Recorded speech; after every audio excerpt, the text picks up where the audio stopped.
Okay, we're going to get started this morning. If any of you actually don't have seats on the floor, you can go to the second floor and sit in any of the stadium seats. It would just be difficult to have your lunch up there. So I don't want anybody to have to stand up, that's all. And I'm sure there should be relatively enough seats on the floor. But don't hesitate to go up to the second level if you'd like to do that.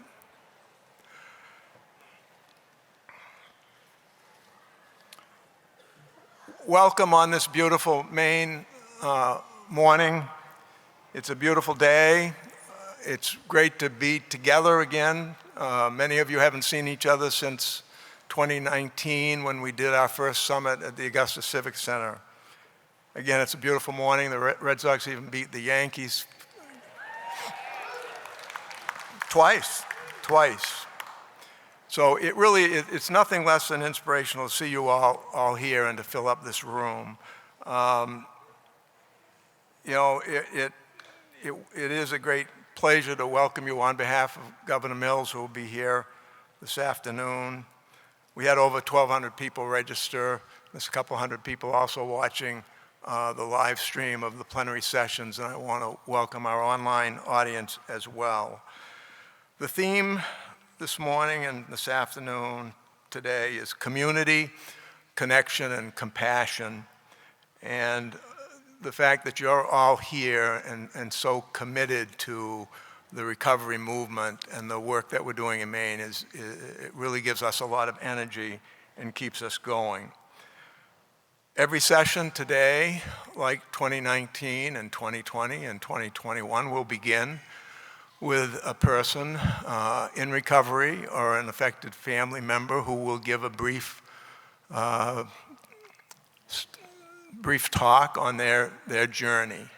Each of those journeys is very unique, as you know, and because we have 34 breakout sessions for you today and at least 4 plenary sessions, there's 40 voices of recovery.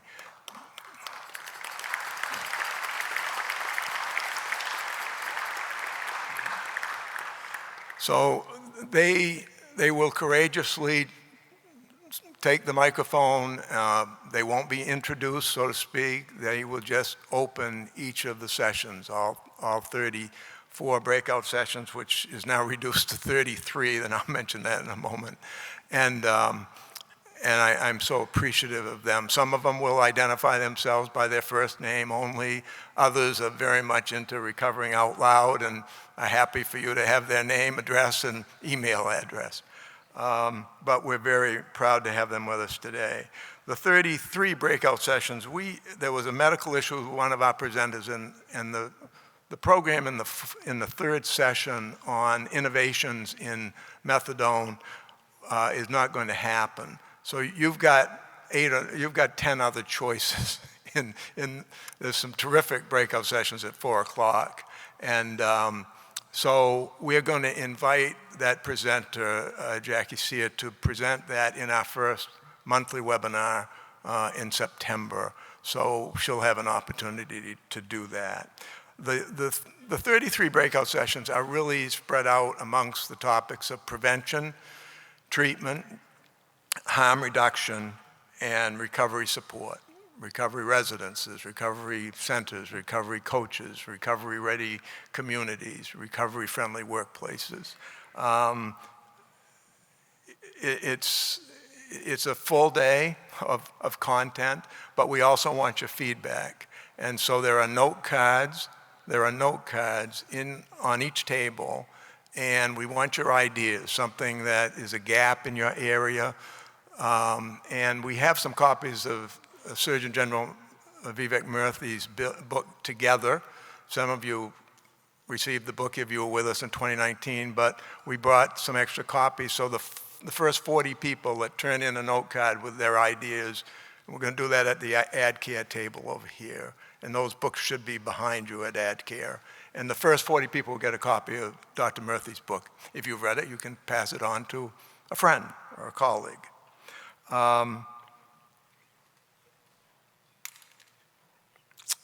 Oh, I want to thank, we do have some philanthropic support from the group that the Maine Community Foundation and the Maine Health Access Foundation puts together for us, the Betterment Fund, the Bingham Fund, the Samuel Cohen Fund.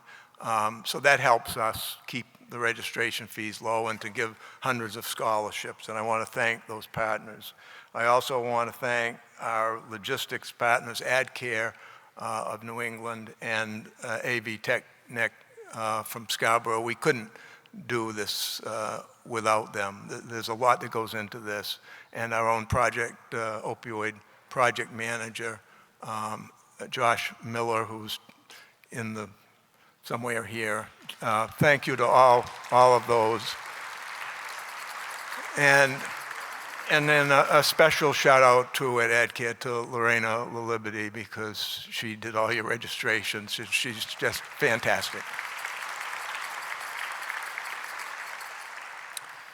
Now, we are going to begin today with a healing song by one of our tribal members. Lauren Stevens is a member of the Passamaquoddy tribe at Madot-Migook.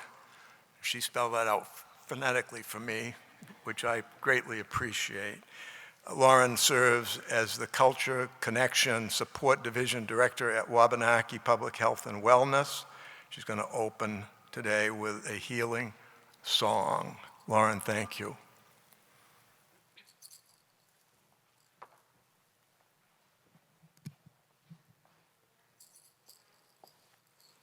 Good morning.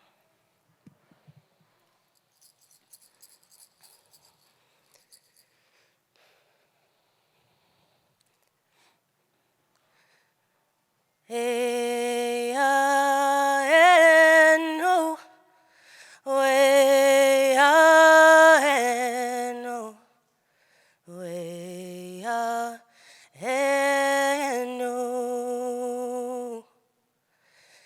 no, yeah, no, no, yeah, no, yeah.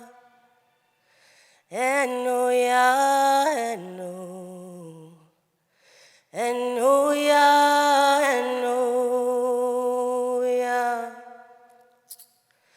hey and oh, way and oh, way and oh, and oh yeah.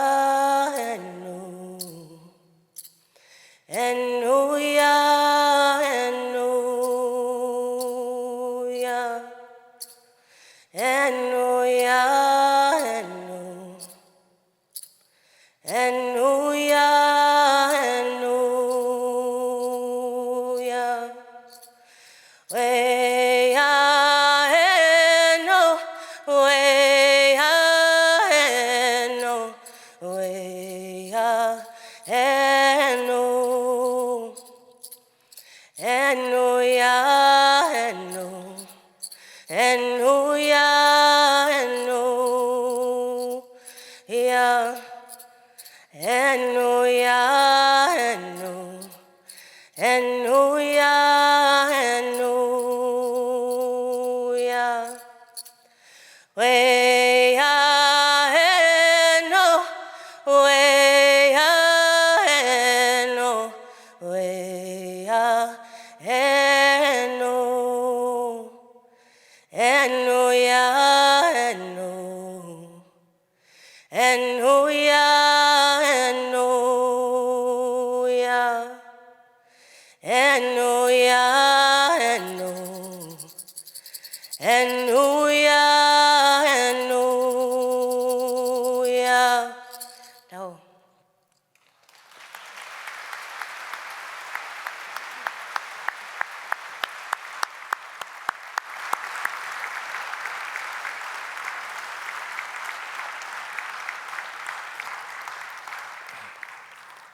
Thank you so much, Lauren. So the next segment is almost like a lightning round of three very important partners to the state, and we haven't given them each very long to talk, so I don't want to take up too much of their time in my introductions, but I can't resist saying something about each one of these individuals. And we're going to start with our new U.S. Attorney for the District of Maine, Darcie McElwee.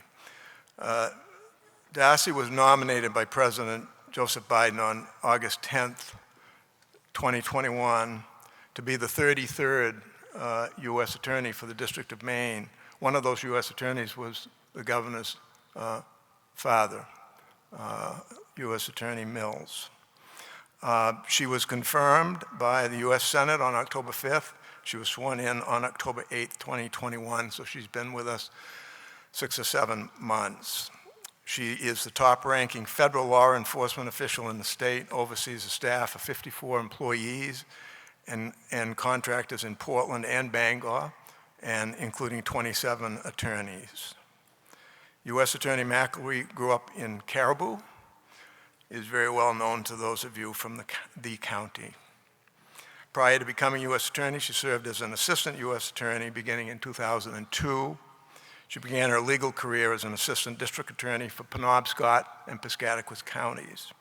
She graduated Bowdoin College and the University of Maine School of Law. She's been in the position, as I say, for about 9 months, but she's become a very active partner in our opioid response work. It's wonderful to be back and have the resources of the federal government assisting us in that way. She's a wonderful mother to 2, I think about 10-year-olds. And I was pretty impressed when she drove up here yesterday and told me that she had run for the 11th time yesterday. She was in the Try for a Cure triathlon.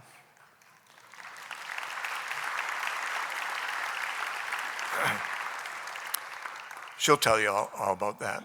She's a bit of a character.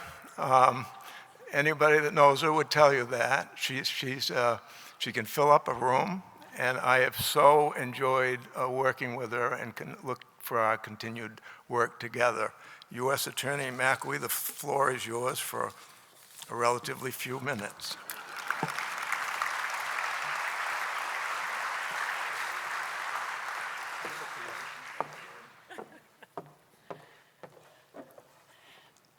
People who know me well also know I'm not a morning person, so I have my Stevie Nicks voice this morning. So honored to be here today and so impressed with this incredible size of this group this morning. As Gordon said, we don't have a lot of time to speak, and that's because we are here to learn.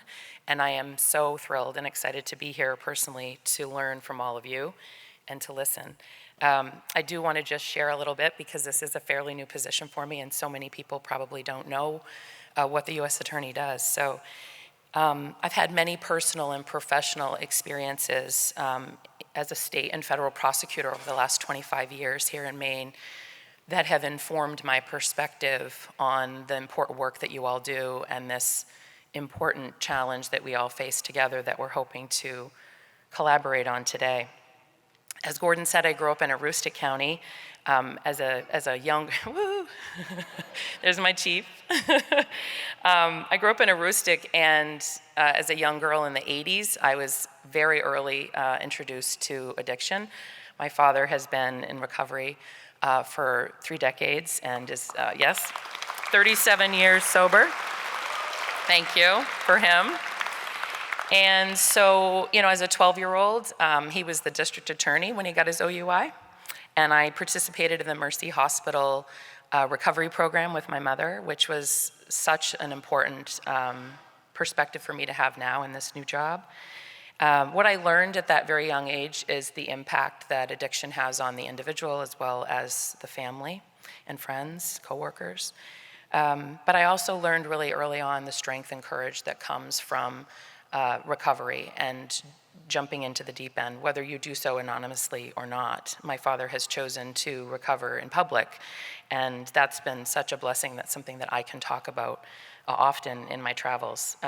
As an assistant DA in Penobscot and Piscataquis County, I was completely introduced and learned that addiction does not care what your race or class or gender is. And I saw the effect that it had on so many people and the attendant behavior that comes with it. As a federal prosecutor for 20 years, primarily in southern Maine, I had a caseload that was mostly domestic violence and sex trafficking. And so in that context, I learned the trauma that comes for so many people and how that leads to addiction in many, many instances.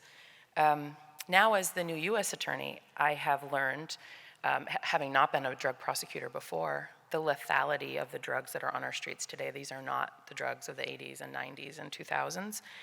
And I have been traveling the state to meet with state and local law enforcement officers and agents and chiefs and sheriffs, and I'm learning across the board, without exception, that dealing with this opioid crisis is their #1 issue, and they're doing so post-pandemic with considerable staffing shortages. And every day our law enforcement partners are seeing loss and death. They are trying to help individuals who are struggling, and they are trying to keep them alive. I recognize, and I want you all to know that it's important to me that me and my office know that prosecution and enforcement is not the only answer, that there are alternatives to incarceration, and that is just one way to handle the supply of drugs that come into Maine, but that's just as necessary as treatment and recovery. Gordon asked me to repeat what you may have read in the news last week, but while the growing issue of trafficking of illegal drugs interstate, in particular fentanyl, is well publicized. According to statistics, nearly a quarter of drug overdose deaths in 2020 in Maine were the result of pharmaceutical opioids. In fact, many of those who died from illicit substances very likely tried those pharmaceutical opioids first, either because they had their own prescription or that of a friend or family member. And so as a result, I'm thrilled to announce to anyone who didn't hear about it in the news last week that along with my partners and counterparts at the U.S. Attorney's offices in New Hampshire and Vermont last week, the criminal division of the Department of Justice came up to announce the formation of the New England Prescription Opioid Strike Force, which will bring in new prosecutors and agents to investigate and prosecute illegal overprescribing, illegal diversion and prescribing in Maine. And we hope that that will have an impact on communities, particularly in eliminating or restricting the supply where diversion may be an issue. Again, I recognize this is just one leg of the important stool. I also just want to comment really quickly on the need to focus not only on the negative, but the cause for celebration. So many individuals have been saved. So many individuals in our state are celebrating, like my father, sobriety.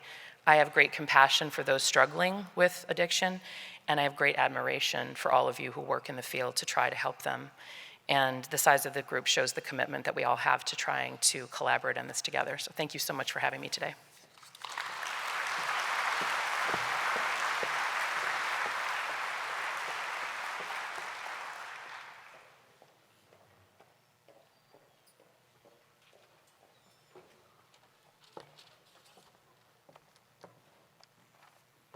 Thank you, Darcie. We're going to have a great experience working together. It's hard work, but it's also very satisfying work when we look over at this audience and see how many people care about it. It's now my pleasure to introduce a native son of Bangor, Aaron Frey, Maine's 58th Attorney General. Prior to serving as Attorney General, Aaron served 4 terms as a Democratic representative in the Maine House of Representatives. Attorney General Frey was born in Bangor and lived in the city until his family moved to Dixmont, where he lived until graduating from Nokomis High School, now a fairly famous high school, really. He's a graduate of St. Anselm's College in New Hampshire, earned his law degree from Roger Williams University School of Law in Rhode Island. Attorney General Frey still resides in Bangor, regularly commutes to the State House where he works very closely with the governor and myself and his staff, and really knows a lot about this issue, really cares about it, has done a terrific job in the settlement work that you all have some awareness of. He began as Attorney General in 2019, about the same time as I began this work for Governor Mills. And I've really come to appreciate his work, his ethic, his commitment to Maine people struggling with substance use disorders. Please welcome to the stage Attorney General Aaron Frey.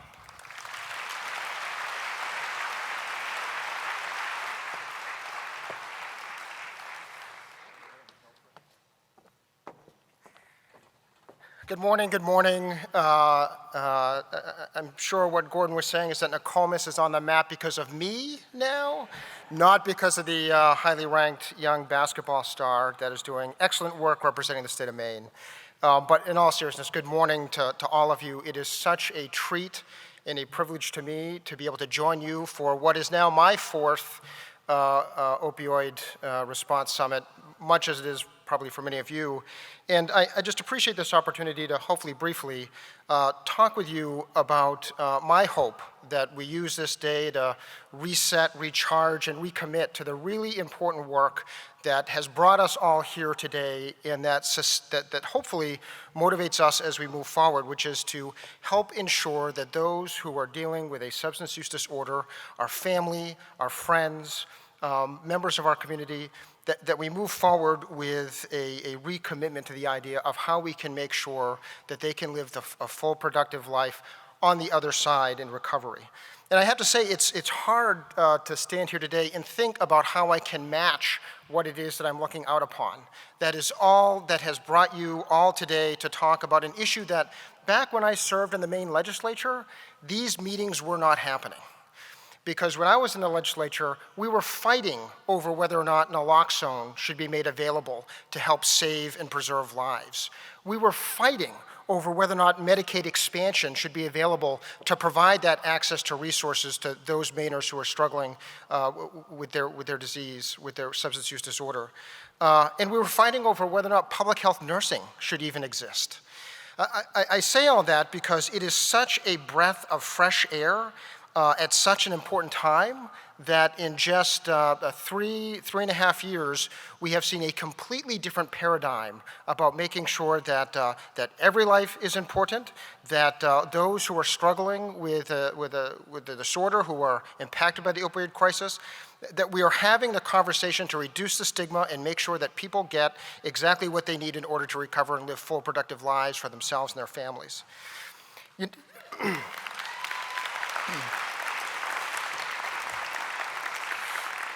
So as you probably all know, the Office of the Attorney General, in conjunction with the Office of Behavioral Health and with Margaret Chase Smith Center, we work with Dr. Marcella Sorg to provide information about the status of the opioid crisis, in particular, what the overdose numbers are. It is with a heavy heart that you probably all read, as I did, that the recent information that we posted demonstrated that Maine is having a hard go of this. Folks are struggling from the after effects of the isolation that was caused during the pandemic, the inability to access resources for a long period of time because medical offices were closed because of the significant health issues that the pandemic caused. And of course, as the U.S. Attorney for the District of Maine just mentioned, the lethality of the drugs that we see coming into Maine and being consumed. It could be one shot, your first shot, and you could be experiencing an overdose that very well could take your life. The numbers are scary. Maine is not exceptional. This is a national issue that is being struggled with, and it affects just about every area of our lives. When I think about my office and how my office, the concentric circles of how we work and represent different agencies, of course we are involved in the interdiction at trying to keep these drugs off the streets. We have a child protection division that is focused on families who are struggling with being able to provide care for their children, in large part because of struggles with the crisis, their addiction. Licensing, of course, we see this affecting our professionals who are licensed because of what drugs have done to them. And of course, our Consumer Protection Division, as Gordon referenced, we have been working to hold accountable those different companies that have sought to profit off of addiction, profit off of the opioid crisis without any regard for just how sincerely damaging their drugs were. And as I think many of you probably learned just last year, since we had last met, my office did work to close down a very significant settlement against Johnson & Johnson and 3 distributors that over the next 18 years, we're going to see about $130 million come into Maine. I'm sorry, over the next 18 years, right. We'll see $130 million come into Maine for the specific purpose of abatement, and that money's going to start coming in this year.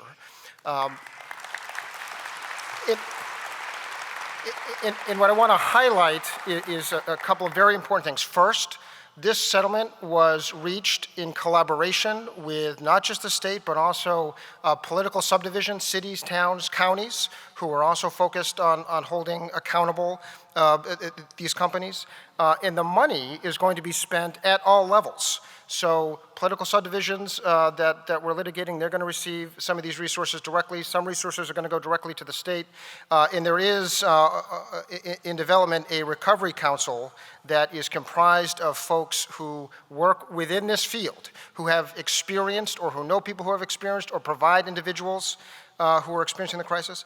15 members of a recovery council who are going to be responsible, again, for the next 18 years to make sure that these resources get directed out for abatement purposes. This is exciting, this is important, and I'm pleased that I could be, or my office could be involved in this effort. You know, just in closing, I want to reiterate that this really is an important opportunity in light of what it is that we saw for these numbers coming out. It's important that we think today about those 266 Mainers who, in just the first 5 months of this year, were not able to make it through their addiction, that died of a fatal overdose. We also need to think about those 3,600 plus individuals who overdosed but were able to make it through, so that they can hopefully be helped, provided resources, provided direction, provided support for what the next step of their life is going to be as they work through what they're going through. These numbers are scary. These numbers are gut-wrenching. These numbers hang heavy on my heart, as I'm sure they all do on yours. We are going to continue to work to make sure that that information is out there so that people can act with the urgency that it deserves. And I'm looking forward to working with all of you to reset, recharge, and recommit to this. I just want to close with something that occurred recently, and it just reminded me about how important it is to make sure that you keep working with folks. I was in private practice for a while, and I saw the full range of what it is that an addiction can do through my clients. And one of my clients, he came into my office as a defendant. He had some struggles. He got into some trouble as a result of his addiction, and we worked through it. He did well. He got himself sober and was on a right path, reconnecting with his family, reconnecting with his children. He then injured himself, went into the emergency room, and they treated him with opioids that ended up kicking off what was a next cycle of really self-destructive behavior that again brought him into my office. Now, as Attorney General, I had a chance to bump into him just a few weeks ago. It was very timely. He looked great, and he said, "You know, Aaron, things have really turned around for me. I have received the support that I needed through his Medicaid expansion, through his help with his family. He had spent some time incarcerated in the Department of Corrections, did provide him with access to services that helped get him on the right path." And he said, "You know, Aaron, thanks for taking the time to work with me." And I just thanked him, because he's the one that did the work. He's the one that made himself available. And all that I did was what I could do to make sure that those resources or those opportunities were available to him at the point in time that he was able to receive them. So I'm going to be thinking about him. I'm going to be thinking about my family and friends who continue to struggle with this very significant disease. And I appreciate all of the work that I know you're all going to do as we work together in addressing this very significant challenge to our state. Thank you all for your time and your attention.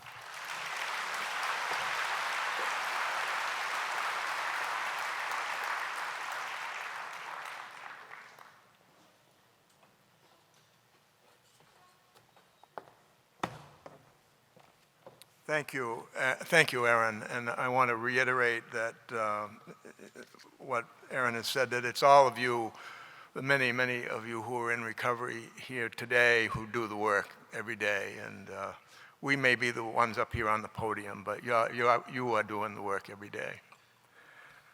It's a real pleasure now to introduce a friend, and I can't resist saying a few things about him.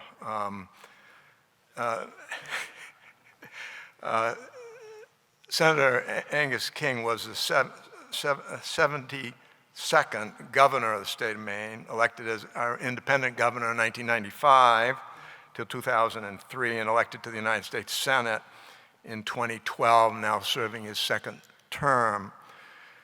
It's instructive. Angus and I don't like to talk about how old we are, because it really is just a number, and we are at this work every day. But I'm going to tell you something that he will remember.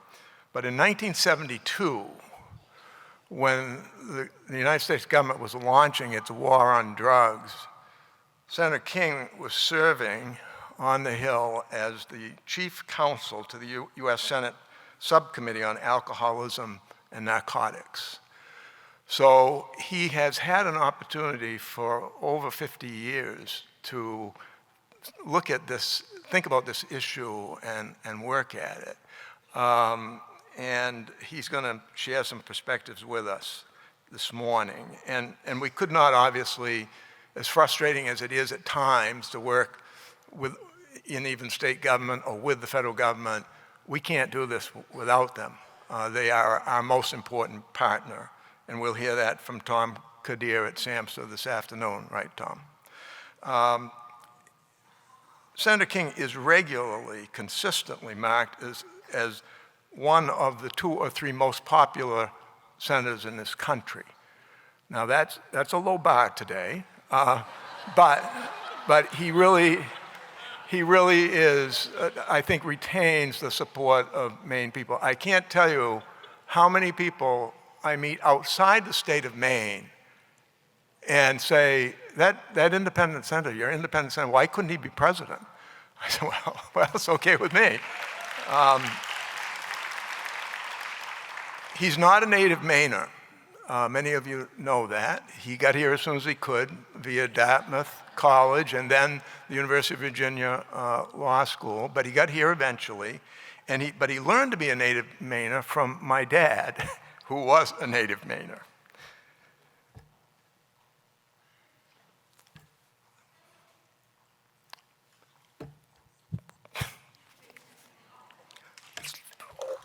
Please welcome Angus King.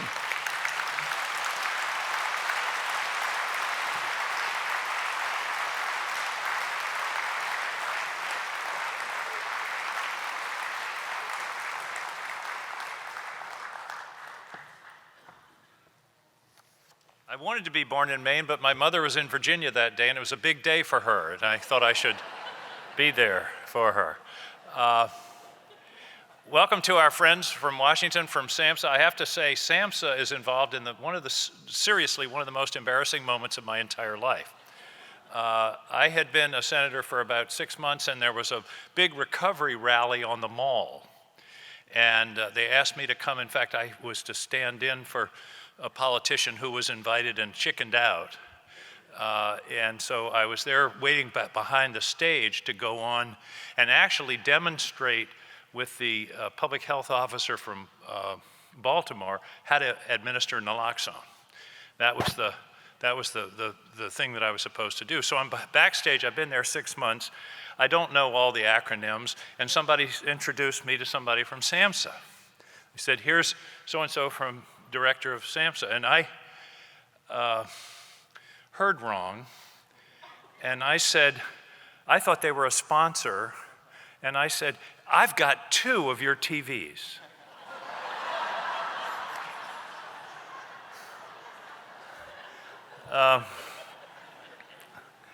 Okay, I've got to tell that story on myself. I've never told that story before. For those of you not from Maine, this is Maine. Maine is a community. Maine is a community. Maine is a big, small town. People know each other, care about each other, look out for each other. And for example, if you're on the New Jersey Turnpike and you see a license tag from Maine on another car, within 30 seconds, I guarantee you can establish someone you know in common. Where are you from? Waterville. No Joe Jabber? He's my cousin. You know, that's the way it goes. And people in Washington say, what's so special about Maine? And I talk about the sense of community. It's a relatively safe state, for example. We have a very low crime rate. We never lock our cars, except in September. The guy said, why do you lock your cars in September? Because if you don't, someone's liable to fill it up with zucchini, and I hate it when they do that. Okay.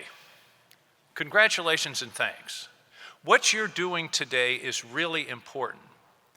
Abraham Lincoln was once asked what he would do if he was given an hour to split a cord of wood. His answer was, I'd spend the first 15 minutes sharpening my axe. Most of us would just commence chopping. Sharpening your axe is what you're doing today. You're thinking, exchanging, learning, and that's what's so important about a moment like this and about a day like this. And I think I've come up with a term that's new to me anyway, and that's what we're going to be doing here today. Eloquent listening.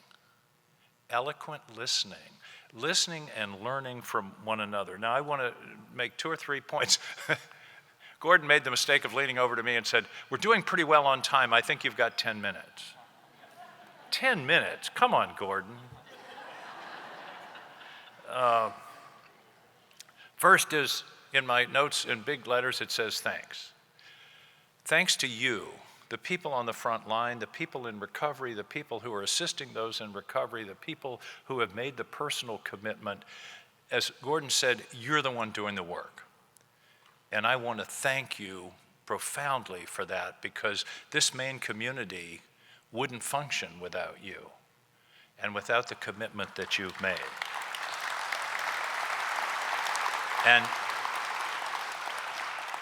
And this hasn't been an easy time. I mean, this pandemic has been a terrible time in a lot of levels, and we'll talk about that, but that's made your work even harder.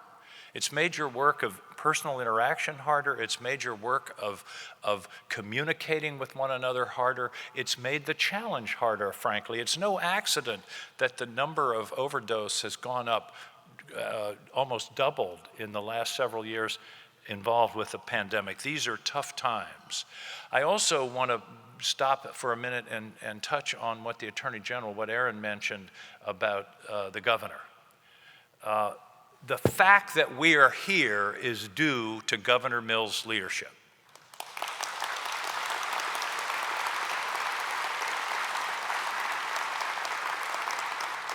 One of the very first things she did as governor, very first thing, was to establish this issue as a priority, appoint Gordon, and move forward with a systematic and conscious and deliberate policy to try to deal with this scourge.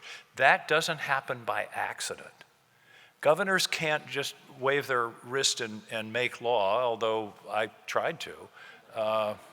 But what they can do is set the agenda and the mood and the tone and the direction is what's so important, and that's what this governor has done. So I want to thank all of you, but I want to thank her as well. I think she's going to be here later this afternoon. Okay, after thanks, my notes say, help. I need your help.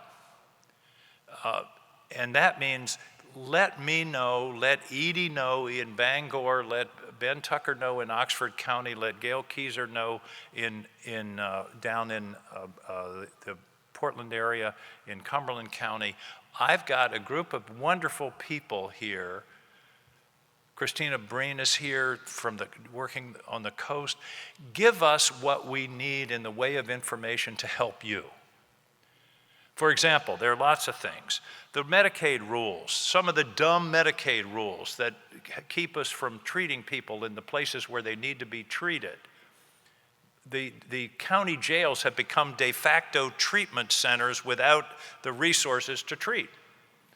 And that's the kind of thing that we have to fix. Another one is telehealth. We learned during the pandemic that telehealth can be a really important tool, but I want you to know that a lot of the rules that enabled the expansion and ease of use of telehealth were temporary, were related to the pandemic. I think we need to make them permanent because telehealth is important.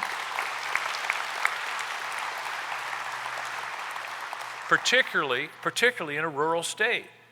So that's the kind of thing, waiver policy. The waiver policy we've got to do something about, we've got to fix. The whole issue of what we can do on the federal level about stigma, MAT policy, and prevention. You've got to help me. The coin of the realm is ideas. And I want you to be in touch with me, my staff, my office, with ideas from the front lines. What have you seen that's working? What have you seen in the way of rules that are dumb, that are impeding the work? Let me know, because I want to try to be able to help. And I'm now sort of learning about how the Senate works, and I know a guy, you know, I can maybe get things done every now and then. So that's the biggest part of my message today is let me know what I can do to help. The final piece I want to touch on is a broader context issue, and that is mental health. We are just not adequately dealing with the mental health crisis in this country, and it's manifesting itself in a number of ways. Suicide, depression, drugs, mass shootings. We have a real mental health crisis in this country that we're not adequately dealing with. Now, the night before we left 2 weeks ago, we passed the gun control mental health bill. And all the emphasis was about gun control. And yes, it did not do enough, but it was the most significant piece of gun control legislation in 30 years. So that was a positive.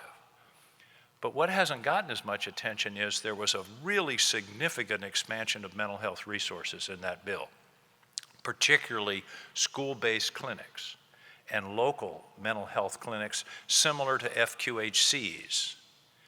That's really critical. I was sitting with a colleague just the other day, sitting on the Senate floor, and he leaned over to me and we were talking about school-based clinics, and he said that 20 years ago, 80% of the visits to school clinics, to the school nurse, were for physical ailments. Today, it's reversed. 80% of the visits to school clinics are now involving mental health issues. We've got to confront this. And my particular passion on this is research. One of the things the federal government can do and do well is research and the sponsoring of research. Well, let me tell you about how research funds are allocated in the health field. NIH, which is the principal research arm of the federal government for physical health issues, receives $45 billion a year. That's a lot of money, and it's important for Alzheimer's, for cancer, for heart disease. It's done amazing things. NIMH, National Institute of Mental Health, receives $2.2 billion a year. I'm sorry, but 2.2 versus 45 is the wrong proportion. We've got to do better in terms of research on this critically important problem.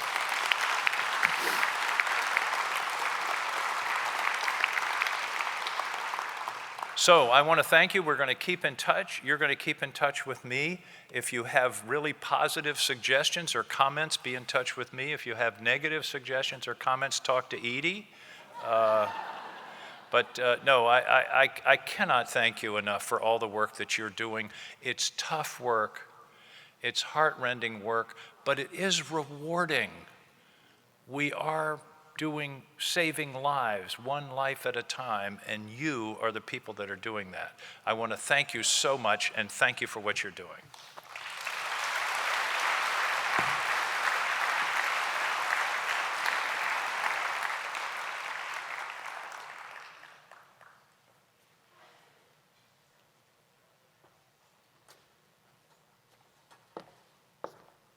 Courtney, would you come up? Where is Courtney? I know you.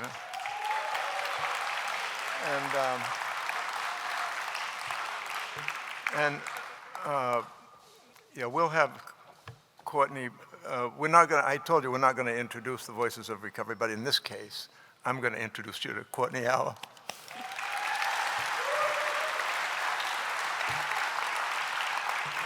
Thank you, Gordon.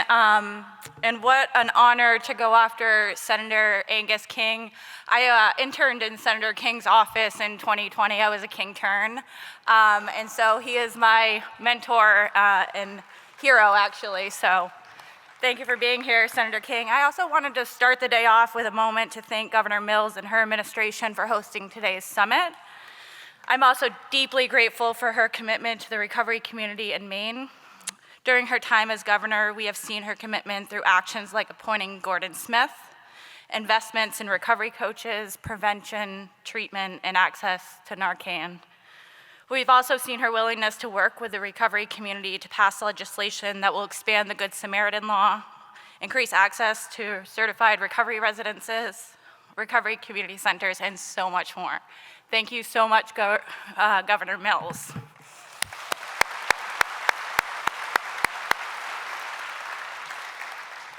All right, and with that, I'll jump right in. My name is Courtney Allen. I'm the organizing director for the Maine Recovery Advocacy Project, a grassroots network of Mainers working on community and public policy-based solutions to the addiction crisis. I also have the honor of serving my community as an at-large counselor for the city of Augusta. I'm a mother, a soon-to-be wife, and a person living in long-term recovery.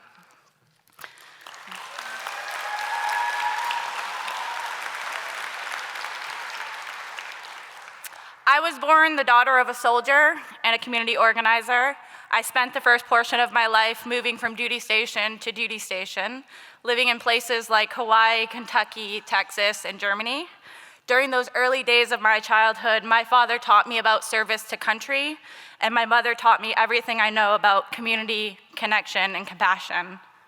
Right around 9/11, my parents got divorced, my father went to war, and my mom moved us back to Maine. Life in Maine was much different than life in the service. Here in Maine, my family was deeply impacted by poverty, substance use, and mental illness. By the time I was in the 7th grade, I stopped attending school regularly. At 14, I had my first son, Wyatt. And by 19, I was in the grips of addiction and pregnant with my second son, Eamon. When I entered recovery at 22, I had 2 small children and a desperation to create a life that I knew they deserved. For us, that started by fighting for custody of them from the Department of Health and Human Services. And after 364 days, yes, I counted every single one of them, of participation in the Kennebec County Family Recovery Court, I was awarded full custody of both my boys.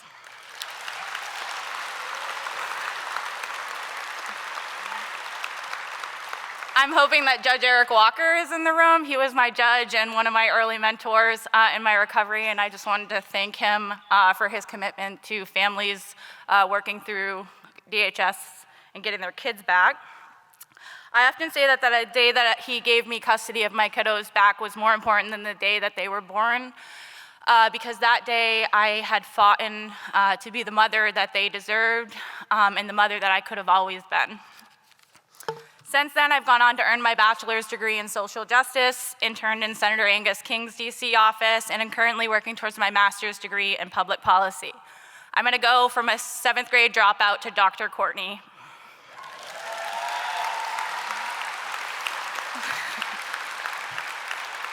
And in just a few months, I'll be celebrating my 8th year in long-term recovery.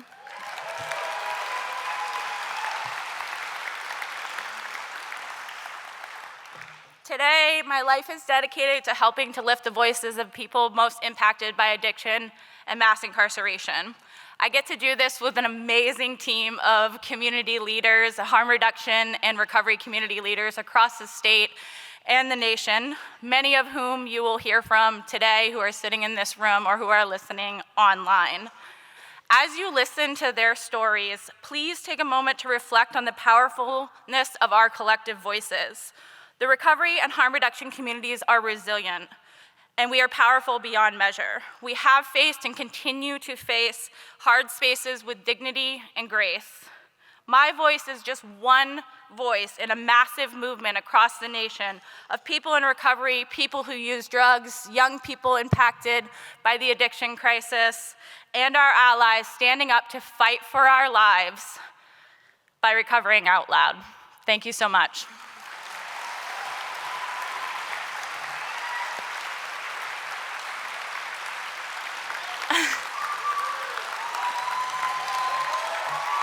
Thank you.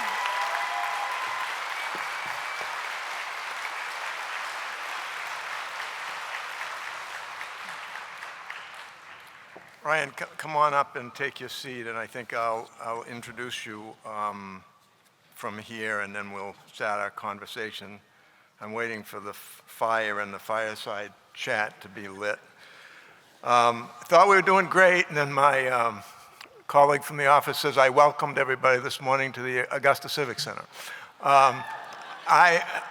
Perhaps you did not know this, but we're in fact in Bangor, and I love this facility. Some of you probably like me are in here for the first big event. This is the second biggest event that they've had of this nature since it was built, and it's a beautiful facility. So I want to really, again, welcome Ryan Hampton, really one of the nation's top advocates for recovery and people in recovery and for reform of how this issue is handled in this country. He had some difficulty flying in from his home in Las Vegas yesterday, so we were pretty nervous about it, but he arrived at 10:30 last night. I'm sure none of you have had recent flight problems. And we were so delighted to bring him to Maine. He is a passionate advocate, speaker, author, media commentator, and he really travels the country to talk about solutions to the national addiction crisis. He's in recovery himself from a decade-long addiction, and he'll talk about that this morning. But in his recovery, he has really risen to the very center of the rising addiction recovery advocacy movement. He's an alumnus of the Clinton White House. That work was all done before he had a darker period in his life. But since, he's worked with multiple nonprofit organizations, including Courtney's and national recovery advocacy campaigns. He is now really a prominent leading face and voice of recovery and advocacy, and he's really changing the national conversation about addiction. He was part of the core team that released the Surgeon General's report, then Surgeon General Vivek Murthy, in 2016, and was singled out by Forbes magazine as a top social entrepreneur in the recovery, and he connects in the recovery movement. Ryan connects with a vast network of people who are passionate about ending the overdose crisis in America. He's received praise from Democrats and Republicans alike for addressing addiction as a trans-political issue, crossing the political spectrum to build an inclusive coalition based on solutions. It is truly one of the things that I enjoy at the State House working on this issue. It is not a Republican issue. It is not a Democratic issue. Addiction doesn't discriminate. The number of people at the State House from both parties and from no parties who tell me of a family member or a friend, maybe their own personal story. And Ryan has had the same experience on the national level. In 2016, he went across the country, 28 states, 8,000 miles on his Addiction Across America tour. And he wrote his first book, American Fix, Inside the Opioid Addiction Crisis and How to End It, that we're going to talk about, and that's for sale at courtesy of Briar Patch Books, and we appreciate Briar Patch Books, a local independent Bangor-based bookseller, having Ryan's books for sale, and we'll talk about when Ryan's going to be available to sign those books immediately after his talk, and again at 2:30 this afternoon. He's just completed, well, he also wrote a second book, that we're going to talk about called Unsettled.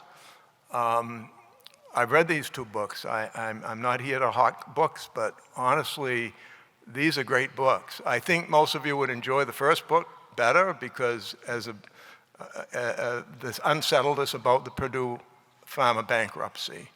And I got a lot out of it as an attorney, and I think it's very readable to the general public, but it's a different book than The Addiction Crisis. And I'm pleased to say that he's now just signed a deal with St. Martin's Press to publish a third book, and it's a little under confidential, I guess, what the precise topic will be, but that book will be available in 2014.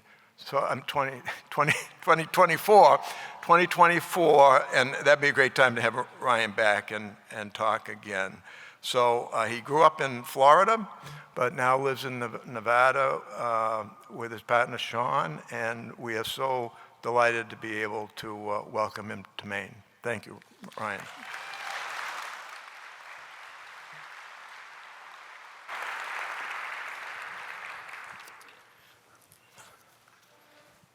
This is really fun. I always wanted to do this. It makes you feel like you're a bigwig. Now, if I can only find my questions.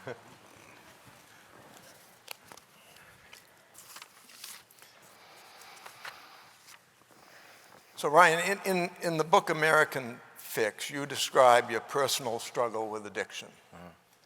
Before we dive into the current problem and solutions, could you take a few minutes to share with the audience your story, your journey into addiction, your continuing recovery, and how it brings you to this stage as one of the de facto leaders of the national conversation on addiction? Thank you, Gordon. And before I go into that, it's really great to be here. It's great to be in Maine, to see a room full of people who are in recovery, who are passionate about recovery, who love someone in recovery, harm reductionists coming together to have these discussions about solutions. It really warms my heart. I travel to states, all across this country, some really big ones, and I don't see rooms this full. So I think that's a testament to the work that you are doing. It's a testament to the work that Governor Janet Mills is doing, that your Attorney General, that Senator King is doing, and thank you to your elected officials who really show up today to be good partners to this community, because this is how this happens. This is how we end this overdose crisis. It's through a partnership of community-based individuals, people in recovery, those impacted, working with government officials and working with the private sector to drive towards solutions. Now, to answer your question, Gordon, and hopefully with some brevity, which doesn't seem to be my strong suit these days, I will tell you a little bit about my story and how I ended up here. I was not someone who was tagged as being a quote-unquote addict. Growing up, I came from a relatively good household, but my family was really good at keeping secrets. And this was something that happened with me from a young age, and it transferred itself onto me. I struggled in my early ages up until through my 20s with my sexual identity. I knew I was gay when I was younger, but this was in the 80s and 90s when it was not as popular, nor was it as safe to come out. My father was in federal prison for some time during my teenage years. My family lost essentially everything, and I was always looking for an escape route, even in my middle school years. That happened to come in the formation of community organizing at a very young age, working on political campaigns, licking stamps. And as a result of that work in my younger years, I had some opportunities when I went to college. And when I did go to college, as Gordon mentioned, I first started an internship at the White House and then took a job there and continued to progress in that career of policy and campaigns in my early 20s. My father had abruptly and unexpectedly passed away in the early 2000s, and my mom wanted me to come home to be closer to home, which was Florida. Right before I went home to Florida, I went on a hike with a good friend of mine and my roommate injured my ankle, injured my knee, ended up in the care of an urgent care physician right outside of Maryland at a trail called the Billy Goat Trail, which I was hiking on. And the doctor said I needed to get that knee checked out. In the meantime, gave me a prescription for Dilaudid, which was a high-grade opioid, hydromorphone. I don't think it was much surprise to some of you who've gone through this experience in this room, but I never did get the knee checked out. But what I did get was another prescription, and another prescription. The nexus of that story was when I moved home to Florida. If you know anything about, kind of the gaslighting of the opioid overdose crisis, which I believe happened at the hands of some of these pharmaceutical manufacturers and distributors, most namely Purdue Pharma. South Florida was a breeding ground for pill mills, unscrupulous doctors in pill mills. There was literally a pain clinic on every single street corner, it felt like at the time.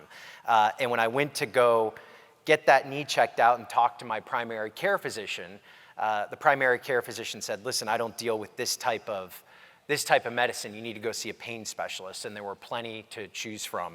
This is not an exaggeration. In 2003, there were more pain clinics, pain-specific pharmacies that only dealt in controlled substances and maybe some vitamin C on the side, than there were McDonald's and 7-Elevens combined. And I fell into the pill mill racket hard very quickly, and my journey into substance use disorder addiction was not protracted at all. Within the first year, I was unemployable. I had lost my health insurance. I was evicted from my first apartment. People didn't want anything to do with me. I started doing things that I never imagined myself doing. Within 2 years, I had my first treatment episode. Within 3 years, I had my first overdose. And by the time 2012 had come along, I had graduated to IV use and other drugs. I was homeless in 2014 on the streets of Los Angeles. I had made my way out to California. And when people ask me today, how did I get sober? How did I get into recovery? I mentioned 3 things. 1, my higher power. 2, my community. And 3, thank God for Medicaid. Medicaid saved my life. And because of Medicaid, I was able to get assistance. I was able to get into the public treatment system. And I never wanted to talk about my addiction again. I went into recovery housing and a supportive environment. I got some peer help. I found a recovery coach, all things that were offered to me. That story is not why I'm here and not necessarily why I do the work that I do. If it were up to me, I would have forgotten about that whole part of my life. I would have been somebody who would not be, at the time, up to me at the time, I would have not have been somebody who was recovering out loud. But in my first year at that house, I lost so many people and so many roommates of mine to preventable drug overdoses, people who were being turned away at hospital rooms because they needed help, people who were dying in recovery residences because there was no naloxone available, people I was mentoring and mentors of mine, and it made me angry. And folks in my small recovery community in Pasadena, California at the time, when I would ask the question, why is this happening to my community? I would hear cliches like, well, some have to die so others can recover. Get a suit because you're gonna have to go to a lot of funerals. And that made me upset, and it made me kind of evaluate my own place and my own purpose in this world and in this space. And I didn't accept that as an answer. Friends in our local community organized. We created something called the Voices Project. We went on that national tour in 2016, and it was just my best friend and I who said we had had enough, rented an RV, and drove across the country to find you, to find people just like you, to give us some confidence and reassurance that we weren't the only ones who thought this was unfair, the way that we were being treated. And we found you, and we found people like Tom Coder, and we found people like Courtney and others And in the last couple of years, together, and I say together because it's taken all of us, I believe we have started to build a real constituency of consequence, that holds policymakers accountable and that demands more than what we're getting in terms of recovery support services and tools to end the overdose crisis. But it doesn't happen without all of us working together, even if we disagree sometimes. Thank you, Ryan. Said brevity's not my strong suit. Well, nor mine, so we could be here a while. You were part of the team that worked on the Surgeon General report, as I mentioned in my introduction, and we were privileged to have Surgeon General Vivek Murthy during his first, during our 2020 summit, just before he was reappointed as Surgeon General. Now, the report in 2016 clearly stated the case for treating addiction as a brain disease, shifting paradigm, including the expansion of medication-assisted treatment, which we prefer to, in Maine, to now call MOUD, medication for opioid use disorder. How have we done as a nation since that report in terms of addressing the problem and specifically in increasing access to treatment so that reduce the risk of overdose and recurrence? So I would say, asking me that question 2.5 years ago, my answer would have been a lot different. I think we're doing much better. I feel like that report finally is getting the attention it deserves, that it's been dusted off at HHS, and people are putting that science and putting that evidence to work.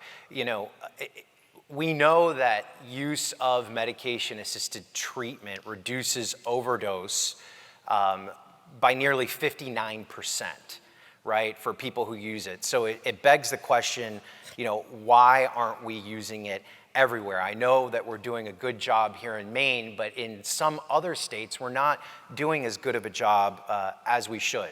My own person, and to be completely transparent, I am a product of medication-assisted treatment. This whole package you're seeing up here, I am a product of MAT. I was on it for about the first 9 months of my recovery. If I had not had access to it, I firmly believe I wouldn't be on this stage today, and I probably would be dead. It was the missing link in my recovery journey that gave me the space to heal, that allowed my brain to heal at a very critical time and kept me from running outside that treatment facility, running outside that recovery residence, and using again, which was a very dangerous option for me. Senator King brought it up earlier today. There's a bill right now in front of Congress. I believe Senator Hassan is the sponsor of it, called the MAT Act. It's the Mainstreaming Addiction Treatment Recovery Act. It will eliminate the barriers to buprenorphine prescribing, also known as the X waiver. It is still unconscionable to me that here in the United States, it is easier for someone to get a prescription for a controlled substance such as Oxycontin or hydromorphone than it is to actually get an addiction treatment drug such as buprenorphine. We need to remove those barriers so that prescribers are able to prescribe this life-saving medication and initiate it in the primary care setting so that we can start initiation of buprenorphine and other life-saving addiction treatment drugs in the ER room.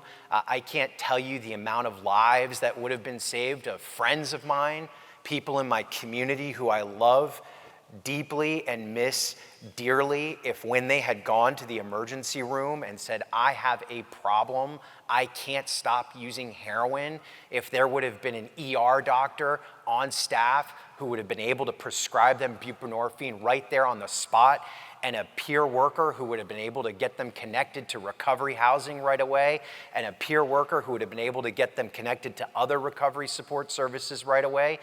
These are game changers. So I think we have much further to go. And then the second point on that is the Surgeon General's report made very clear in 2016 that if we can get people past year 5 in sustained recovery, that they have an 85% chance of maintaining that recovery for the rest of their lives. Yet the system that we have, for the most part, is still built to only deal with the acute crisis phase of someone who has a substance use disorder, meaning, possibly some pre-treatment, treatment, and a little bit of post-treatment. We should have a system just like cancer or diabetes or heart disease that supports folks through 5 years and beyond.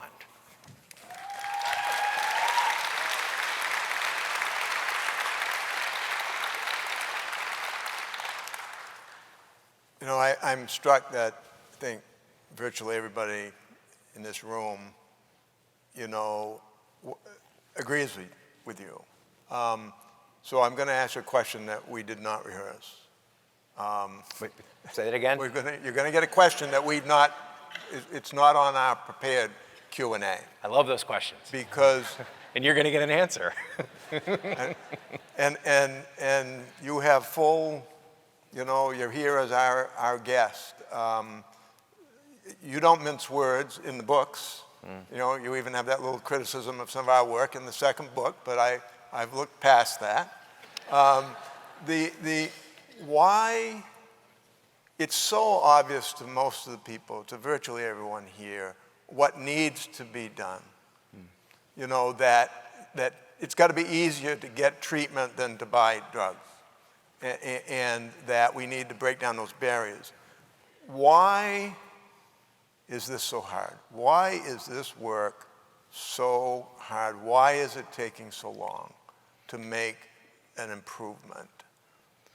The kind of improvement we need to see radically sooner. Yeah, I would say, and again, this is from my personal perspective and what I have seen around the country. It hasn't been until recently that policymakers, government actors have really given those impacted substantial roles in these decisions. I think for a long time, the policy was driven, by, lobbyists and just members of Congress and their own philosophical beliefs around addiction and drug use. And I think the sooner and the quicker that we can have people like the Maine Recovery Advocacy Project and the other NGOs and partners who are in this room and who exist around the country to have meaningful roles in this policy development, solutions will still be slow to come because,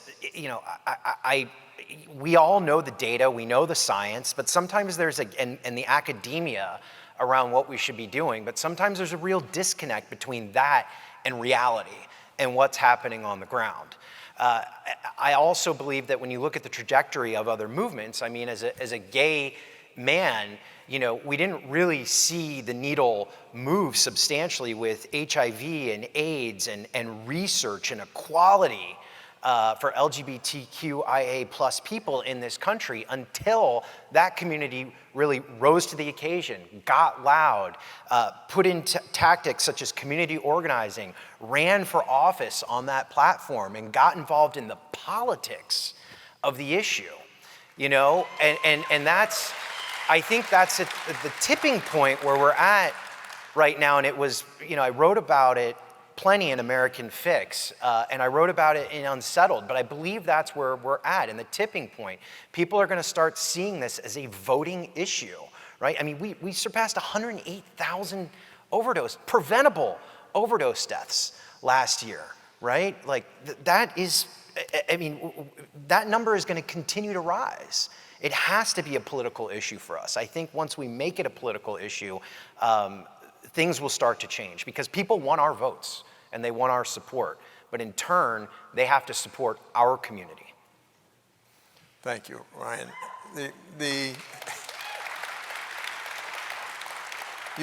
You have really now made it your life's work to wage a permanent campaign to change the way the nation thinks about and addresses addiction, and thank you for doing that.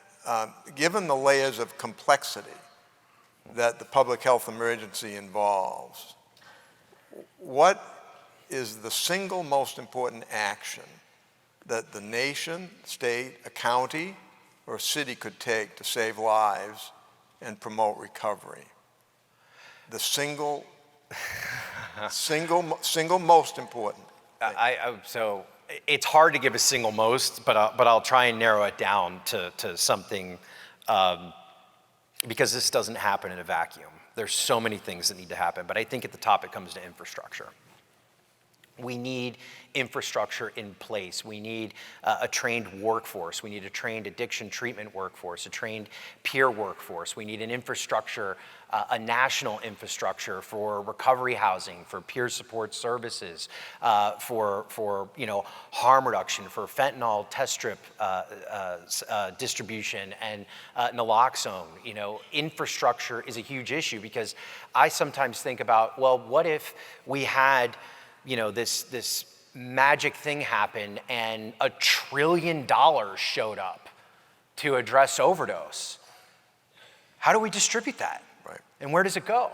I mean, I deal with this issue, state by state with single state agencies and other governors, where they literally wouldn't know what to do if they had that type of money come to their state, which shows we have an infrastructure problem. Now, on the positive side of that, though, I think we can fix that, right? And I think we could fix that if we were able to put our money where our mouths are in terms of calling this a true public health crisis. There are 2 declared public health crises in the United States: COVID and the overdose crisis. But I don't think it would be a surprise to any of you that one has received a federal investment of over 1,000 times more than the other, right? This isn't to take away from COVID. We have done a very good job at mitigating COVID. That is exactly what needed to happen, 100%. But it goes to show you that if we really put our minds to it and really make this the true priority that it should be, we can do this. We can get the government on board to do this. They just did it with COVID, right? I mean, we had FEMA representatives going door to door, for some time, educating the public about the vaccine. Why aren't we doing the same thing with naloxone and fentanyl test strips and talking about a contaminated drug supply? These are the things that we should be doing. Thank you, Ryan. And Dr. Shah is sitting right down in front of me here, and we have talked quite a bit about how Maine deals with both public health emergencies and the fact that they're both public health emergencies. Mm-hmm. And we want to believe that government should be able to handle 2 things at once, but it's an enormous challenge. And I'm not going to speak for Dr. Shah because he's going to be here introducing Dr. Gupta in a fairly short time. But coming back to that, Ryan, you're in your recent blog post, and I recommend any of you follow Ryan's blog post. And we're not going to have time for questions today, but if you email him questions, he's one of these people that will stay up all night answering his email. And so it's pretty easy to have a dialogue with Ryan, and I encourage that, and to read his blog post. So in his June 30th post, not that long ago, he said, and I quote, "It is not so much," he was addressing the fact that every week we're not seeing improvement in the number of fatal overdoses, despite many, many things that many of us are doing to try. And so he said, quote, "It is not so much that more Americans are using drugs, rather the supply of drugs in illegal street markets is becoming more and more deadly due to the illegally manufactured fentanyl, an inexpensive and highly potent synthetic opioid." End of quote. Ryan, to what extent has the overwhelming presence of fentanyl, it's about between 75, 79% of our fatalities in Maine been a game changer in the way things are happening across this country. So the trend here in the state, being about 79%, is trending nationally. Nationally, it's about 80%. I believe fentanyl, illicit fentanyl, has really changed the game, as you said, in terms of how we need to be responding to this public health crisis. The ground beneath us shifts every single day. You know, what we should be talking about in terms of solutions to curbing the overdose crisis are very different today than what they would have been, I believe, 5 years ago, just because of now the presence of illicit fentanyl on the streets, in this contaminated drug supply, in fake pills. I think it goes to show you, and it's being brought to the surface more and more each day, and we need to recognize this as a fact, that not every single overdose, people who are dying of overdose, are people with a substance use disorder, are people with a history of addiction, or may even be, been on the road to addiction. I mean, these are, some folks are people who use drugs. Some folks are teens who are starting their initiation, right? So it means, what do? How do we respond? Well, first and foremost, universal low barrier care, or universal low barrier access to naloxone. I mean, in Narcan. It blows my mind that several years later, Narcan is still very high barrier for folks and quite expensive and pricey for the majority of people around this country to access.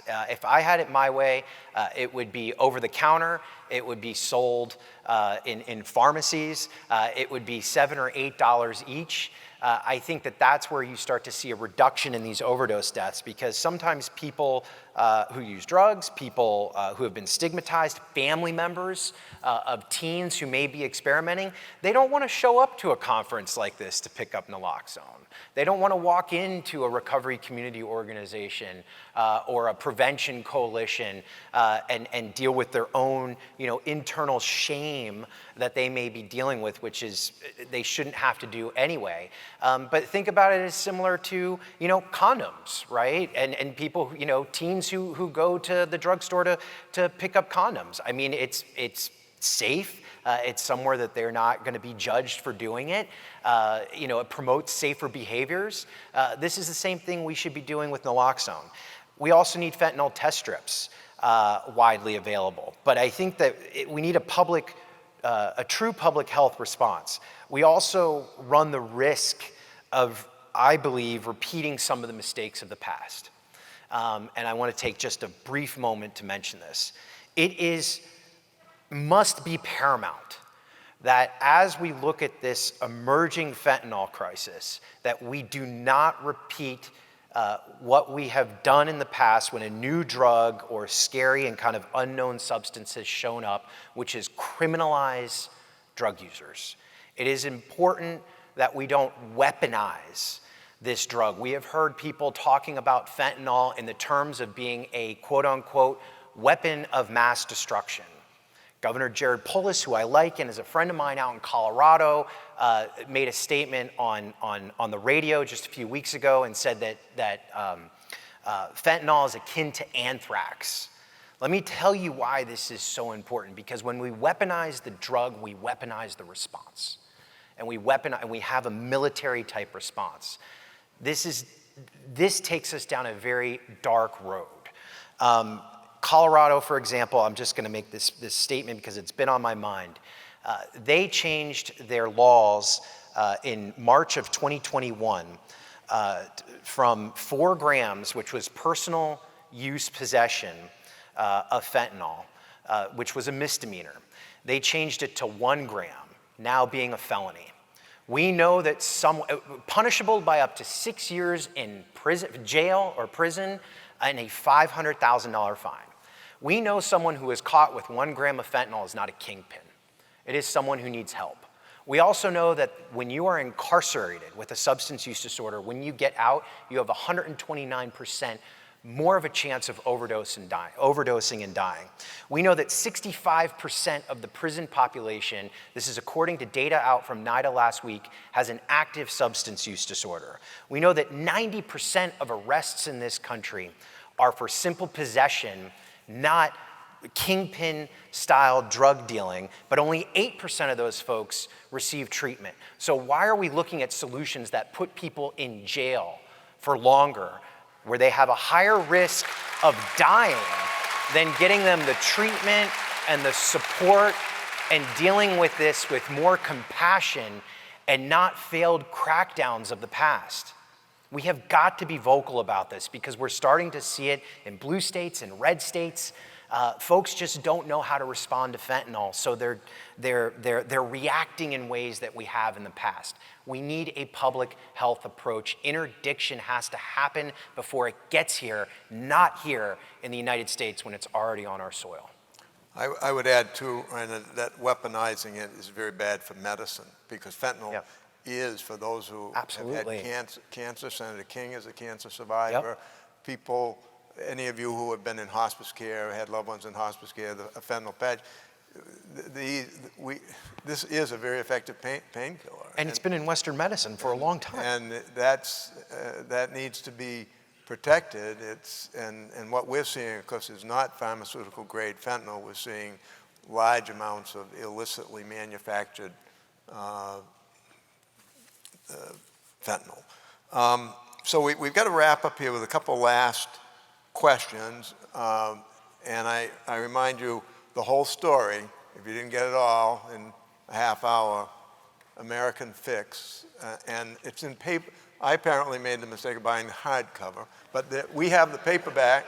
We have the paperback for sale, courtesy of Briar Patch, which is at the end of this exhibit row on my right. And Ryan will sign some books right now, and he'll sign some books later this afternoon. But let me go to what you referred to as the killer question this morning. And that really is, I can see why you said that. Are there final words you would like to share with our main audience as we wrap up this session and we send the attendees out to the first group of a dozen breakout sessions? You've got the floor. Thank you. I recognize, and I've had to recognize this in my own recovery journey, particularly in the last week. I've had some loss in my family and loss within my community. You know, this work that we do is hard. You know, it is some of the hardest work, you know, that folks encounter, I believe, in the country, and some of the most bravest work. Folks get burnt out. Folks die.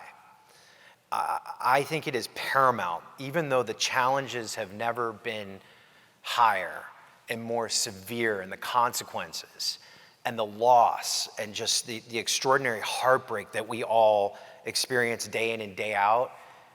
Please take care of yourself. Please put your self-care first.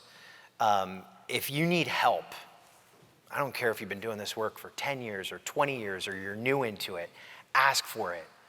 Don't be ashamed to ask for help. If you see somebody who needs help, ask them if they're okay. Invite that discussion. It's okay also that we disagree sometimes with each other. And I know there happens to be a lot of disagreement from time to time in this community, and we can do it respectfully and in a constructive way to work towards, I think, what is our shared goal and our common purpose of ending overdose death, because it takes many different philosophical views and opinions and talents, you know, to work together to end these catastrophic deaths. And then the last thing I would say is love each other. You know, take time for your family and your friends and those that you care about, and spend time with them.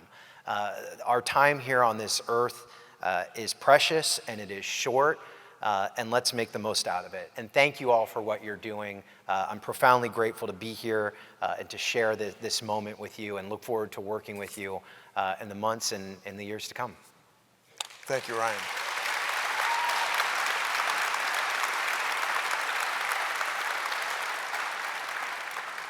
So we are relatively on time. We're only 4 minutes off. And so you're going to proceed to the first breakout sessions. Most of you have seen the maps. You know relatively where. You're going to 12 different excellent sessions.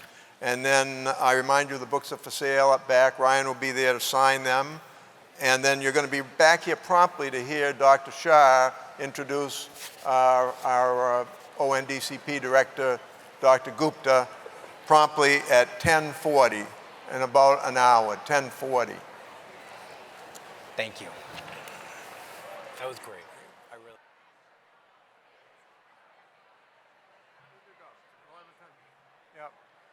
It's 10:40. Would you find your seats? We're right on time. Thanks for getting back from the breakout sessions. We have a very special voice of recovery that I'll introduce in a moment.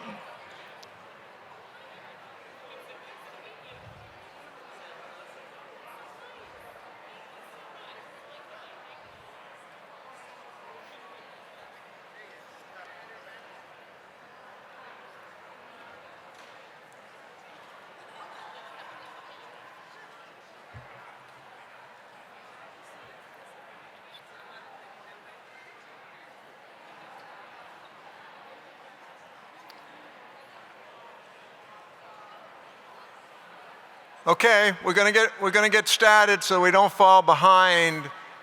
I have the very special privilege to introduce our next voice of recovery.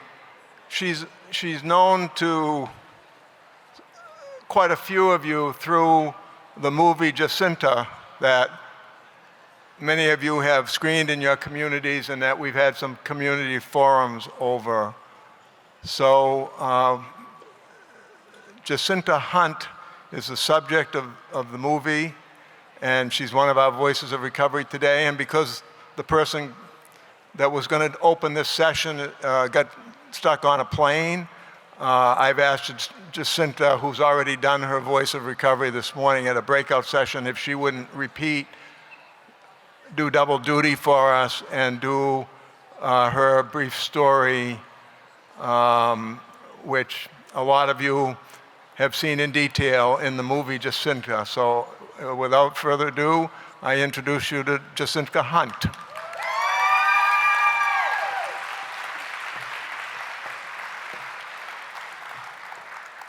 Wow, so many people. Again, I'm Jacinta Hunt, and I'm really here to speak really truly to like what got me to 15 months sober. And it's a lot of the systems and the programs you see here, Department of Corrections, Department of Health and Human Services. I was able to navigate my way through the system that I was able to grow personally. And that gave me the ability to, like, once I was released and once I had gotten some good solid time under my belt, I was able to just start pursuing more things, like career-wise, educational-wise, personal-wise, family. And so I guess my message for everybody here is we're all here for a reason. And whether we came here to work or we came here to learn or we came here to something, just really be true to your organization and what your mission is. Department of Corrections has an obligation to house us, and the corrections piece of it, there needs to be love within the facility. There needs to be comfort. We need to open education. Same thing with all small organizations. You know, we're all a team. We're here to build together and to close the many minute gaps that cause huge, tremendous upsets in life. And again, my last sentence was 7 years. I spent 4 years incarcerated. In the entire 4 years, I worked on something, whether it was an on-grounds crew, an off-grounds crew, education, paying off fines. I had a consistent goal that I needed assistance in getting to. And so I encourage you to really be true to what your position is and where you're trying to assist people and what truly it takes to help somebody reach the other side of addiction, because recovery is amazing. Everybody deserves it. Everybody is worthy of it.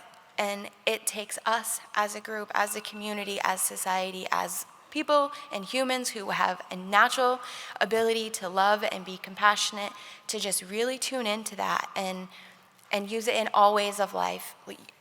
And from there, I just really hope that, you know, you give a hand to your neighbor, and whether they're struggling or they're not, just understand that what gets us to where we need to be as addicted individuals or people struggling or even recovering is the community and what we do to help each other get to the top. So I thank you for coming. I really appreciate being here. Enjoy.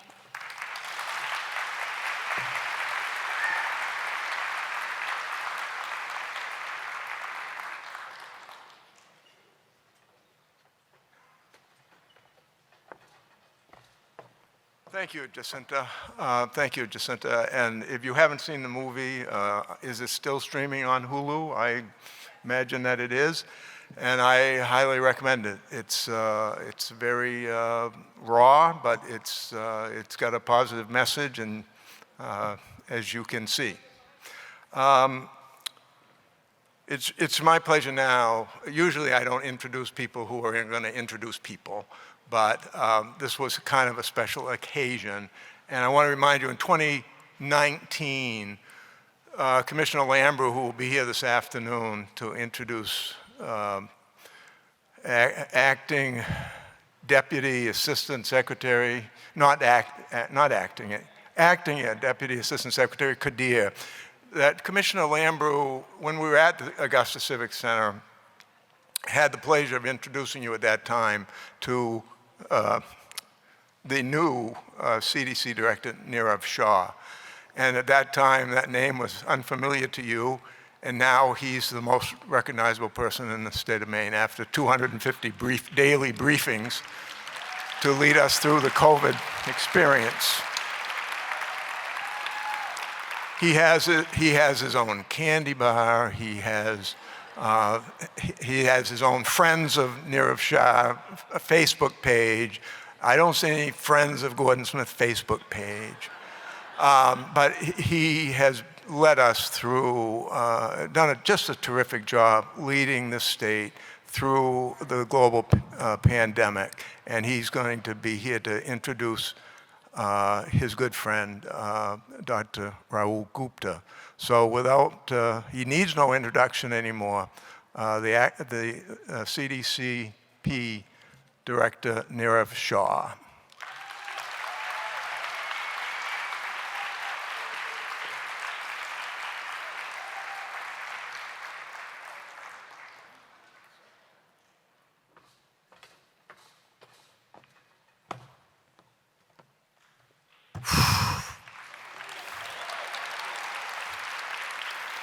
Greetings, people of Earth.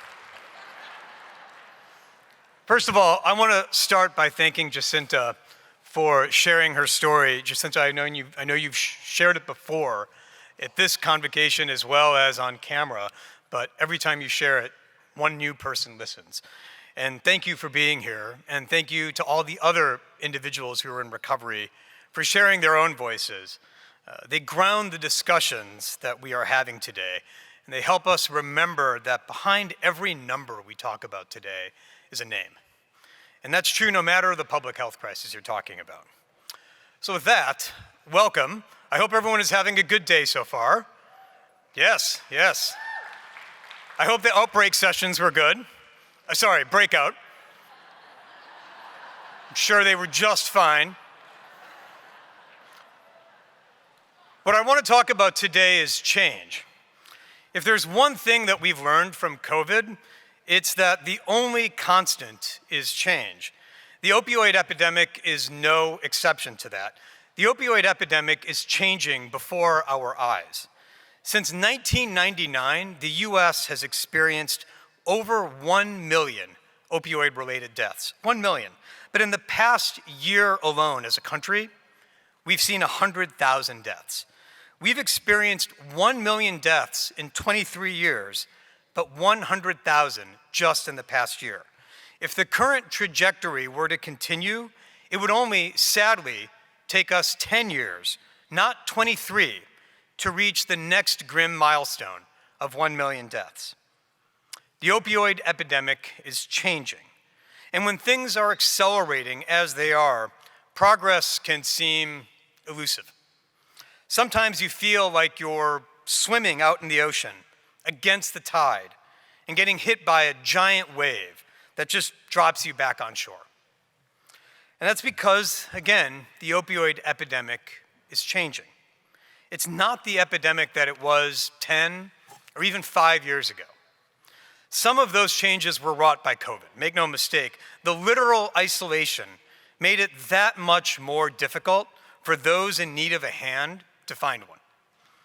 And we used to talk about street drugs, but now the street is moving to Snapchat. We used to talk about overdoses, but now, with synthetic analogs in a variety of illicit drugs, it's just as appropriate to talk about poisonings. We used to talk about overdose deaths as the unfortunate and unavoidable outcome of substance use disorder, almost like walking into the ocean and eventually being consumed by the waves. But with fentanyl appearing in more and different fake drugs, we have young people who are drowning the very first time they dip their toe into the water. That's again because the opioid epidemic is changing. Here in Maine, we've seen a 9% increase in suspected fatal overdoses in the first 5 months of this year as compared to the first 5 months of last year. Now that is dispiriting, but we must not lose hope, because if there's another thing that we've learned during COVID, it's that Maine can do hard things. We can continue addressing a wicked problem like the opioid crisis, even as that problem shape-shifts in front of us. Now, the opioid epidemic is also changing in ways that are positive. This past legislative session, there were nearly 24 pieces of legislation that were passed and enacted addressing the opioid crisis. Since 2019, under Governor Mills's direction and leadership, the state of Maine has distributed over 200,000 doses of the reversal drug naloxone. The Options program is now live in all 16 counties across the state of Maine. We've set up an overdose review panel inspired by work that our next speaker, that Dr. Gupta, set up in his home state of West Virginia. We have 2 new methadone clinics across the state, and within the Department of Corrections, because of the work of Commissioner Randy Liberty, there are more than 1,500 residents of the Maine Department of Corrections who now have access to MOUD. So change is happening, some positive and some negative. Now in 2015, I was at a conference with other state health officials. The opioid epidemic was just starting to affect the entire country. And many of my colleagues and I were sorting out what we knew about the problem and what we could do to get a handle on it. It was difficult to even know where to begin. But there was one state that was ahead of the game, a state that had already mapped out the issue, a state that understood at that time the nexus between overprescribing, illicit drug use, and death. One state had already understood that the problem was not uniquely one of law enforcement, uniquely one of healthcare, or uniquely one of public health, but that it would take multiple groups working with one another, not against each other, to turn the tide. One state whose public health director already appreciated that prevention was going to be just as, if not more important, than treatment. One state with a public health official who knew and believed that recovery was possible. That state was West Virginia. And that health official was Dr. Rahul Gupta. It is no surprise then that President Biden nominated Dr. Gupta in July of 2021 to serve as the director of the Office of National Drug Control Policy at the White House. Dr. Gupta is a practicing primary care physician over 25 years, and he began his career in an underserved community of fewer than 2,000 residents. He has since served under 2 governors as the health commissioner of West Virginia, and most recently was confirmed as the director of ONDCP by a voice vote in the US Senate in late October 2021. He also happens to be the first ever medical doctor to hold that post. But as much as any of those things, Dr. Gupta is my friend. He's the guy that I called early and often to understand not just what was happening in the opioid epidemic, but what was going to be coming down the pike.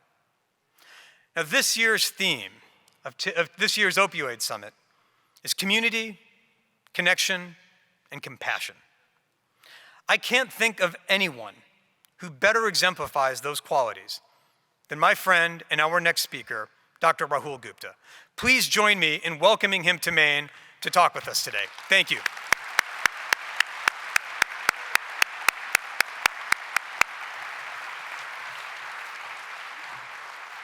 The podium is yours. Thank you. Yeah. Good morning.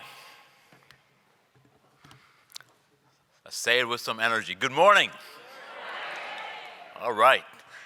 Well, thank you, Nirav, for that introduction and for your leadership in the state of Maine. I just want to give just a round of applause to Nirav.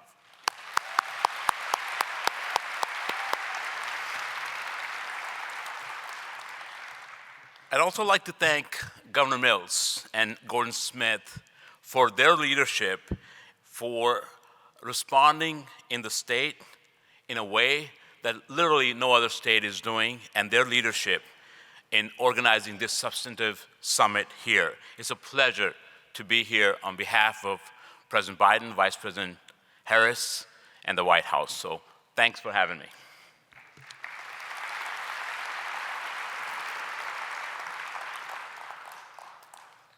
You know, as we start, as Nirav mentioned, as a former health official, both at state and local levels, I really have enjoyed and value the partnership that you have here. We see here, and I've had a chance to meet with your Attorney General, Frey, United States Attorney Darcie, McElwee, and it just shows us the value of partnerships. We know that we've talked about the Department of Corrections Commissioner, Randy Liberty, elected officials that are here, and of course, we have our own SAMHSA leader in Tom Coderre. So I really think that it is this type of partnership and collaboration with everyone here that is participating that makes this so different than we were even just a few years ago in addressing this crisis.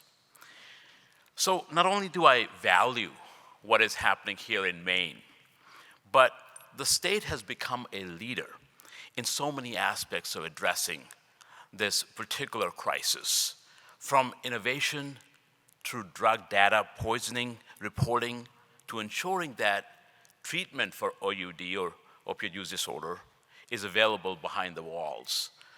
I really value the efforts that are happening here to address the entire spectrum from prevention, harm reduction, treatment, to recovery. And I'm so glad that we're doing that. Now, to begin with, let me mention a little bit of what we do and what the office does. But before that, I want to talk about myself. As Nirav said, for 25 years, I've worked in small towns where people paid me with apple pie and homegrown tomatoes, and to up to 25 million people in a city. So I understand the importance of treating people as human beings, understanding the centrality of that human dignity, and understand that people can go on to successful lives. We heard this morning in your breakout sessions about, the systems that happen when you come in contact with the healthcare system. I'll tell you, I'm one of those people behind that curtain, and I've seen it, I've experienced it. I understand the challenges people face. I've had so many people that have been successful in treatment, but there's been times where in the emergency room, I couldn't go a shift for months at a time without reversing an overdose. That's how tough the challenge is that we're dealing with today. And unfortunately, I've seen people, my own patient, succumb to disease because I've attended far too many funerals that I care to remember or want to remember, but it's happened. And so when President Biden asked me to take this position, I felt honored. I also felt eager to walk into an office, work with communities, work with people like yourselves to figure out how we solve this problem. So my office has been operational since 1989, coordinating the federal response to illicit drugs and developing the president's national drug control strategy. Now, ONDCP oversees about 18 federal drug agencies that are called drug-related, that have drug-related programs. And that's what's interesting about it is it spans both from public health as well as national security. So our experts come from all things public health, like CDC and other branches of HHS, but they also come from national security agencies like DEA, as well as other agencies. Now, what we do is we work at the intersection of public health and public safety. And I'm sure that most of you can attest to, if not everyone, that this mission has never been more important or critical. So it's been important for President Biden from day one that this overdose crisis or poisonings are taken and given the type of priority, urgent priority that it needs. But how do we do that? We do that by working together, following science in a compassionate way, and having a bold plan to accomplish that. And that's exactly what we're doing. As you know, in April, President Biden released his inaugural drug control strategy and sent that to Congress. Now, this issue, this development of strategy was very extensive. It involved consulting with more than 2,000 stakeholders. So for every one of you who played a part in our strategy development, I want to thank you. It involved consulting with all 50 state governors. And I can tell you that nowhere has the role of Governor Mills been more important in helping us develop the strategy than any other governor. And that leadership, what you're seeing and living every single day here in Maine, is what we want to try to replicate all over the country. We've also had a lot of, within the administration, a lot of agencies consultations that have been important. And that's how you really get to a point where you can have a strategy and implement that. So you ask why, right? And we've talked about, Nirav's mentioned that a little bit this morning. Why? Because we have gotten to a place where we have, unfortunately now, we're losing 107,000 and more lives a year across the United States. You know, that means losing an American life every 5 minutes around the clock.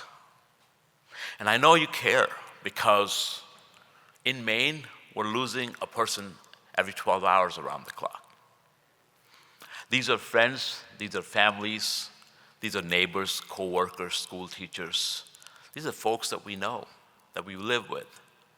And unfortunately, we don't get to see them once they pass away. So our focus has been, how do we work to save these lives? And I'll talk about that a little bit. This loss that we're seeing really feeds our need to push forward and succeed. So let me talk about what's causing these deaths a little bit. I was talking to Senator King earlier this morning, and we discussed how this crisis has really evolved and changed. And because of leadership, the congressional representation you have, we're able to make that difference in order to have an impact in a positive way. Now, you know that most of these drugs involve synthetic opioids, like illicitly manufactured fentanyl. But stimulants like meth and cocaine are also playing a role. I'll tell you this, that this is the most dynamic drug supply environment we have ever seen in this country. And I say this because we are seeing now synthetic drugs that are produced from chemicals that are shipped as precursors from China, and then they're routed through Mexico, converted into these dangerous compounds like fentanyl and meth, and then they're handled by domestic criminal organizations right here in the United States, where ultimately they infiltrate our most vulnerable people. And all too often, these drugs are winding up in communities where naloxone isn't readily available, where we know that prevention efforts have yet to take root or be delivered at a scale that's needed, where harm reduction services aren't available or are still underfunded, where there are unacceptable barriers to treatment. And oftentimes there aren't enough recovery support services or resources for those services. And what's happened is for far too many years, this poisonings and this crisis has been unraveling the very social fabric of our nation, and it's destroying American lives and livelihoods. So what's driving this? And we took that as in our strategy, an important piece. Well, there's two things that we believe are one of the biggest drivers of this, or two of the biggest drivers. First is the untreated addiction. And you heard earlier Ryan Hampton talk about the infrastructure need. That's true. We really don't have an addiction treatment infrastructure in that sense that we do for diabetes or hypertension or heart disease in our country. And the second piece is drug trafficking and its profits. Because, it's not an ideology, it is profits that drive the entire business as a commerce for drug trafficking. So President Biden's strategy really starts to focus and hone in these aspects. This strategy, the president has made this a part of his unity agenda. What that means is that this is what we can come around and come together to solve this problem. Why? Because this is not a red state issue or a blue state issue. This is America's issue. Every one of us is impacted. And we need to approach this with the strength of unity like we've never done before. We also think that it's important to prioritize, without giving up other aspects, some of the things that will continue to have saving lives as our North Star.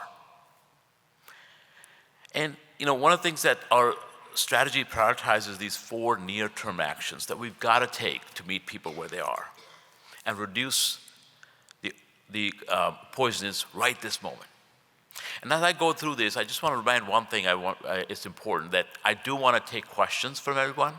So if you have questions, you'll have note cards, and you see them on the tables. Please make sure you're writing them down. Because as we discuss this, you may be thinking, I have a question to ask. So I want to make sure that we're also thinking and writing questions. So let me talk about the first piece, which is really, really important. We know the most important action we can take right now is to have naloxone. Some people call it Narcan, which is the opioid antidote, available in the hands of everyone without fear or judgment. Because today, 3 out of 4 people are dying from opioid poisoning because that naloxone isn't available. So we're working to reduce that stigma that surrounds for people so they can ask for help.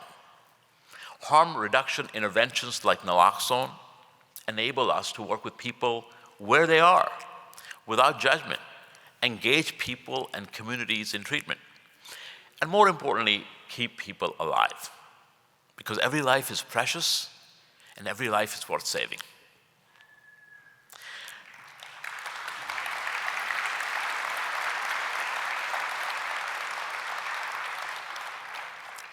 So we know that harm reduction services like these have bipartisan support. We also know that we're going to expand naloxone because every dollar that we invest on naloxone gets almost $2,800 in return. Think about that. Amazing. You're saving lives and it's cost benefit to the society. And we know that community-based naloxone programs are so cost effective and they're saving lives, so why not?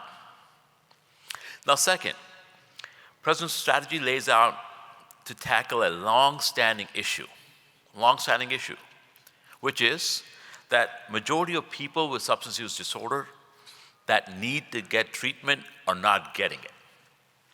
Now that's an important piece because we know that less than 1 out of 10 people in the United States of America today are not getting are only getting the treatment that they need. That should not be acceptable to any one of us here. Now we know that treatment saves lives. We also know that everyone that needs treatment should be able to get it. So we're going to work on doubling our treatment admissions for populations most at risk of overdose and poisoning deaths. That's important because we had a really nice conversation yesterday with Bangor Area Recovery Network yesterday, and one of the things we talked about,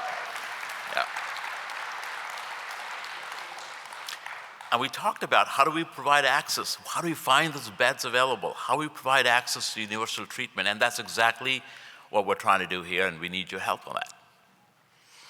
Now third, we're renewing our focus on disrupting transnational criminal organizations and their illicit financial networks and supply chain, and affecting them where it hurts the most, which is their pocketbooks. So this is not about whack-a-moling a problem. This is about going after the root causes, which is profits. We're going to continue to make it more expensive, more costly for these transnational criminal organizations to do their work. This is critical. It's critical because, let me be very clear, if it remains easier to get illicit drugs in America than to get treatment, we're never going to be able to solve this problem.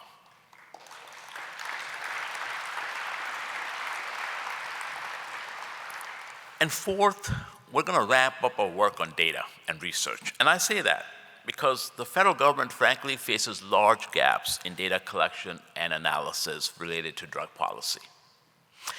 And that's exactly where states like Maine come in. Because we know that one of the best predictors for a fatal overdose death is a non-fatal overdose death. Now work right here in your home state, you've done the work to show and demonstrate that for every 1 fatal overdose, there are 14 non-fatal overdoses. And I'm so proud of the work because I highlight that all the time across the nation. But in far too few parts of the country is that work being replicated right now. Because we don't have a consistent and timely way to get people to understand first the non-fatal overdoses and get people the help that they need. And this really limits our ability to identify those emerging trends. So the sooner we can get the data, the sooner we can act, and sooner we can get people into treatment and recovery. That becomes a very important piece. Now, in addition to these 4 areas that I mentioned, the President's strategy also directs federal agencies to take actions on preventing youth substance use, supporting people in recovery, and advancing racial equity in our drug policies related both to demand and supply. We want to make sure that we're addressing both sides of the equation. Now, we're expanding the scope of this work to address factors that are often underneath the challenge. And you all know very well what I'm talking about. I'm talking about things that are affecting substance use disorder to begin with. Things like child poverty, things like employment, economic opportunity. Whole idea here is, folks, though, we can reach our full potential. And we listen, and it's a really important piece. It's not only about treatment, only about prevention, only about recovery or harm reduction. It's actually getting people to reach their full potential. Now, we know, for instance, adolescence is a critical risk factor and risk period for people for substance use initiation. And there can be so many negative outcomes related. And so we want to address these social determinants of health as well as adverse childhood experiences that focus our efforts on evidence-based primary prevention efforts so we can stop the use before it begins. We're also investing in building and training the addiction workforce. It's really important that as we work to address the systems with a systems approach, we're also ensuring the critical need for people can have access to treatment, harm reduction, as well as recovery support services that they need. So we've got to grow our addiction workforce and build a recovery-ready nation. Now, we need to build our capacity. We're working on scholarships, loan repayments, and fellowship programs because we want to increase and move every level we can to increase our capacity. We want to improve and increase and expand the peer recovery support services workforce and the work to eliminate barriers to employment. You know, safe and supportive housing is so important. In fact, we've been looking at putting out more resources for safe and supportive housing. You may have seen HUD has recently put out an announcement, $365 million, and we're so proud of that. We also want to make sure that people have an opportunity for education for people in recovery, so you can advance to the next level and achieve your goals. And what makes the strategy and the work so special is that it looks at the big picture of drug policy in a way that we haven't always seen. For instance, I'll mention a few things. For the first time in federal government policy, we're embracing high-impact tools like harm reduction to reduce overdoses. We have a new emphasis on treatment behind the walls. We're getting naloxone to everyone who needs it. And we want to remove these outdated barriers to prescribing medications for opioid use disorder. These becomes important piece. This is the first time we're proposing commercial disruption, as I mentioned, to go after profits. We're also delivering very important and extensive details on data and criminal justice part. That's going to help us better understand our environment and deliver life-saving resources to people when and where they're needed when they interact with the criminal justice system. We also want to emphasize, as I mentioned, ACEs, the adverse childhood experiences, because those are key issues that we have to address. And as I mentioned, we want to achieve universal treatment. Now, I mentioned the recovery piece, and it's really important because recovery, as you all know, isn't just about getting treatment. It's about all the support services you need, ranging from childcare to housing to food to employment and so much more. And those are the areas that we recognize and we must work on, and we need your help. Now, when you put this together, the strategy represents a new era of U.S. drug policy. Now, in the past, U.S. drug policy was often focused on more stopping the flow of drugs than on helping people with addiction, partly due to stigma, frankly, for or against people with addiction. Today we understand, and it's been said this morning already, that we understand addiction to be a disease. You know, we didn't even understand this 20, 30 years ago this well. And now what we need to do is act, and that's what we're doing. We need to treat this as a disease, no different than any other chronic medical condition. And we mentioned diabetes, hypertension, heart disease, cancer. And that's what we have to do. We have to treat it like chronic disease. We have to work with partners to make them understand that's the case. And we have to evolve our approach to the way to look at and find funding and resources towards that.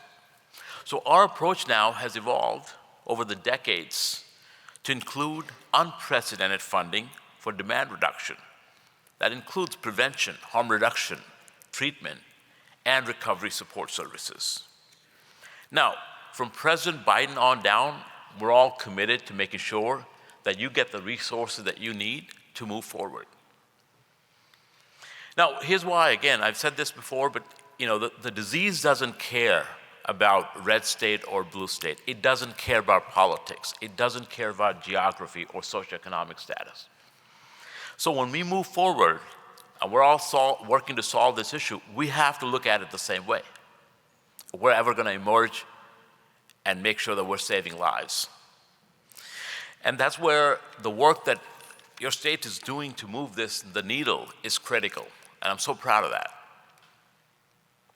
Now, when I was a local official and a state official, I wish I had some framework. I had an ability so I didn't have to recreate the wheel. And one of the things that we are doing now is to creating these state model laws. And these state model drug laws, they can be adopted to save lives.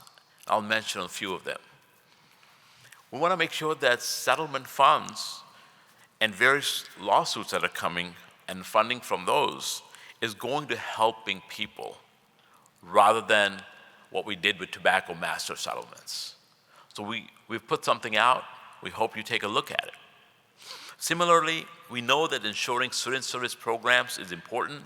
It's proven strategy, cost-effective, reduces communicable diseases, gets people into help.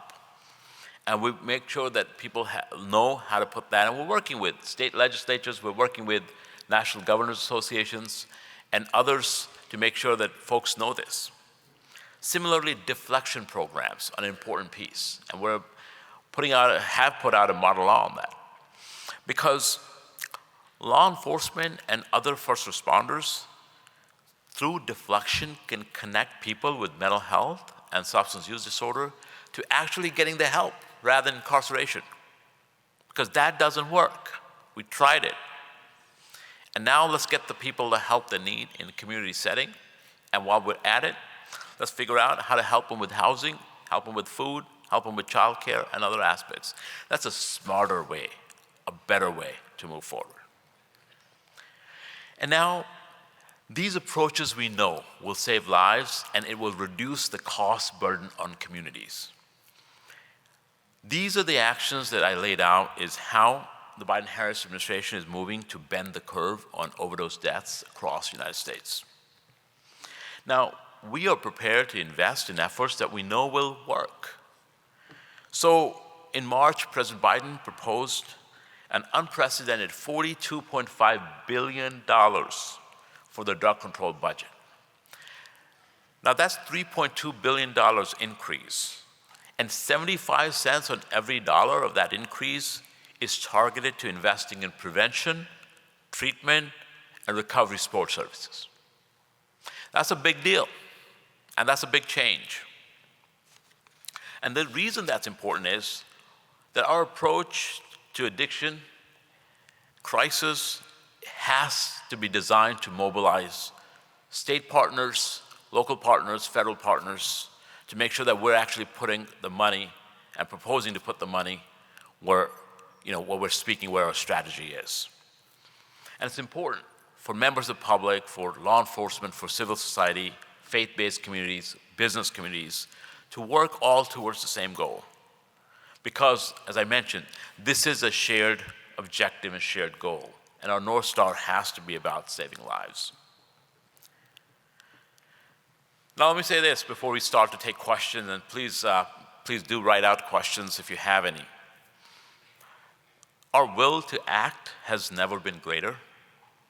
The necessity has never been more urgent. And the strategy, President's strategy, paves the way. And I'm optimistic. But you know what? That's not enough. We have to match optimism with action. And therefore, my appeal to you is time to act. Because to me, all of this boils down to one simple question. As leaders in our communities and across the state and across the country, what legacy do we want to leave behind? You know, there's three kinds of people. There's those who create what happens, there's those who watch what happens, and those who wonder what happened. Do we want to be the next generation to look back and see how stigma or gridlock stopped us from taking decisive and necessary actions to save lives? Or do you want to be remembered as those leaders who ushered in an era of compassionate, data-driven, and high-impact action? I'm going to do everything in my power, and I know you are too, because we cannot solve this working in our own silos.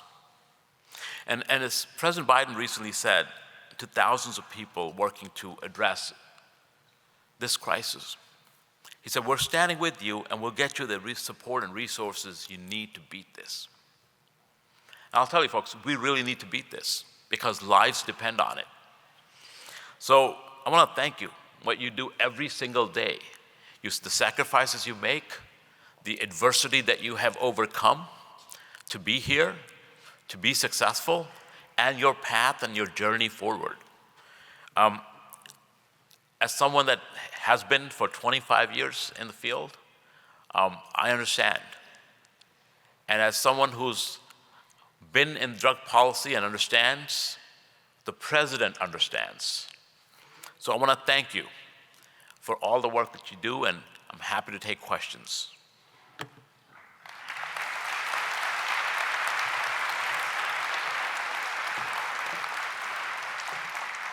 Live.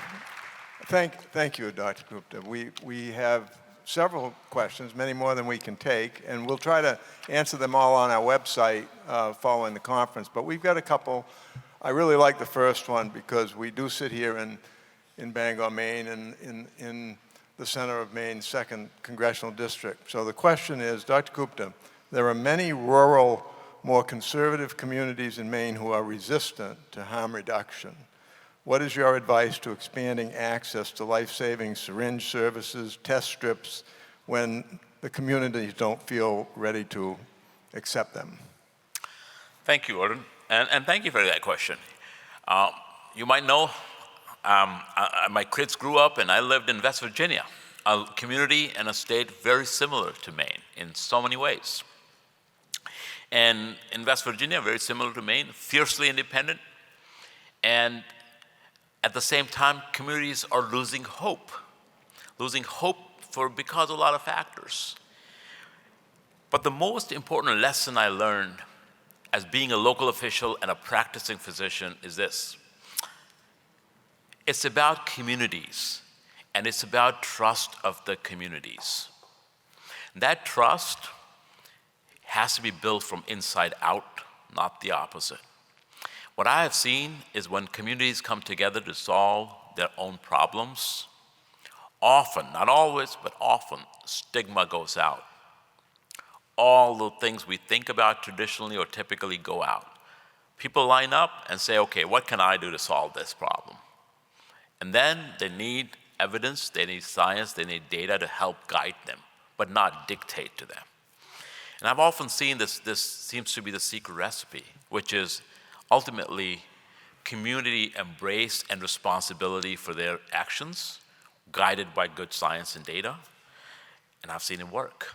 So I think one of the things we can do all is help provide these type and other resources to communities, oftentimes rural, and help them figure out the best. But at the table, we've got to have all stakeholders. So when I see success, I see often when law enforcement is there, public health is there. When faith-based is there, businesses are there. When medical community is there, elected officials are there. So if you think about it, when folks get together, they figure out how to solve the problem. Very core of our democratic mindset. Thank you. The next question is, there are not enough well-trained addiction specialists. Why aren't there? And what can be done to increase the supply of well-trained health professionals? Thank you. That's another really good question, which is, when we talk about less than 1 out of 10 Americans are getting the treatment that they need, when we think about removing barriers to treatment, we know we need more professionals. So there's so many ways to be able to get that, right? So one is training. The other is, of course, making sure people are practicing to the full scope of their training. Another piece is to make sure that addiction curriculum is part of healthcare-related professions curriculum.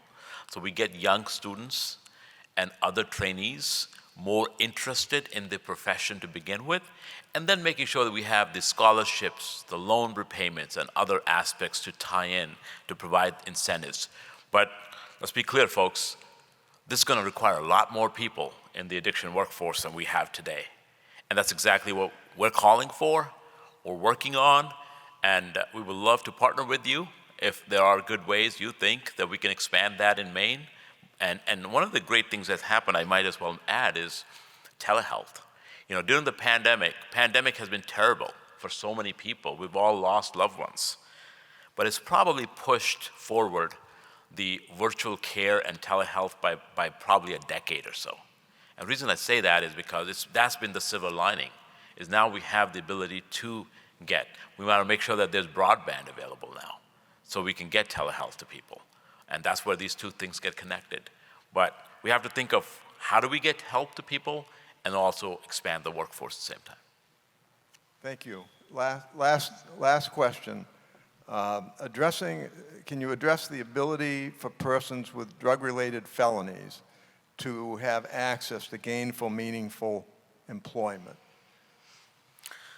That's a really good question as well. I think it's really important to make sure that part of our criminal justice reform looks at getting people back into the workforce. That's a really important piece. And one of those things starts with making sure first deflection and diversion programs, drug courts, but then also having the appropriate changes in laws, state, federal level, and others, to see that people can get gainful employment and not be biased against when they're out. It does nobody no good to be served as a second-class citizen, right? We know that because one of the things that we should remember is amongst the 100,000 people, one of the largest population is people dying between 25 and 54 years of age.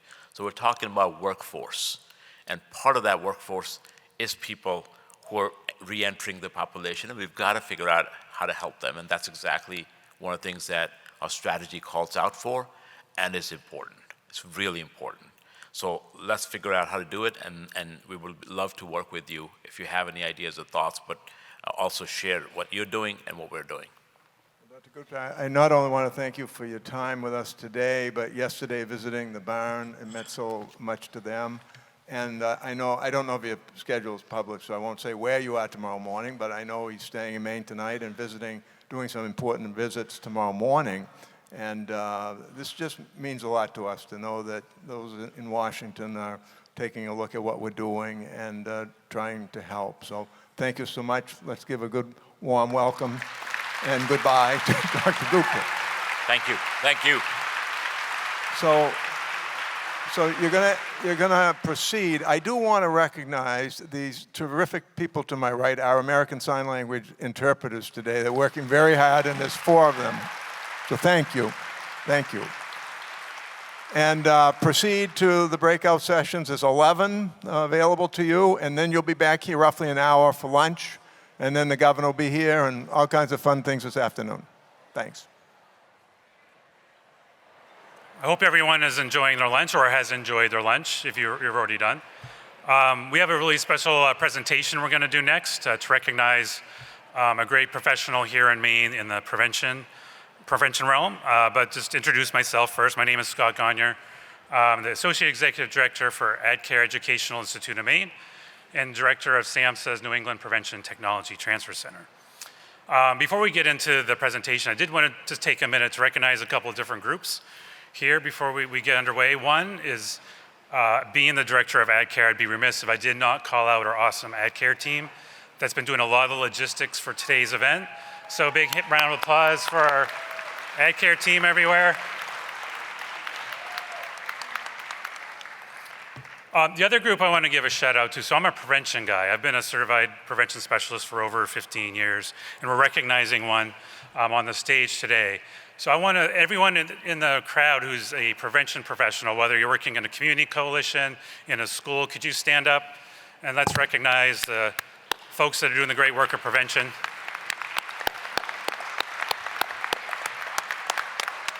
Stand up. We know prevention is a vital part of our response to this, so it's important to recognize that great work.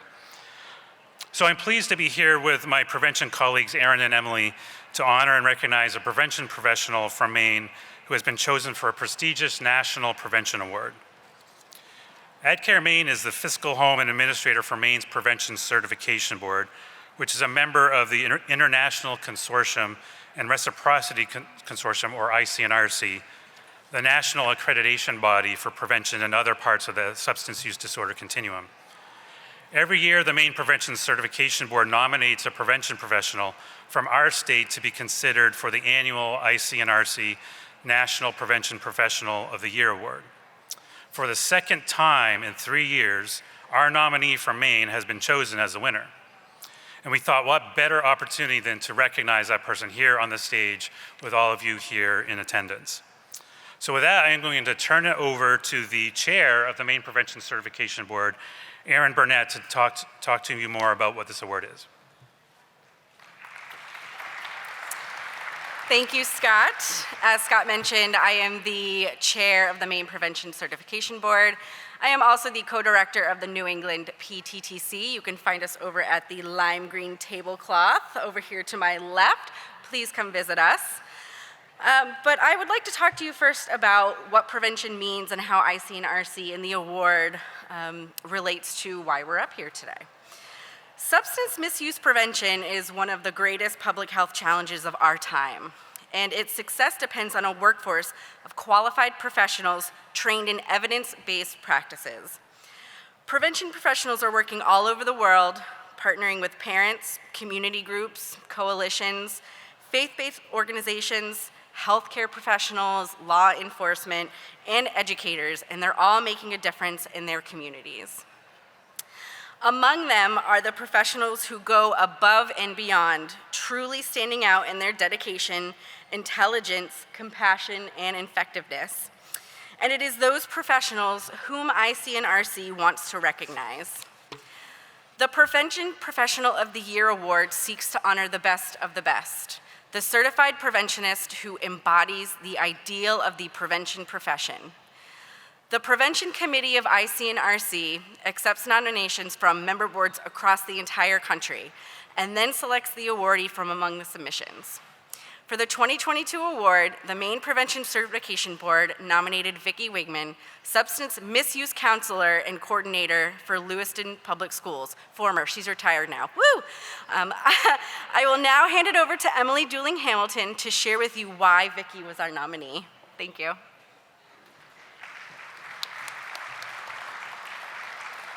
Good afternoon. I'm Emily Dooling-Hamilton, Health Promotion Manager at Healthy Androscoggin, and I nominated Vicki Wigman for many reasons. Vicki Wigman, like Aaron mentioned, is a substance use prevention coordinator and counselor at Lewiston Public Schools for 35 years, recently retired. Additionally, she made tobacco cessation counseling easily accessible for her students and worked with over 350 students on quitting tobacco during her career. I've had the distinct honor of collaborating with Vicki since fall of 2010 and can attest to her unwavering work ethic, motivated ability to lead others, and the positive influence she has on adults and youth alike. Among many, a short list of adjectives to describe Vicki would be passionate, distinguished, engaging, and articulate. She has provided high-quality substance use prevention programs and initiatives at Lewiston Public Schools and throughout Androscoggin County. Some of the many prevention projects included: develop culturally competent ways of educating and empowering new Mainers in regards to tobacco, cannabis, and safe storage of medicines. Provided technical assistance on best practices for municipalities to the town of Leeds as they develop their cannabis ordinance. Helped train community partners to become tobacco educators. Testified on health legislation for equalizing the tax on tobacco products for the state of Maine. played a top leadership role in educating parents and caregivers on prevention information, dissemination, and communication. Co-authored a monthly substance use prevention e-newsletter for both Auburn and Lewiston high schools. Was a prevention expert panelist for community town halls focused on opiate misuse. Led prevention PSAs around and during prom and graduation seasons. Created videos that were posted to Facebook, sharing talking points to provide parents and caregivers on youth vaping. And lastly, provided testimony and advocated for training and availability of Narcan in schools. An effective approach to inhibit prescription drug and misuse medicines is to prevent individuals from accessing drugs that have not been prescribed to them. Vicki has helped coordinate and facilitate the free medicine take-back day at Lewiston site since its inception. This is an event where residents can clean out expired, unused, or unwanted medicines and have them safely and securely disposed of in a way that provides minimal impact to the local environment. Since Vicki has helped with the free medicine take-back initiative, we have collected over 24,500 pounds of expired, unwanted, and unused medicines for Androscoggin County. Yes. And lastly, a quote from Leanne Dodge, Program Director for SOPO Unite. As Joni Mitchell sang, "I am as constant as the northern star." That is who Vicki is for Maine's substance use prevention. Her contributions at both the local and state level are outstanding. She is the founding mother of the Maine Certified Prevention Specialist process, bringing her passion, expertise, and commitment to best practice. She has been a role model for so many of us in this field. I am grateful for all of her guidance. She is the Northern Star. Congratulations, Vicki.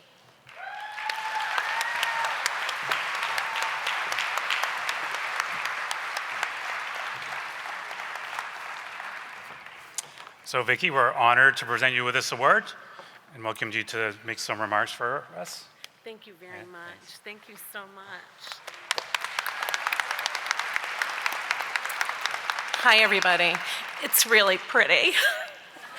I'm going to put it here. I heard my dear departed mom in my head, which I do every now and then as I was walking up the stairs and saying, "Oh, for God's sakes, don't trip." Nailed it. So it's a true honor to have been selected as this year's recipient of the ICNRC Prevention Professional of the Year Award as nominated by my own state of Maine. I'm indeed humbled beyond words. I'm particularly thankful to my colleague and friend, Emily Dooling Hamilton, for nominating me. Emily and the entire organization of Healthy Androscoggin. I know I see Corey Brown over there. Rowan, I know you're here, and I don't know who else present and past. But Healthy Androscoggin has played such a pivotal role in nearly all that I've been able to do and reasons why I am up here right now in prevention over the past many, many years of my career. Indeed, Healthy Androscoggin is a prime example of not only my efforts, but my community's efforts to simply lock arms and believe that we not only needed to, but could indeed make a difference in the lives of our community through prevention, even if we didn't have money, which we didn't in the beginning. What started as just this, a concerned and diverse group of community members, developed into a trailblazing cornerstone that is Healthy Androscoggin, providing prevention programming that has absolutely led to positive changes in my work community of Lewiston, Androscoggin County, the state, and the country. I love to come up with ideas. There are people in this room who fear the saying, "Oh, you know what, I was thinking about something." Some of them are really not that great. Some of them lead to some pretty fantastic outcomes. Healthy Androscoggin has on too many occasions to count taken my many on the way to work, while I was out for a jog, or I was just thinking ideas and made them a reality. I couldn't have done what I've done without you, so thank you very much. I'd also like to give my sincere thanks to Scott Gagnier and Aaron Burnett, and Scott worked for Healthy Androscoggin, just gonna say that. I knew him back then. and the entire staff of AdCare and the PTTC. I can't say enough about this group, really. You are the best. I can honestly say that the majority of my professional training in the past several years is a direct result of the work of AdCare and the PTTC and all they do to develop the prevention workforce. Colleagues of mine in the Lewiston School Department have greatly expanded their own knowledge and skills across their own disciplines through trainings offered through both entities.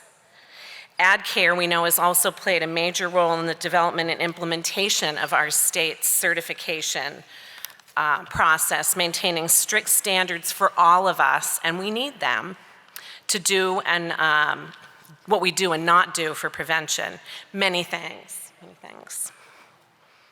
So just a couple of weeks ago, I retired from the Lewiston School Department after 35 years. Yes. People had asked me if I was sad, and I'm like, no. I mean, I'm reflective, but I am very fortunate, and I mostly tap into that fortune. I like to think I'm not a different person just because I am gonna walk around other places than Lewiston School Department.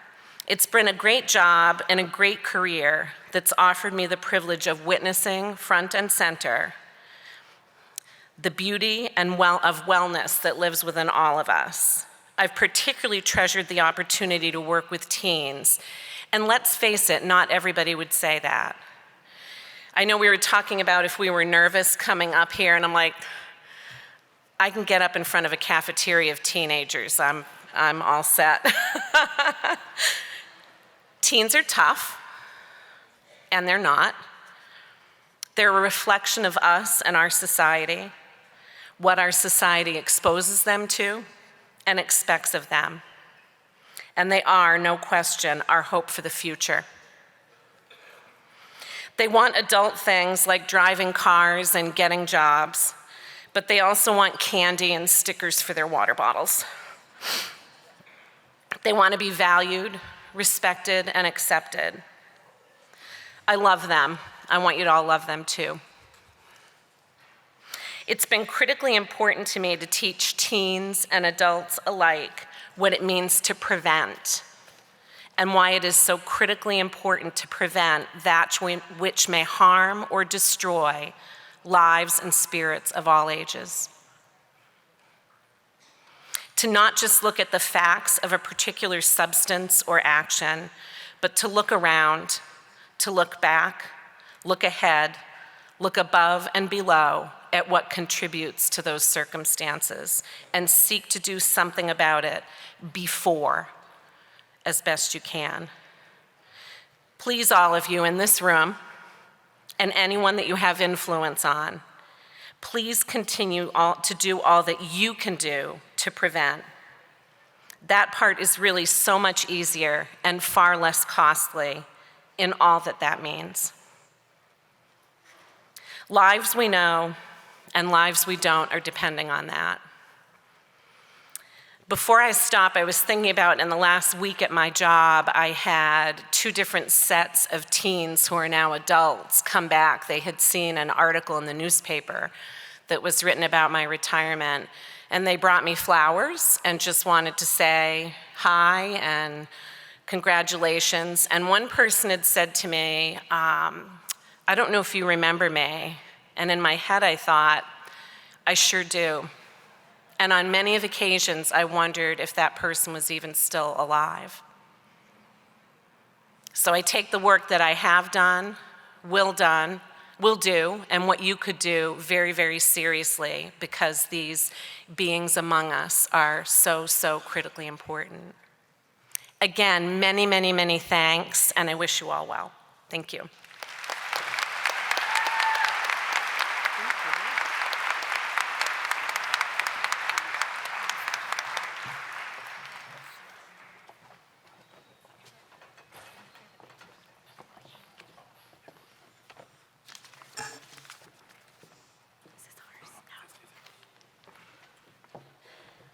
Thank you and congratulations.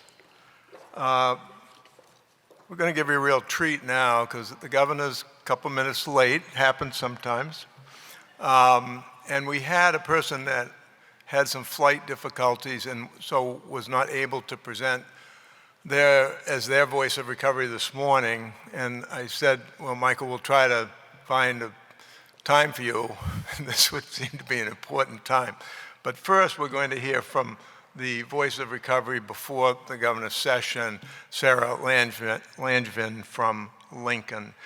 You'll learn more about Sarah because she's the subject of the documentary film that Points North will be showing, I forget what time, maybe the middle of the afternoon, at 3 o'clock, thank you. And, but it's a wonderful story. And so I'm gonna, first Sarah will present her story, but Michael Connor, I know you're in here somewhere. I can almost see Jeremy because he's tall, but if you would proceed to the stage, we'll have you present your journey after Sarah while we're waiting for the governor. Sarah Langevin.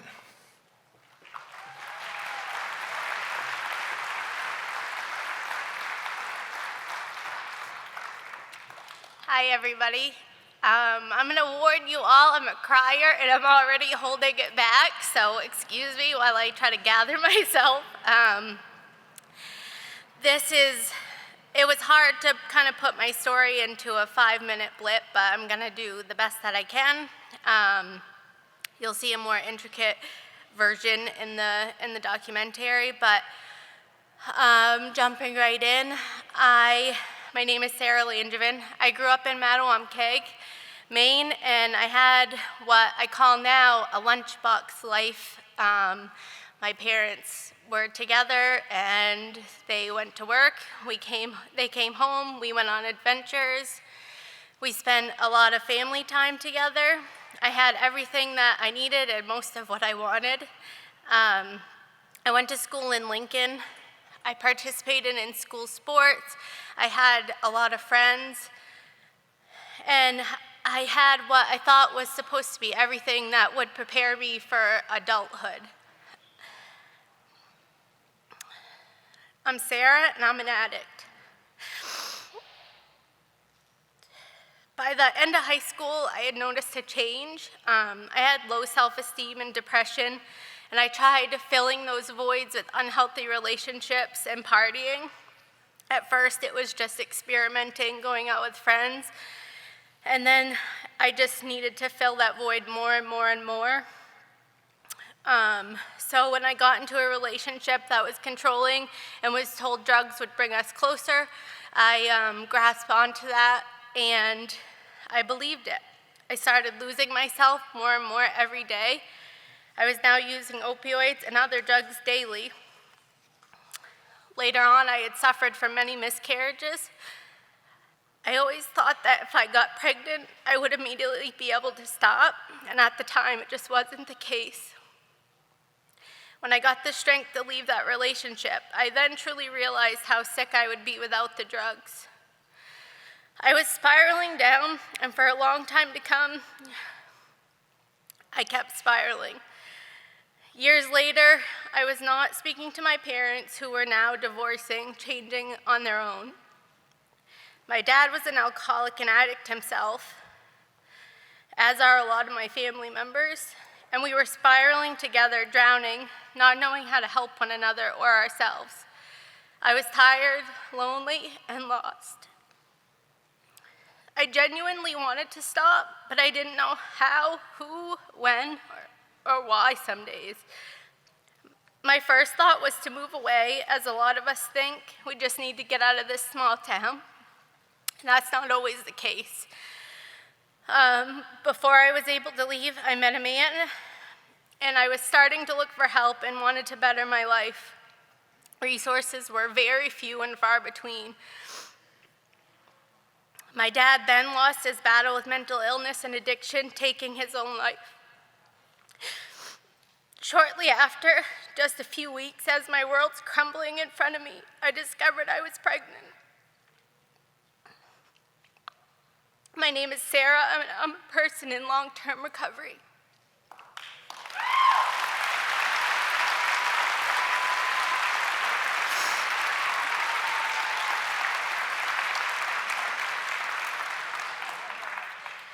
After discovering I was pregnant, I immediately got into MAT therapy, and Suboxone helped save my life. I began the journey on working on me and the steps to becoming a healthier person. I'm now married to the man I had met then, who's a wonderful father and husband. I am a mom to 4 beautiful kids, 9, 7, 6, and 2, and we have our 5th on the way.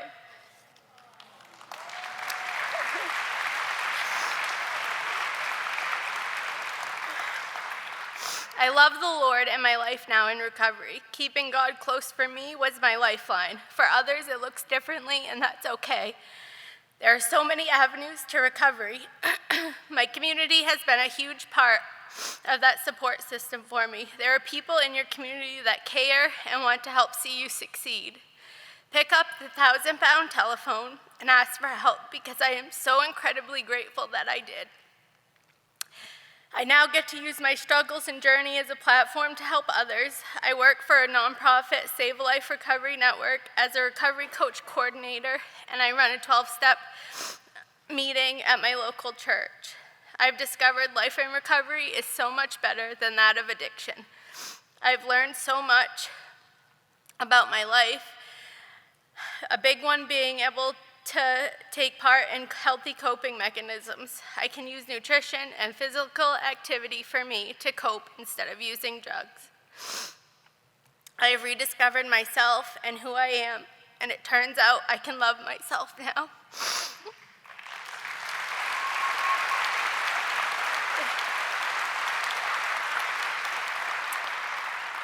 So if you're struggling, please reach out.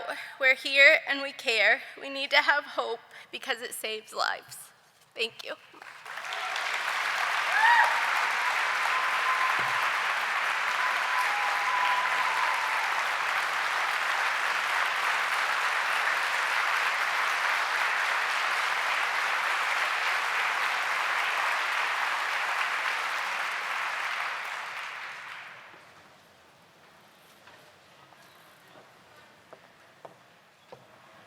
Another incredible young woman. And you won't want to miss the film at 3. So we haven't found Michael Connor. There was certain advantages to keeping everybody in the same room, but he either didn't hear that I had an opportunity for him, or he might have stepped away. He's coming? Well, he might want to come a little faster because the governor is now here, but we have she'd like to have a couple minutes. So, where are you, Michael? I see Jeremy. Jeremy, where's Michael? You're gonna need. He's ready? Run, Michael, run! Yay! I don't want him to be. I don't want you to be out of breath, Michael. It's okay. The governor wanted 4 or 5 minutes in the green room, so you take your time, catch your breath, and you're going to meet another incredible young man. And we've used some filming with Michael on our new TV series that you're familiar with, the Yankowskis, Chantel, Justin. We've kind of made household names, and Michael's going to be the next one. Michael Connor.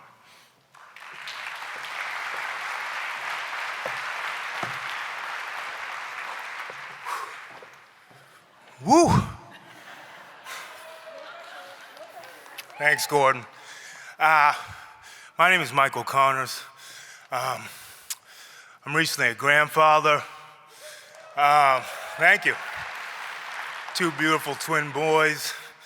I'm a somewhat average basketball player in pickup.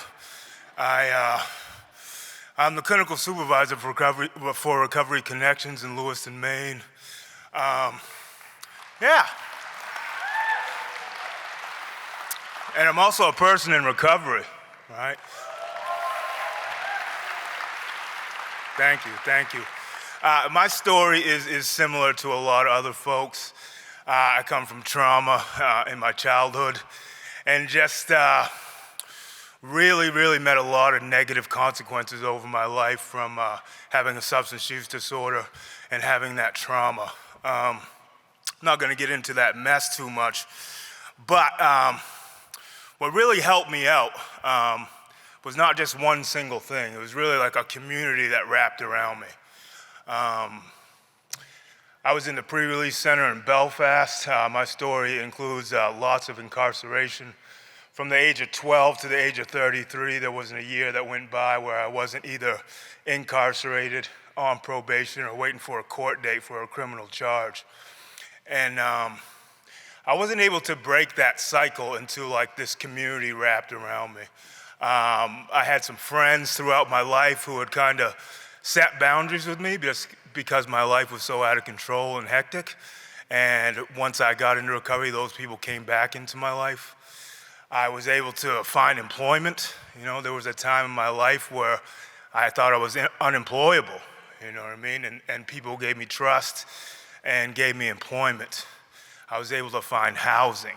I was able to get medical insurance and dental insurance. And I was part of this grassroots organization in Belfast, Maine, and I was on the board. They put me on the board as a treasurer, and I was kind of like, you guys know who I am? You want me to handle this money? I don't know if that's the smartest move, but they did. And what that did is help me build confidence. I was on this board with the police chief, nurses and doctors from the local hospital. And for a long time, I wondered why I was sitting in these meetings with these people, because I didn't really feel that like I fit in, right? Or that I was on the level of these folks I was around in the room. And what those people did was show me love and compassion until I absolutely knew 100% that I deserved to be at that table. And it led to days like this, you know what I mean? For many times in my life, I thought I was destined to die from the disease of addiction. And because the community wrapped its arms around me, because I was given opportunities and trust, that's the only reason I'm sitting before you here today. And I'm so grateful for the community, Belfast and Lewiston, just for accepting me just as I was, right? And literally loving me when I couldn't love myself. So without the community that wrapped its arms around me and gave me these opportunities, I don't know where I'd be. You know, I thought I was destined to lead a life of incarceration and probably die from that. And because the community wrapped its arms around me and gave me support, I'm here today, so I'm eternally grateful for that. I'm grateful that I get to be here today with all you folks in this room.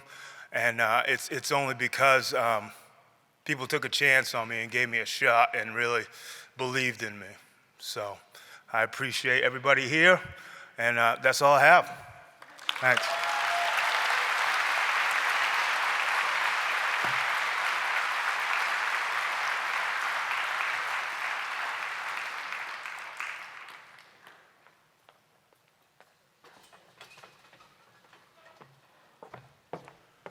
Thank you, Michael. An awesome filler.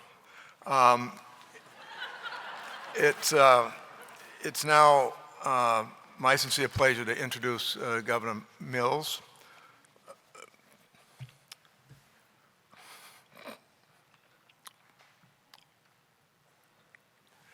Governor Mills is the 75th and first woman governor of the great state of Maine.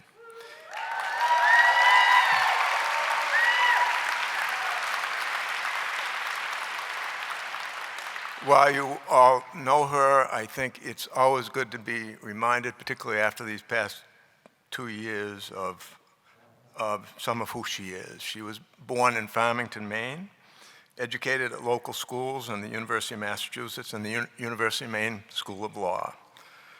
She served as both a district attorney and 8 years as attorney general before being elected as governor in 2018. Being the first woman, again, to serve in that position. In fact, she was the first woman to serve as Attorney General and the first woman district attorney in New England. There's a theme there.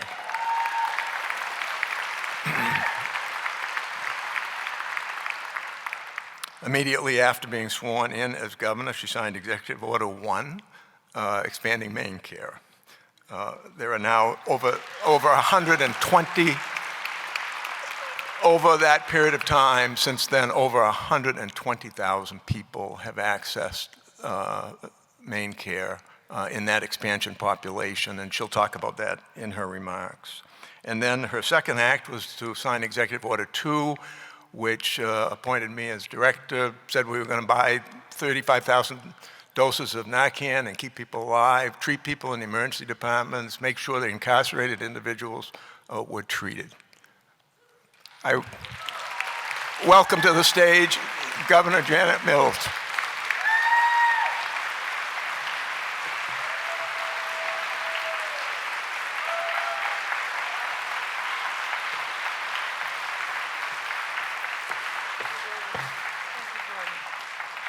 More waters than we need. Good afternoon. Thank you, Gordon, for the excellent introduction. I love it. You can stay on the job another 4 years, maybe.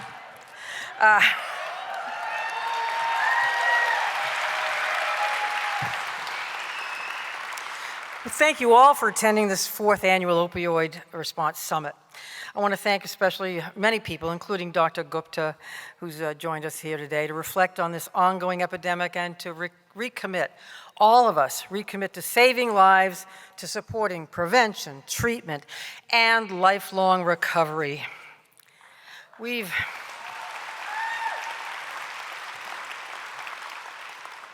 been through an awful lot these past few years. An awful lot. A pandemic that halted the national economy, that separated families from one another, and that stole the lives of 2,461 people here in Maine. Hospitals that were filled with COVID-19 patients fighting for their lives. Healthcare that was postponed. People who left the workforce out of fear for their health. During these last few years, however, we've also experienced community, connection, and compassion.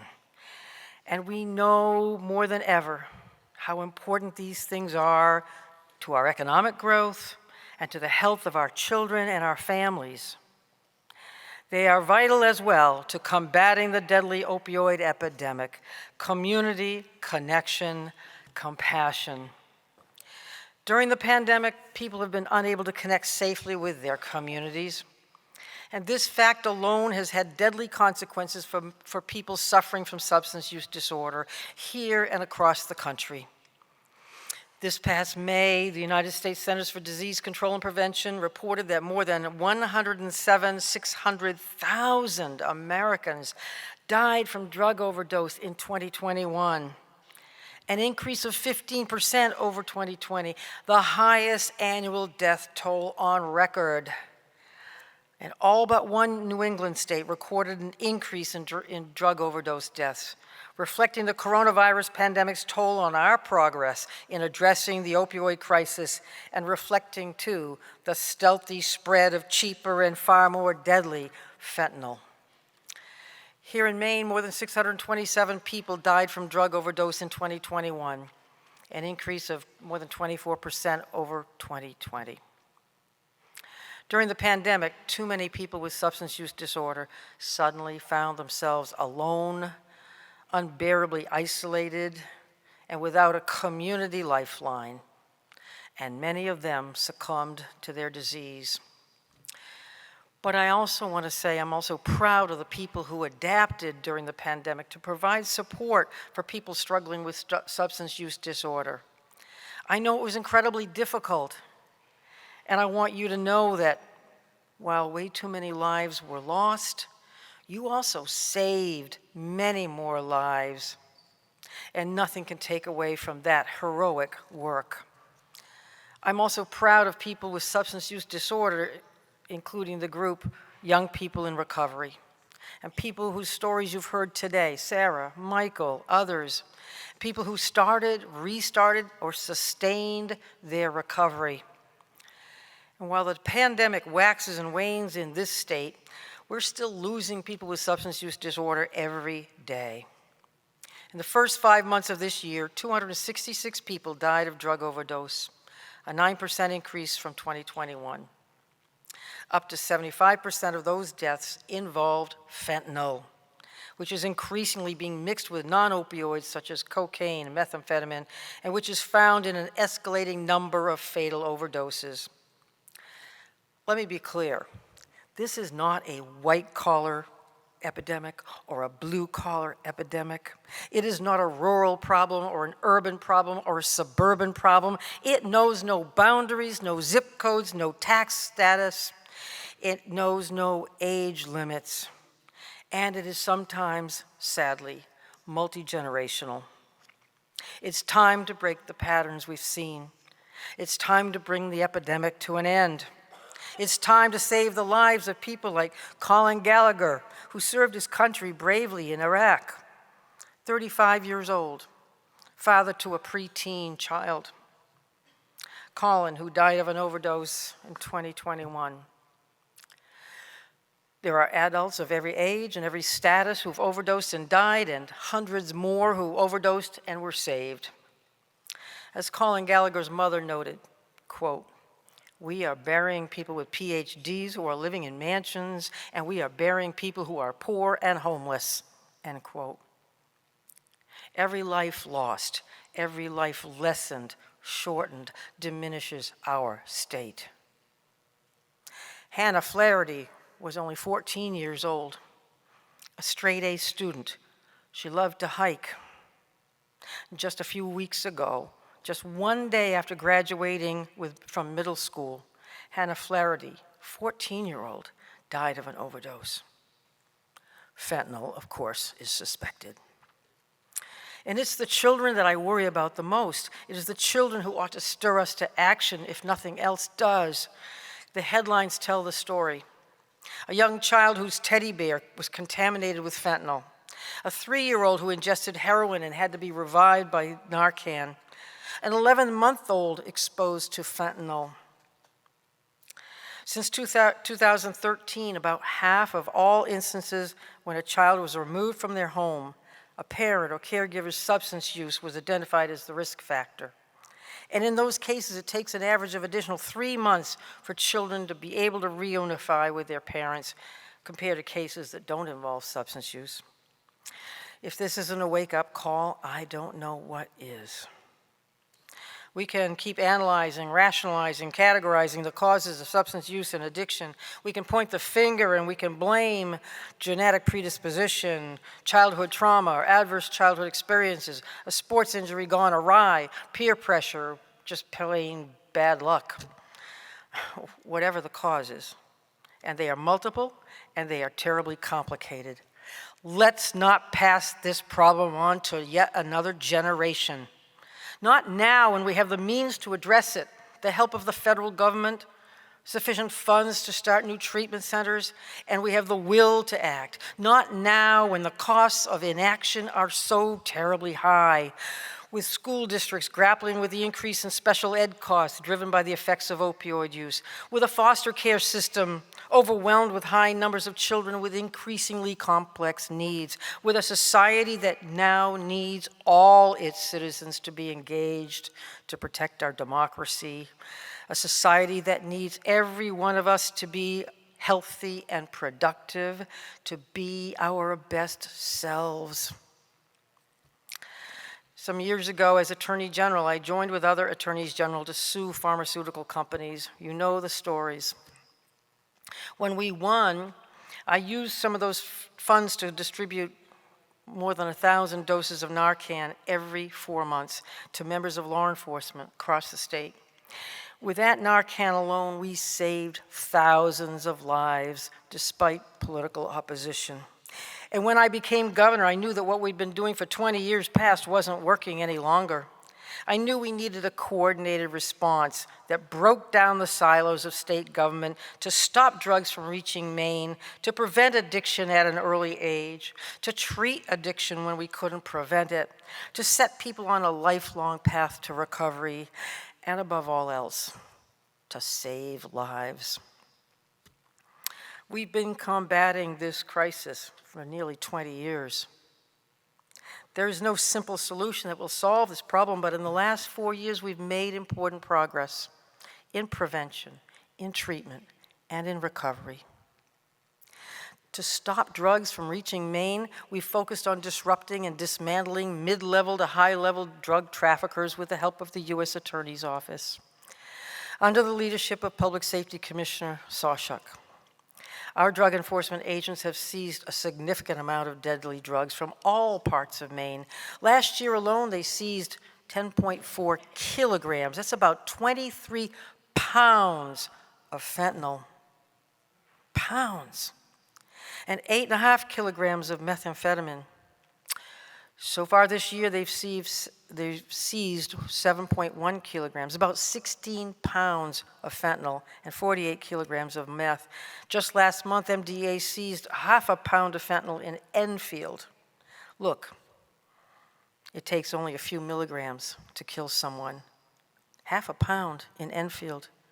23 pounds across the state of Maine, enough to take the lives of a significant portion of our population. I want to thank the U.S. Attorney who was here today and spoke to you earlier, and I want to thank U.S. DEA Administrator Ann Milgram for joining us virtually today and sharing what the federal government is doing to stem the flow of drugs into the country and to address pharmaceutical prescription practices as well. We'll continue to support law enforcement's efforts to stop drug trafficking in Maine, but we also know we can't simply arrest our way out of this problem. We are also focusing on prevention, on preventing addiction and expanding treatment and supporting the lifelong recovery of people with substance use disorder. And this legislative session, we worked to invest more than $110 million through the biennial budget in new prevention, treatment, and recovery programs for Maine people. To prevent addiction, we're working with school-based health centers, pediatric practices, and secondary schools to identify those kids who might need additional support and their families and give them the help they need now. We're providing that support from early care to early education to parenting classes. We're providing training for school staff and childcare providers to help kids learn what they need to manage their emotions, to resolve conflicts, to make safe choices in life. This fall, middle schools across the state will offer life skills training to teach young people how to cope with stress without resorting to drugs, alcohol, or tobacco. We're working with high schools to create peer-led programs so students have a source of strength that is close to their home. Preventing addiction in the first place will save lives, but we also have to prevent the fatal overdoses that are happening right now. And to do that, we've distributed more than 200,000 doses of naloxone statewide. Hundreds of people are surviving overdoses in Maine every week, many because they were administered naloxone that wasn't easily available before I became governor. We've created an overdose review panel within the Office of the Attorney General. We've created free community texting services to alert people to any sudden increases in overdoses in their area and connect them to resources that can save lives. And we've expanded the Good Samaritan law to better protect people who call for help when an overdose is occurring, while preserving the ability of law enforcement to go after those who traffic in these deadly drugs. And to expand treatment options, we've expanded Maine Care. So far, Maine Care expansion alone has covered substance use disorder treatment for more than 22,000 Maine people who are dealing with addiction.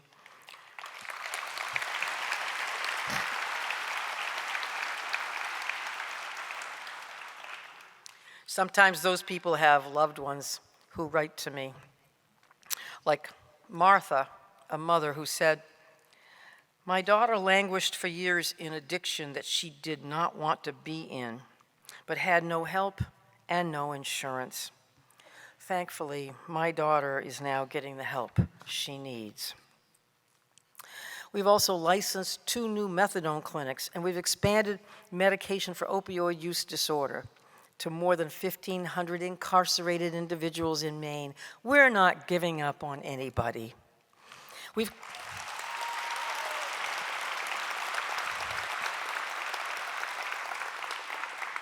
We've created the Maine Maternal Opioid Misuse Program, MOMS, to provide specialized treatment for 79 pregnant women and new parents who are afflicted with substance use disorder. We're not giving up on them either.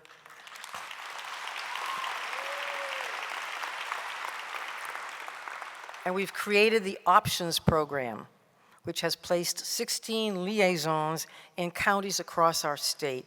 They're heroes.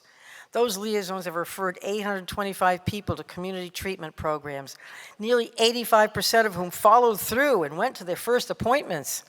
Those liaisons have also referred 906 people to community recovery programs and distributed more than 5,000 doses of naloxone among their many other responsibilities.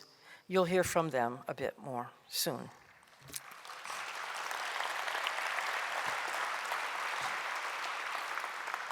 And today I'm proud to announce another investment in the treatment of Maine people with substance use disorder. The Department of Health and Human Services, where's Jean Lambrew, Commissioner, will make available up to $4.5 million in state funding, already approved by the legislature, to community providers to build more residential treatment beds across the state.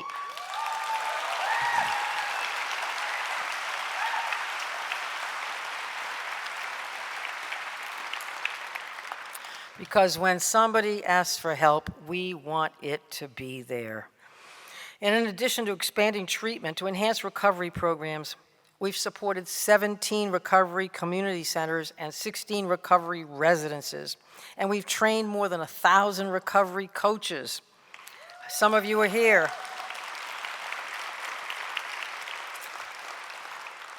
I think Scott Party is here somewhere. Scott, somewhere. And Scott alone runs 11 recovery residences in Bangor, just in Bangor. Thank you, Scott, for your work to support people in recovery. And to further support lifelong recovery programs here in Maine, we've also created the Connecting with Opportunities initiative to connect over 800 people who are impacted by substance use disorder to education, skills training, and job search assistance. Lord knows we need you back in the workforce. Maine has been in the grips of the opioid epidemic for more than 20 years, like every other state. There's no denying that things have been particularly challenging these last few years, especially. But I firmly believe that without the interventions and actions taken by this administration, we would have lost more people, many more people, to this epidemic. So the theme of this year's conference is community, connection, and compassion. We've seen how important these things are in our efforts to combat the opioid epidemic, especially these last 2 years. But let's face it, there is apathy out there too. People read the newspapers, they read the statistics, and they throw up their hands thinking, well, it's just too much to handle. What on earth can I do? And in Maine, you know, we're kind of an independent lot by nature. We don't always want to admit that we have a problem or that we can find help to deal with it. You have to let down your guard once in a while. You have to admit there's a challenge here, and it's an all-hands-on-deck thing we've got to do here. We can't be discouraged. We can't lose heart. For Colin Gallagher, for Hannah Flaherty, for all the Maine children impacted by substance use disorder, whose lives are disrupted and destroyed by drugs, for all the Maine people who've lost a loved one to this epidemic, we cannot give up. We cannot quit, and I will not quit until every child in Maine has a chance for health, security, and stability, until every person in our state is able to become their best selves, the best they can be, whatever their past, whatever their troubles, whatever their needs. We have a long way to go to healing our state and helping our nation heal, but there is always hope. And there is the hard work of Maine people and our work ethic and courage and persistence and resilience that has gotten us through hard times before. And there is connection and compassion. And as Tiana Warrener, a brave person in recovery, said, quote, "Community is the opposite of addiction," end quote. That is why today we recommit ourselves to our sense of community. a community who cares and who never gives up, because that's who we are. Sam Quinones ended his latest book called The Least of Us with an observation that references the book, the Gospel of Matthew. He said, quote, that the lessons of neuroscience, the effect of these dangerous drugs on the brain, he says, the epidemic and the pandemic are really the same. That we are strongest in community, as weak as our most vulnerable, and the least of us lie within us all. End quote. Well, many of those people who are building that community of care are here today, and I also want to honor their work. I mentioned earlier, our options program has 16 liaisons throughout our state, connecting individuals who survived an overdose with resources, including treatment, recovery support, harm reduction. That's a tough job. Locating the individuals who've overdosed, finding resources for them, and at times losing a client to a subsequent overdose, it takes a toll on these people. And I appreciate the heroic task these individuals have taken on. I ask you to join me on this stage now to receive our recognition and to receive a copy of Ryan Hampton's first book called American Fix. Please hold your applause until I've read all of their names. I want to introduce Dave Bilodeau, Androscoggin County. Where are you, Dave? Matthew Hanning and Stacy Holton from Aroostook County. Right there, Aroostook. Tom McElhaney from Cumberland County. Raise your Caitlin Johnson from Franklin County. Where's Franklin County? Nick St. Louis, Megan Colcord from Hancock County. Thank you. Dawn Kearns of Kennebec County. All right. Will Buckland of Knox County. Is Will here? All right. Alyssa Pelchat from Lincoln County. Thank you, Alyssa. Glenn Gordon of Oxford County. All right. Adam Perkins from Penobscot County. Thank you. You got fans. Ashley Roberts from Piscataquis County. Thank you, Ashley. Maria Beauregard from Sagadahoc. Thank you, Maria. Karen Chase from Somerset. Where's Karen? She's somewhere. Kate Dowd from Waldo County. Yes, good art. Marianne Young from Washington County. Thank you. And Lacey Bailey from York County. Thank you.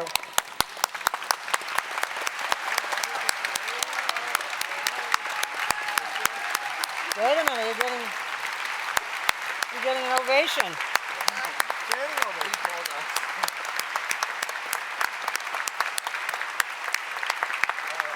Thank you very much. Thank you. Thank you. Thank you very much. Keep up the good work. Keep the faith. Thank you. Thank you, sir. Thank you. Keep up the good work. Thank you. Thank you so much. Thank you. Thank you too. These people are truly building community, and I want to thank them all. And now I just want to take a minute to honor another individual whose hard work has saved lives. In 2016, our state had not yet authorized the use of naloxone without a prescription. Despite the risk, this individual decided that saving lives was worth any lawsuit he might face, and he wrote a standing order allowing anyone in the state of Maine to access naloxone. This gentleman has deserved this award for some time. For his bravery, for his service to the state of Maine, from full-time clinical practice at Penobscot Community Healthcare to the Board of Licensure in Medicine and being chair of the Prescription Drug Affordability Board, I present the award, the 2022 Governor's Award to Dr. Noah Nesson. Where'd he go? Very nicely done. Where is he? He's here. I know he's here. There he is. You can't hide on us.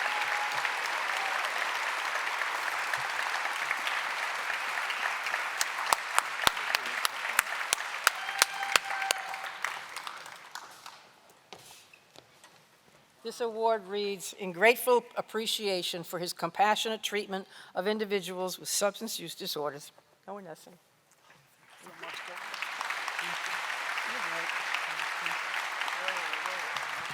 Thank you.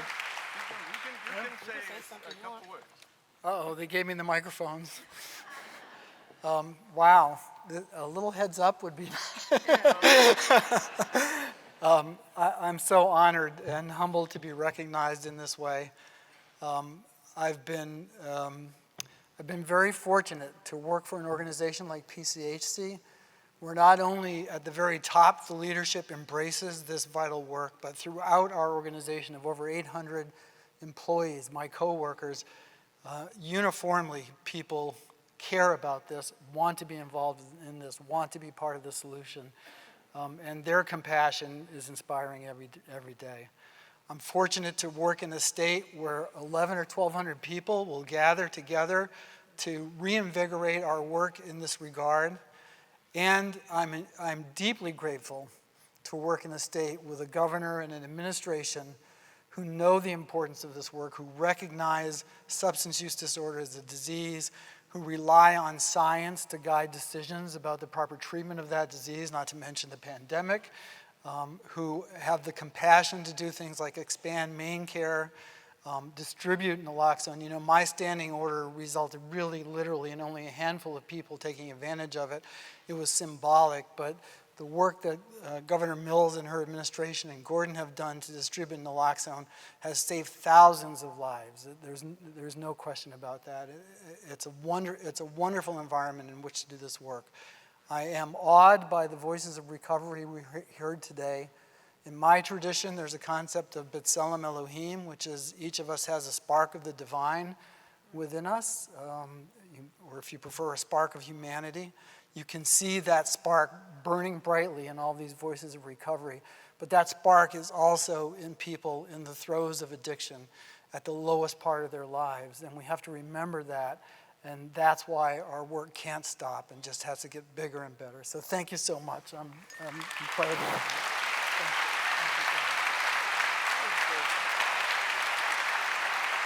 Thank you, Noah. And I'm going to turn it back over to Gordon. Don't give up. There is hope. We're going forward. We're never going back. Thank you so much.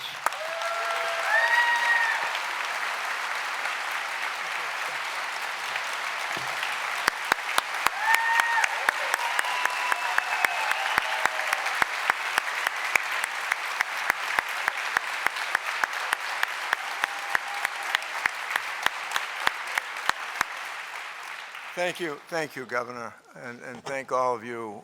Thank you, Noah, and congratulations. We now have our voice of recovery before Commissioner Lambrou introduces our guest, Tom Kadir. So Bruce King from Maine Inside Out, I think it's, and Bruce is going to be the voice of recovery for a moment before Commissioner Lambrou takes the stage with Tom Kadir.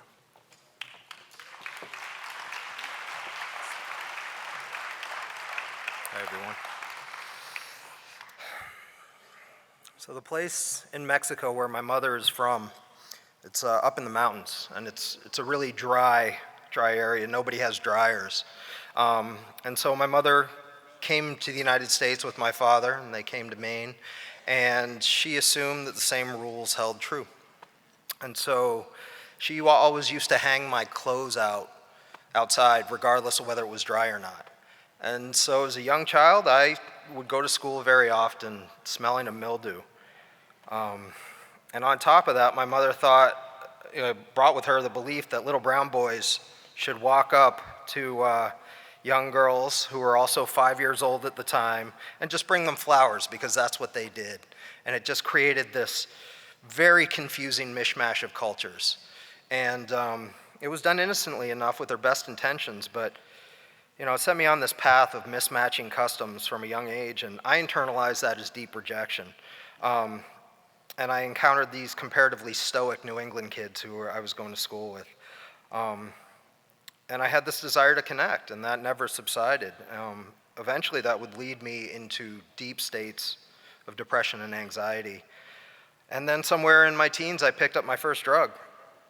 And I know it's dangerous to say it in this room, but honestly, it saved my life. It's just the truth. You know, I had a relationship with the drugs. I had relationships with other people who were using. And then I began to distribute, and I had a relationship with the customers, and that, oddly enough, gave me the community that I had been seeking. Eventually, the depression and use caught up with me, and I made a decision in my early 20s to leave this world. And I went out the night before, and I purchased a 38, and that was meant to send me on my way within the next 24 hours. But it wasn't meant to be, and at 11 o'clock the next morning, after having gone out, the feds would kick in my door, and I would be destined to serve the remainder of my 20s in federal prison. With 9 months to get my affairs in order before sentencing, I took care of that same mother of mine who was undergoing treatment for late-stage ovarian cancer. She was 5 years into recovery in AA, and I would attend meetings with her. In that time, we built our own community. When I got out, I had an entire district waiting for me to get out, and it was exactly what I had lacked growing up. People were caring for me and telling me that I belonged. I was able to finish college, and I built an online entity to speak out against the correctional system and advocate for restorative justice and locally based solutions. As when I look back, that's exactly what had saved me. And so, as the governor said, community, community, community, and connections. Now here we are today, and look how far we've come from 10 years ago when I was released, and how much work there is left to do. Today, every use could literally be your last. If you depend on drugs to save you, you're literally taking your life into your own hands. However, we're also surrounded by community solutions and allies in a new way as well. Harm reduction, trauma-informed care, and the recognition that everything from housing security to a sense of belonging are key to recovery. We now have new tools to save what might have been lost. We now know that drug use prevention isn't limited to just say no. Neonatal care, community cohesion, and economic security are all parts of developing resilience necessary to overcome our hijacked risk and reward systems. 20 years later, I get to be a part of the solution in ways that I didn't even imagine had existed before. As a commission on the Permanent Commission on the Status of Racial, Indigenous, and Tribal Populations, I get to influence and create legislation that helps address disparities in communities of color. As a board member of MindBridge, I get to bring an understanding of the mechanisms and shortcuts that undercut our behavior from a neuroscientific perspective. As co-director of Maine Inside Out, I get to help build a world where everyone matters and belongs, including myself. The battle to save lives right now is unprecedented in terms of its stakes, but we do have the beginnings of a bigger understanding of what is needed to save and heal.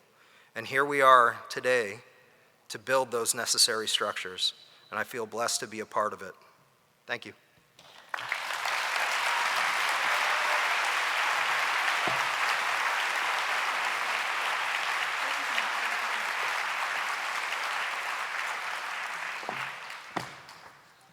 Good afternoon. And Bruce, thank you for your voice at this conference. Thanks to all of the voices of recovery, because it really does remind us why we're here.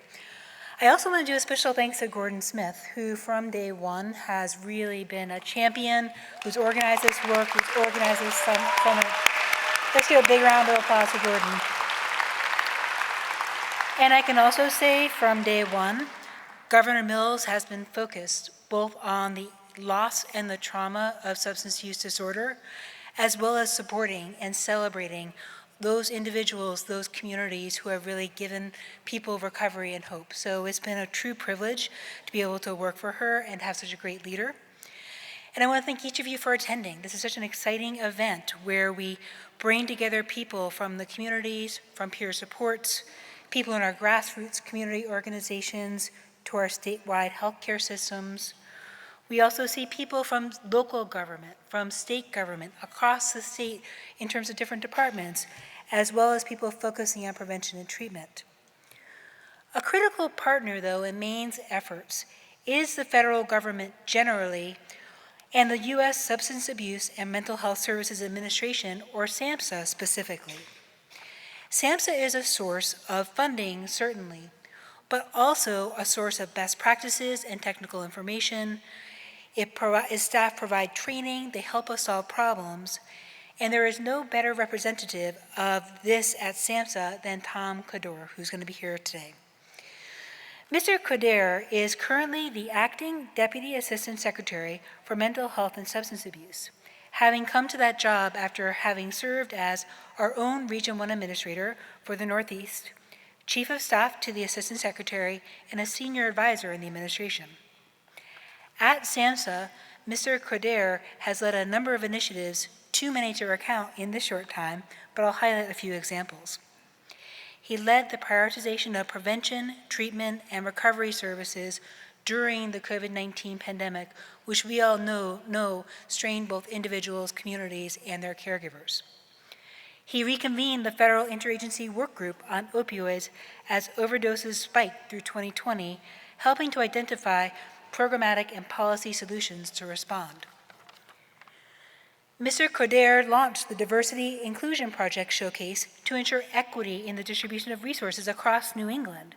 This project helped introduce funders and organizations in the BIPOC communities to each other to really build on those networks to strengthen our communities. And he led a team that produced the Facing Addiction in America, the Surgeon General's report on alcohol, drugs, and health. Mr. Kador also worked at the state level, so has a strong appreciation of all the work that we do here in Maine. He was a senior advisor to the Rhode Island governor. He co-chaired a task force that coordinated a multi-level strategy to the opioid crisis.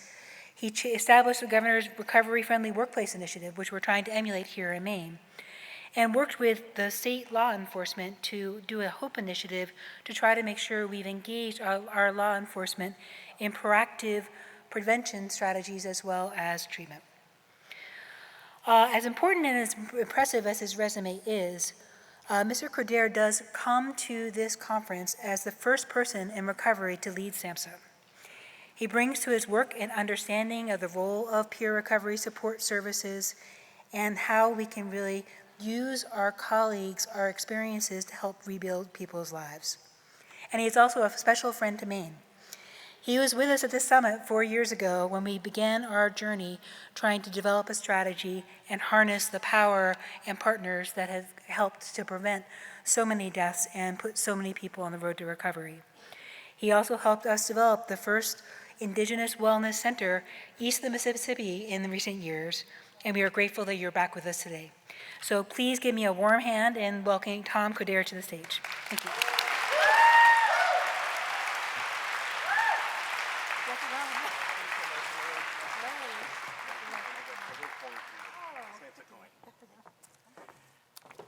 Hello, Maine.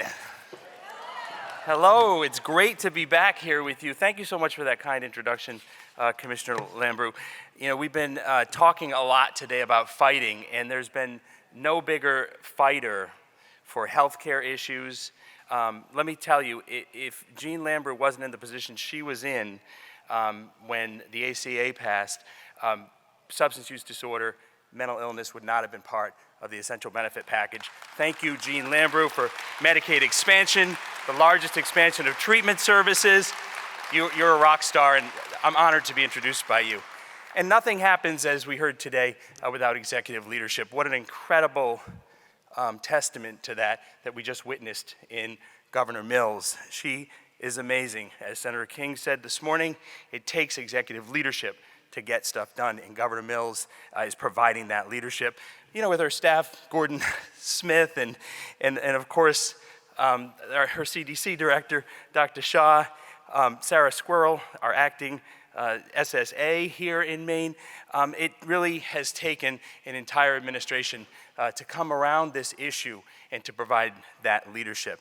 And it's an honor to be able to share the stage today with some amazing people, the U.S. Attorney for Maine, the Attorney General, Ryan Hampton, my dear friend, Dr. Gupta from ONDCP, our ONDCP director, and you're going to hear from, in a few minutes, my dear friend, the former ONDCP director, first person in recovery to hold that title, my recovery czar, Michael Botticelli, who's a Mainer. He's part of you guys. He lives here at least half of the year, we'll say. So this is really great. And of course, it's an honor to share this stage with Sarah and Michael and Bruce and 37 other voices of recovery that have been here today. That is truly my favorite part of this conference, as has been stated by so many others. You know, I'm going to talk to you about all of the work that we're doing at SAMHSA, but before I do, could I beg your indulgence? Would you mind if I shared a short story with you? Yes, great, thank you.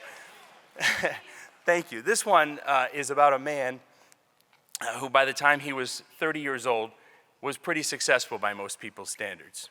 He came from a good, loving family, and he had many friends. He had been employed in nonprofit management and development for many years, and he had risen in his career to become the executive director of this large nonprofit agency. He was also very involved in his community, and he had this love of politics. In fact, he got elected to the state senate when he was just 25 years old. On the outside, as you can hear, this man's life looked normal. Some would even say perfect. However, on the inside, he was tortured. So he turned, first to alcohol and then to other drugs to cope with the stresses that he was experiencing. Underestimating the power of these substances and not understanding the neurological consequences of taking them, he quickly became addicted. In his life, well, you guys know what happened to his life. It started this downward spiral. As his life began to unravel, he started to lose the things that were most important to him. When his family and friends tried to help, he resisted their help. He pushed them away. This caused him to lose them. He lost interest in politics. He lost his job and eventually his position in the Senate. His health deteriorated. He lost his apartment and became homeless. He lost his spirit. He lost his freedom.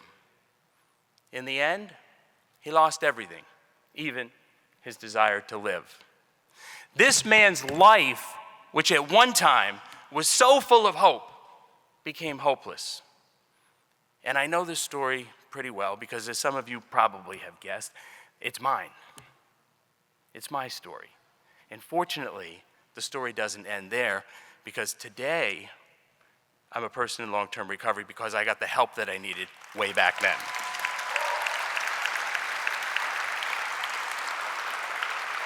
Thank you.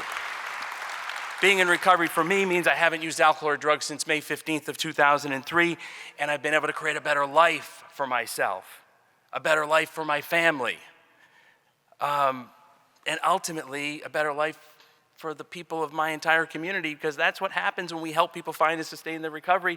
Everything around them changes. They help change everything around them. And recovery, as you all know that are sitting in this room, is so much more than just not using alcohol or drugs. It's about creating that better life for yourself. I'm incredibly grateful that I had access to psychiatric services and long-term intensive substance use disorder treatment. That should be available to anyone who needs it. We heard that said from this stage many times today. I was lucky to have spent 6 months in a long-term residential facility.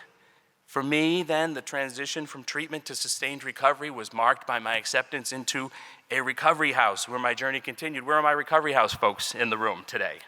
Where are you guys? Come on. I'm forever grateful for this option and this opportunity. For my recovery home played a irreplaceable role in my personal story of recovery. Poet and playwright T.S. Eliot said, home is where one starts from. We know that a person with a safe, knowledgeable, supportive, and accepting home environment, they're better poised, what? To secure stable employment, to pursue education and job training, to maintain their recovery and ultimately give back, right? Build up a reserve of recovery capital that contributes to the well-being of every member of the community. SAMHSA calls this health, home, purpose, and community, the 4 dimensions of a life in recovery. Make no mistake about it, I was a badly broken human being 20 years ago, and my road through treatment to recovery, it's been long and it's been winding, right? No one just waved some magic wand and I instantly became well. It happened over time, not overnight. It happened because I had support. For me personally, peer support was essential for my recovery. Peer support taught me that I was not alone. Peer support taught me that treatment is effective and that people can and do recover. Peer support gave me hope, community, a belief in today, and faith in tomorrow. Peer support also provided a resilient and robust infrastructure, we're going to talk about that in a little bit, of people and places. And peer support, right? Peer support put people in my life, a rigorous group of people, the reinforcers, right? The people who understood the pitfalls, the daily struggles, the doubts, the uncertainties, and the rationalizations, and who, passing no judgment, did not waver in pointing the way forward for me.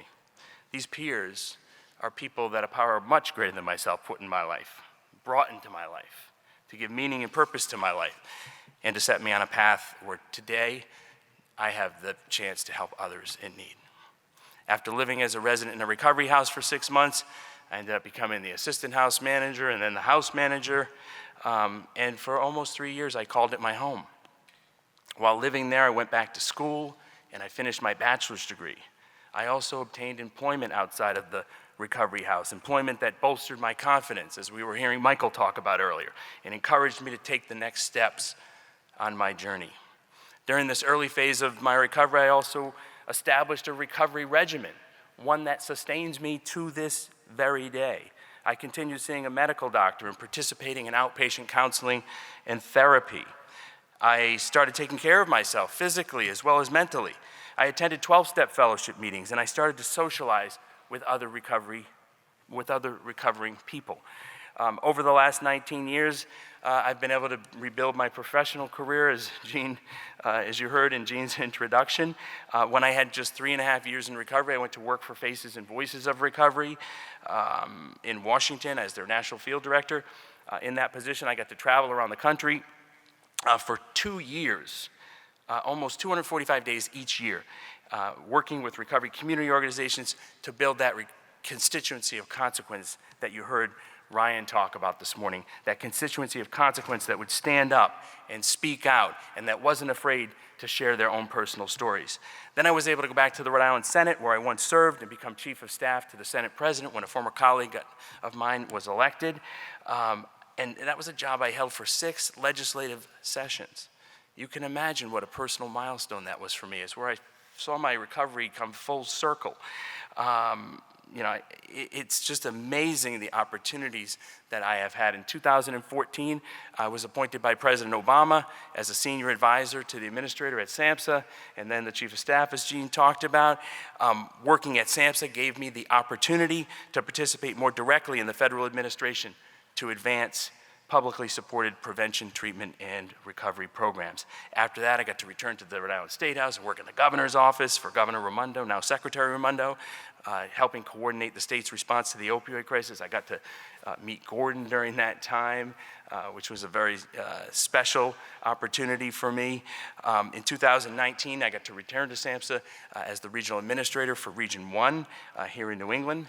And during the Biden-Harris transition, I was asked to serve as the acting assistant secretary at SAMHSA, and that's when I became the first person in recovery to lead that agency. And when the new assistant secretary, thank you.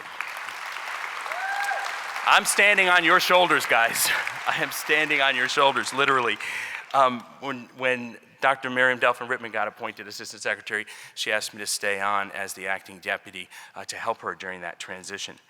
Throughout my journey, I've also been very, very fortunate to have incredible support from my family. You remember that family I said I resisted their help and pushed them away? Well, they came back into my life. I came back into their lives. My 6 nieces and nephews, my mom and my dad. My dad passed away a few years ago, but he got to see his son in recovery for 16 years. What a gift that was. Today, I have stability in my life. I feel great. I'm active again in the things I love: family, friends, community service, policy, and politics. I have relationships today with people that are so much deeper and stronger and more meaningful than anything I had prior to finding recovery. These are really gifts as well.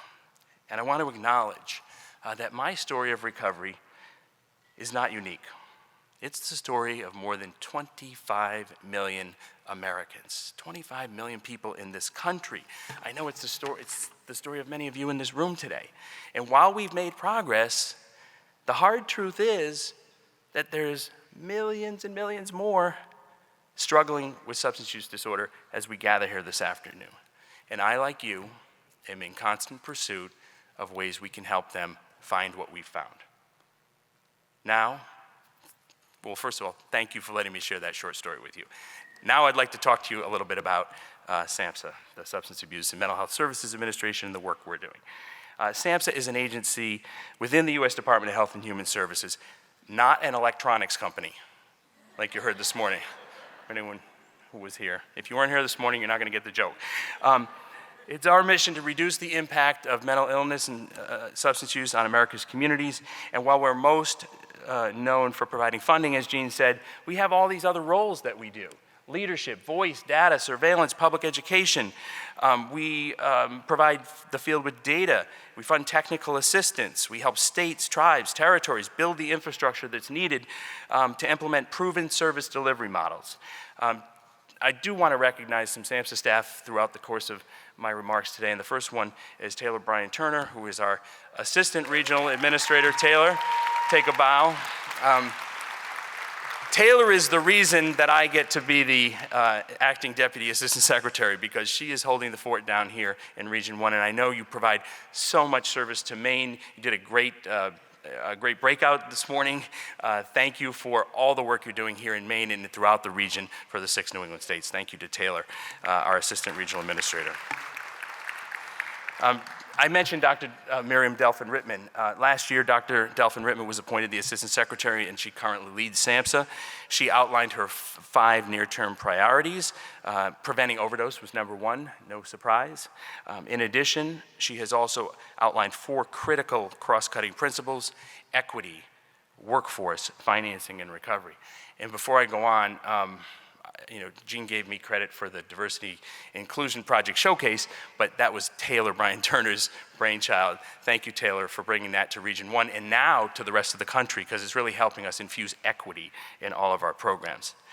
Today, I want to discuss 4 areas. I want to set the stage, starting with the most recent data on overdoses nationally and in Maine, then talk about how SAMHSA is responding to the overdose crisis in COVID, share about our strategic direction, and then wrap up with some information about our expansion of harm reduction and recovery support portfolios at the agency, and then share just a little bit about the outcomes of some of our programs.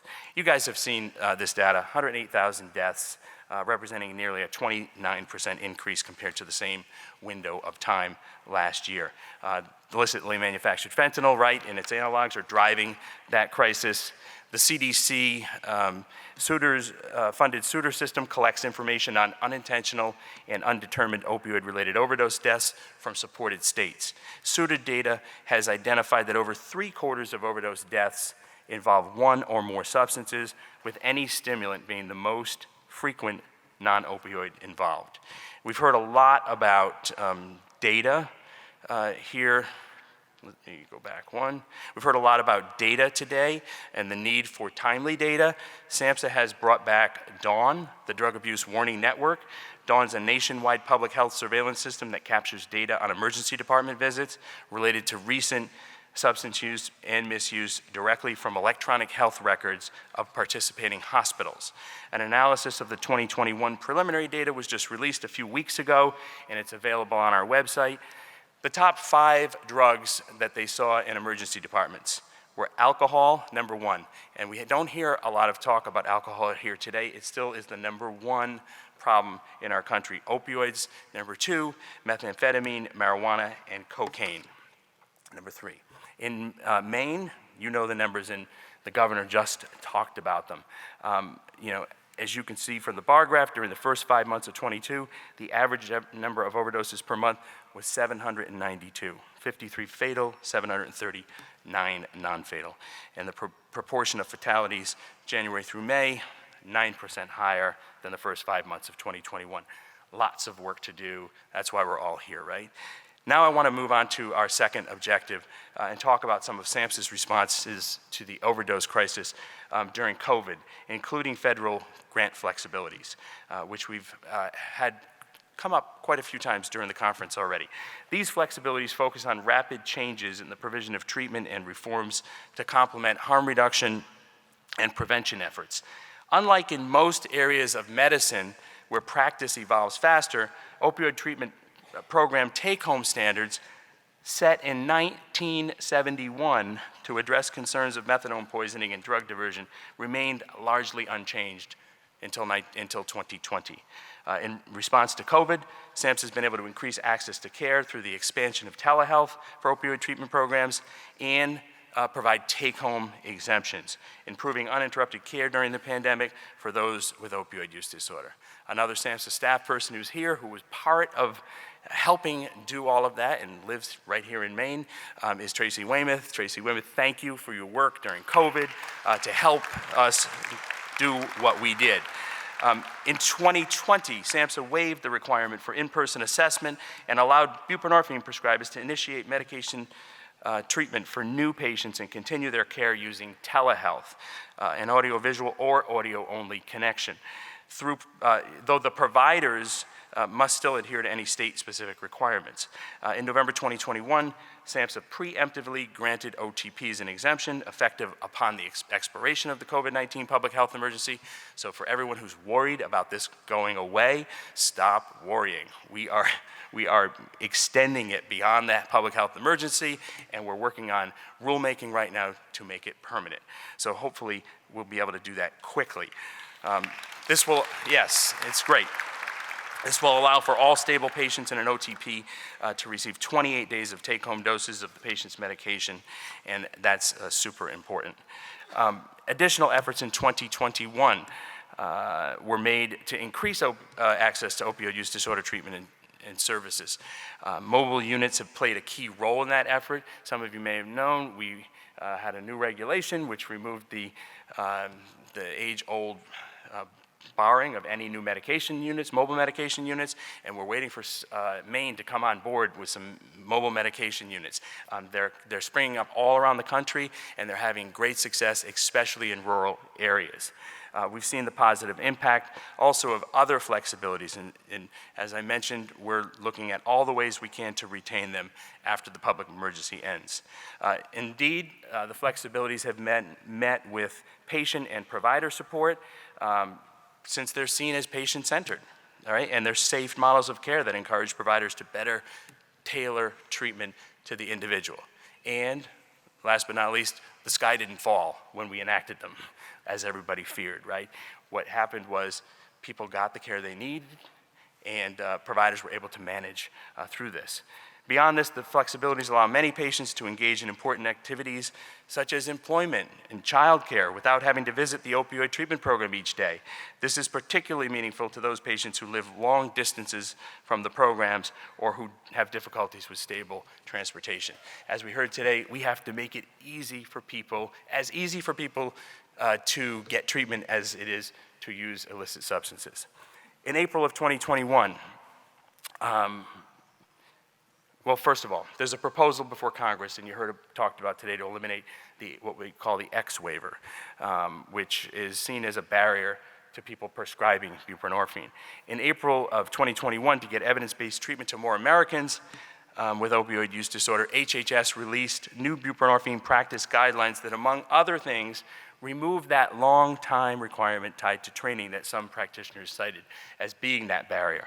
The new guidelines exempt prescribers from federal certification requirements related to training, counseling, and other ancillary services that are part of the process for obtaining the waiver. This chart shows the impact of that change. More than 116,000 practitioners have obtained waivers, expanding access to much-needed care and treatment for so many with opioid use disorders. Do we have buprenorphine prescribers in the room today? Let's give them a hand. Thank you for getting waivered if you got waivered, or getting exemption if you got an exemption, but for the work you're doing to save lives.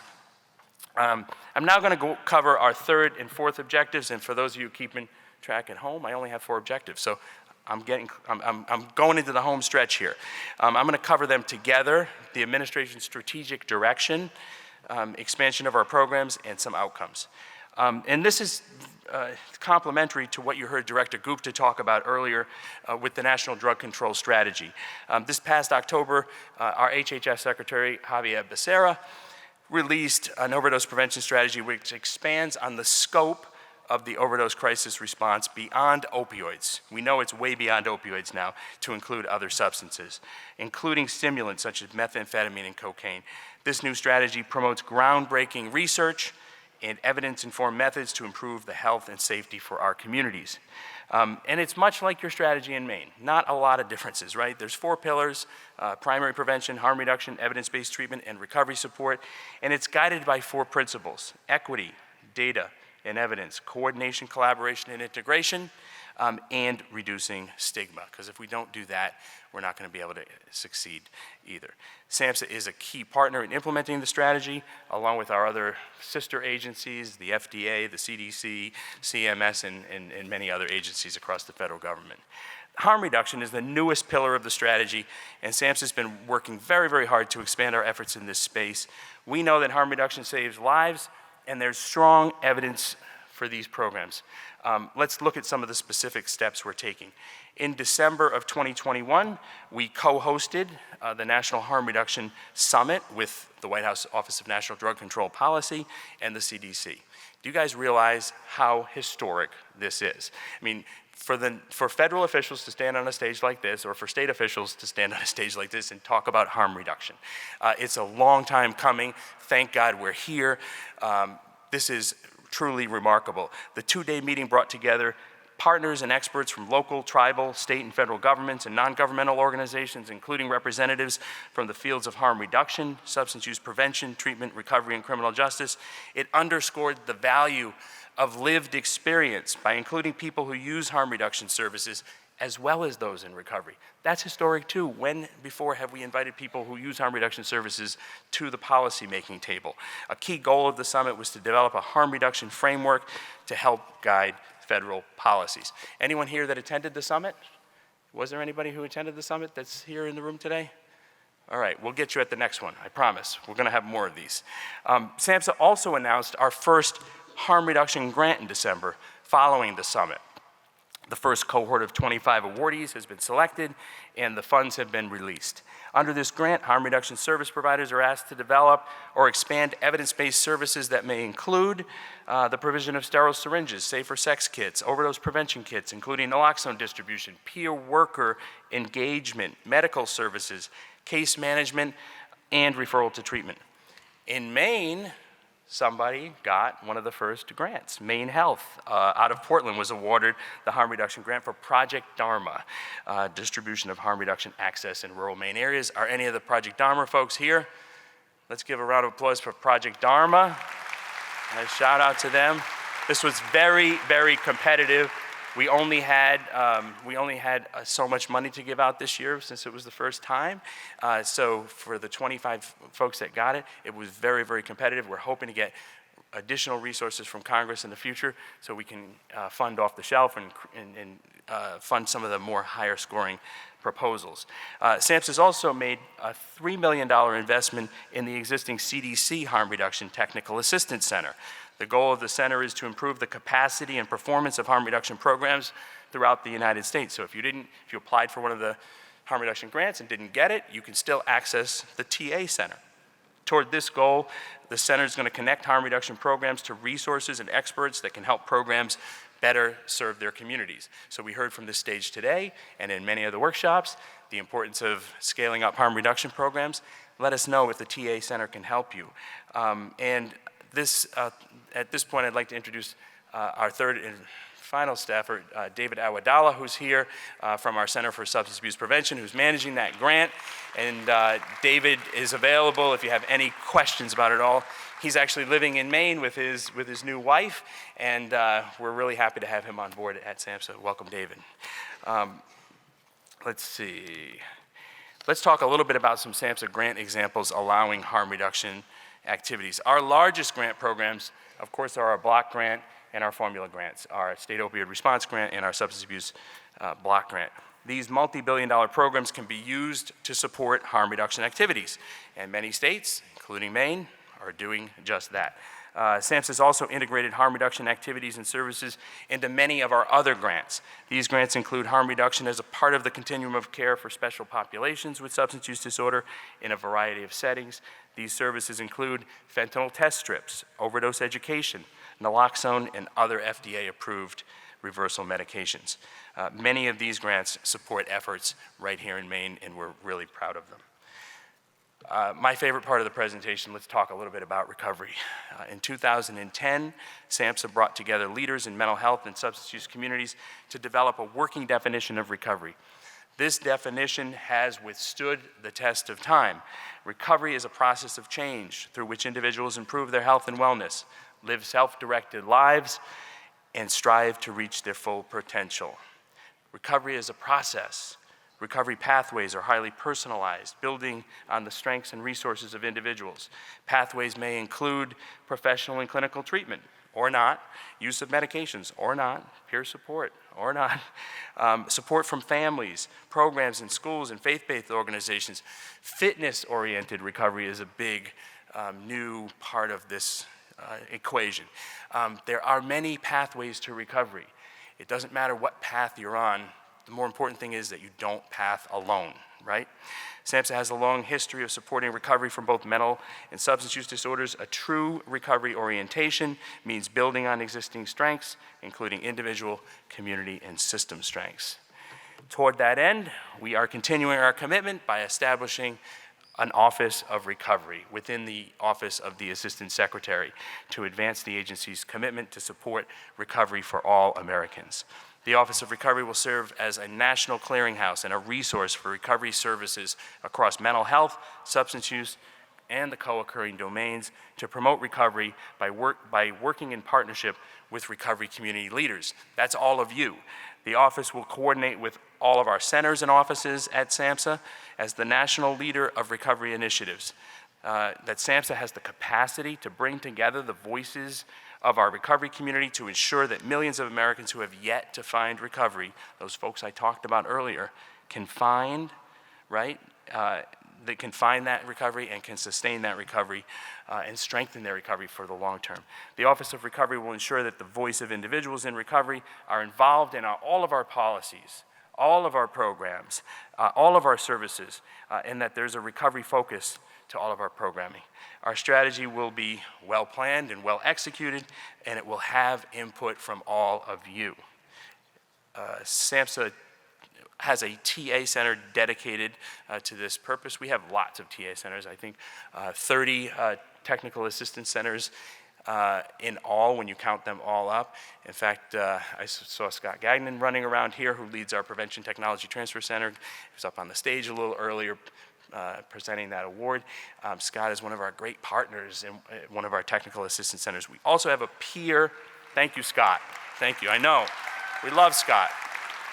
The Peer Center of Excellence for Recovery Community Organizations assists in the promotion of peer recovery support services. You can see some of the center's strategies for training and technical assistance on this slide.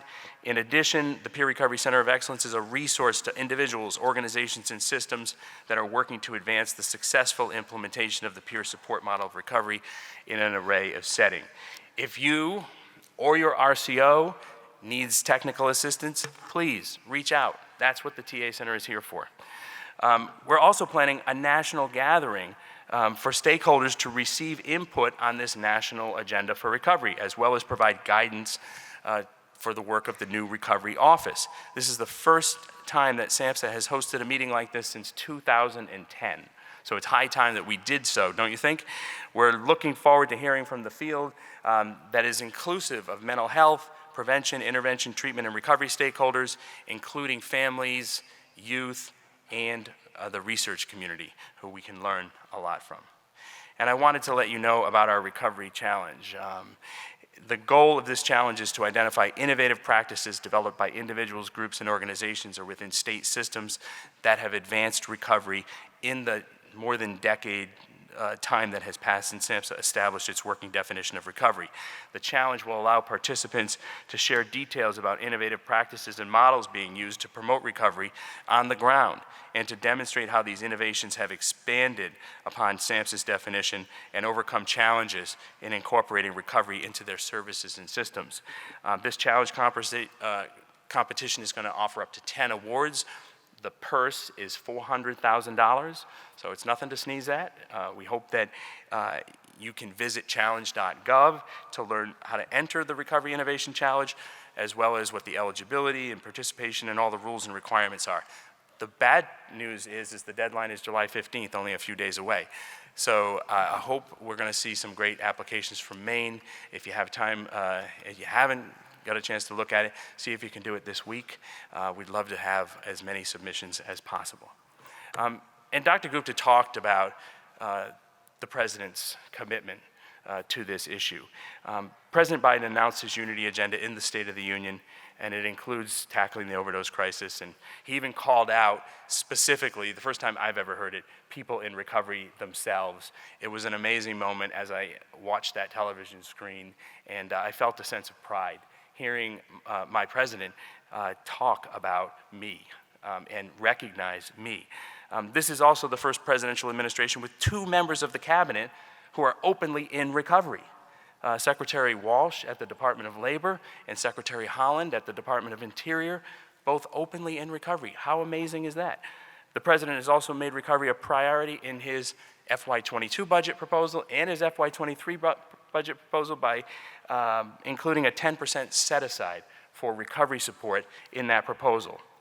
This, my friends, can be the source of that infrastructure that Ryan spoke about this morning and that we've talked about, building that infrastructure around the country. And I spent some time talking about this with Michael Botticelli the other day. It's really important that we find resources to build the infrastructure if we're going to move to this longer-term chronic care model and away from the acute model that has been being used in the past. Finally, I want to share some of the substance use and mental health treatment outcomes we're seeing nationally and in Maine with SAMHSA-funded programs. This data, I couldn't show you obviously all of our grant data because we'd be here till next Tuesday, but I wanted to show you some. So this data is from our SOAR grant, which could be seen as a good representation of our programs because it covers, SOAR covers prevention, treatment, harm reduction, and recovery support. So how are we doing? Since 2019, the SOAR program has served over 317,000 clients nationally, over 1,200 here in Maine. This graph shows an increase in healthy behaviors between intake and 6-month follow-up with marked improvements in drug use, employment, and housing, the things we care about, the things I talked about that were important for my own personal recovery, the things that I heard so many people get on the stage and talk about. So I think we're doing something right. Additionally, SOAR grantees reported improvement of mental health conditions as well, because we can't separate the two, can we? We have to do both together. So I think those are really good examples. I covered a lot of material during this talk, and I went through it rather quickly. So I put together a few take-home points that I'd like you to bring with you. The nation's overdose crisis is going to continue to require resources, and I didn't steal this from the governor, I promise. It was here before she said it, an all-hands-on-deck approach. Harm reduction is a life-saving evidence-based practice to addressing substance use disorders, which meets people where they are, but doesn't leave them there. It helps engage them in services. We must continue to invest in recovery support so people can sustain their recovery for the long term. And finally, SAMHSA is your partner in this fight. We're working across the government to offer programs, services, training, strategies, and other support to respond to the behavioral needs of all Americans. I want to thank you for the opportunity to speak with you today. If you have questions, concerns, ideas, please don't hesitate to contact us. Again, thanks so much for your time and attention.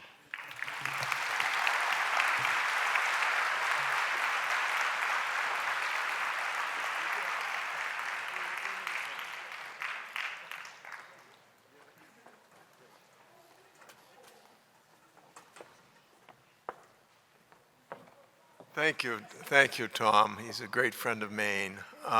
So the next piece, as we continue this afternoon, is showing the film that we talked about this morning from Sarah. And I'm going to introduce the film is Points North Institute's Sean Flynn, who's a great partner of ours with filming 2 more documentary films. In fact, one of them we're filming today here with the youth people. So without further ado, I'm my good partner, Sean Flynn, and he'll set up the context of the documentary film for you. Sean?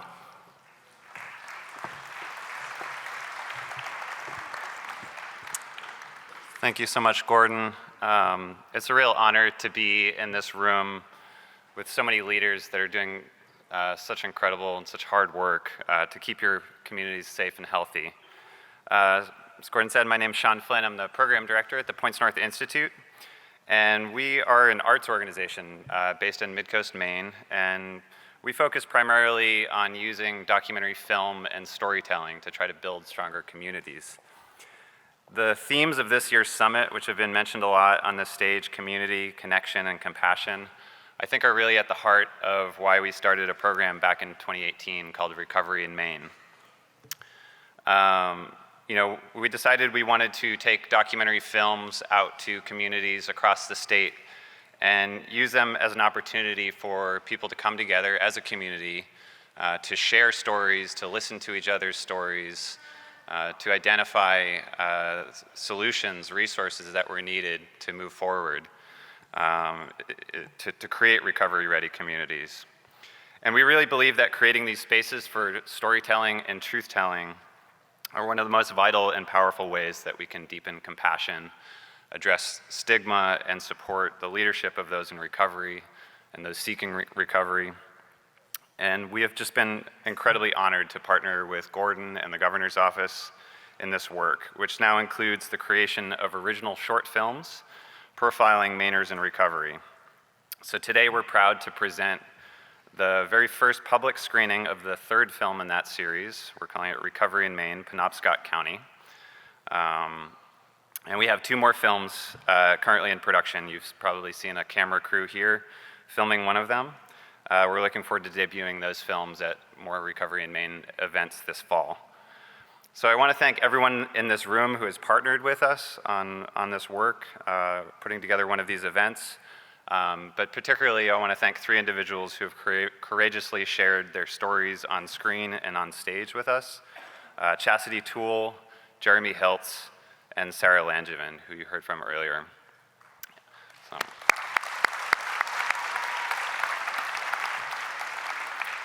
And a very, very special thanks to Maine-based filmmaker Alexandra Morrow for your dedication to telling these stories with such integrity and care. Thank you, Alex. I hope you enjoy the film.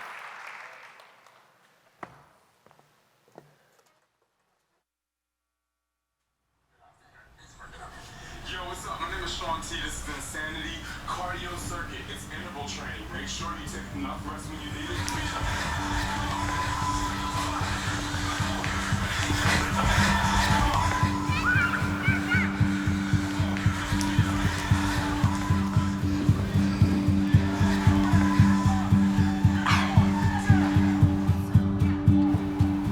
Time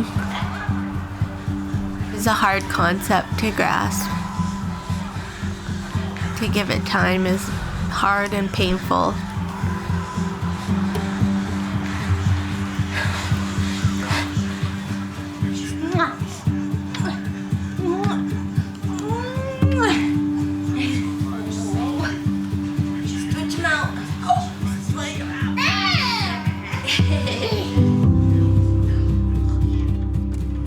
I don't think I ever thought I could get over my bad reputation. I built a really bad name for myself in a town that's so closely knit.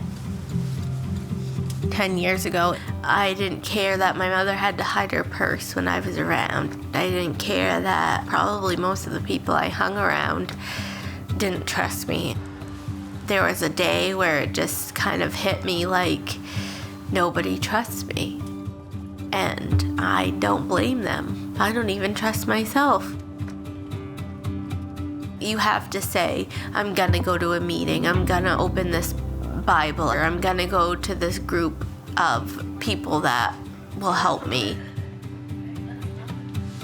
You are that first person that you have to trust.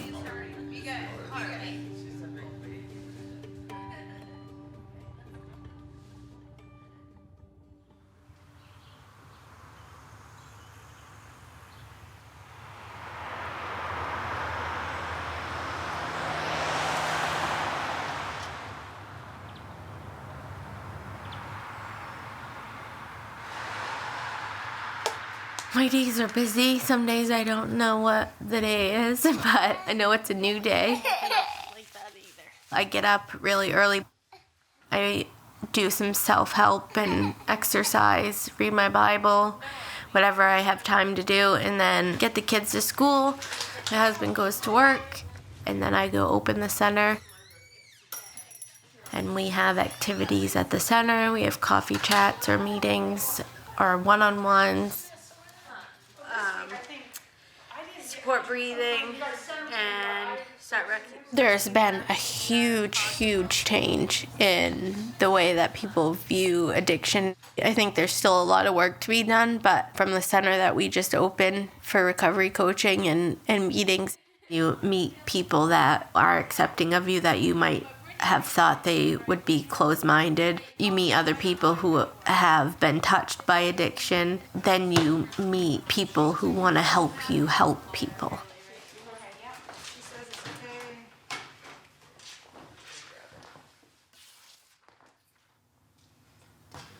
I'm glad I have you because you have been very honest with me. Sometimes too all, maybe. Maybe just. I'm glad today you feel grateful for that. You're probably like, oh my God, I can't just go away. No, I'm very grateful because you know. I'm like completely powerless when I'm using. Do you feel yourself like with every drink, like slipping away? Mm-hmm. Just like take me away. Mm-hmm. At first, I thought I would just tell everybody what worked for me, and they would be looking for the answer and they would take it. And that was not the right way. How do you still help them without enabling them and also without turning your back on them? Because it can get frustrating, you know, when you can see it, you're so close and they're just not there yet. Just because you're there, other people aren't going to be there on your time or do it in your way. And so to be patient and understanding and giving grace is huge.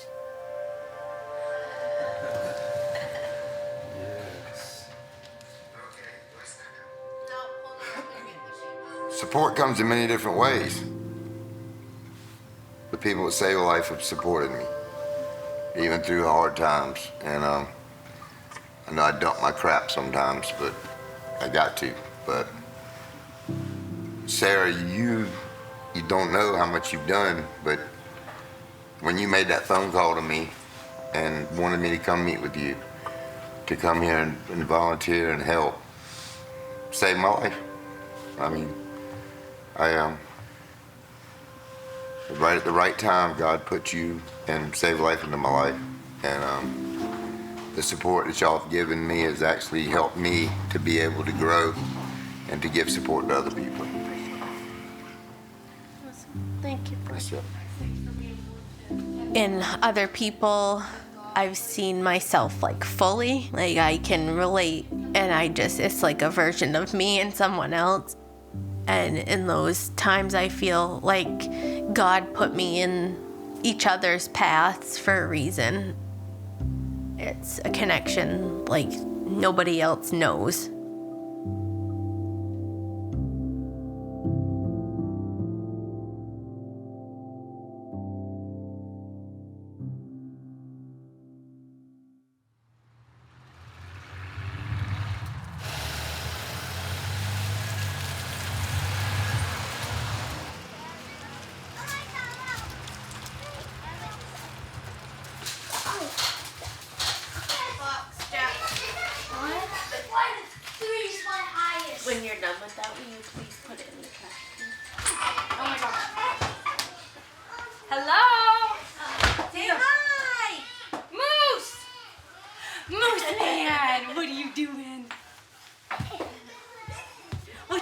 buddy. What are you doing?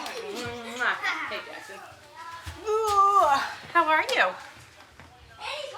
How are you, huh? When I met Jess, she came in to help me as a mom learning new tricks of the trade, I guess. We really clicked. And so we just started doing things together. We took our health into our own hands together and exercised. We baked things together. We taught the kids lessons together. We went to library together. We did a lot together. Shortly after, we became good friends, and she asked me to babysit. That was probably one of the most pivotal moments in my recovery, that someone would trust me with another life, their life.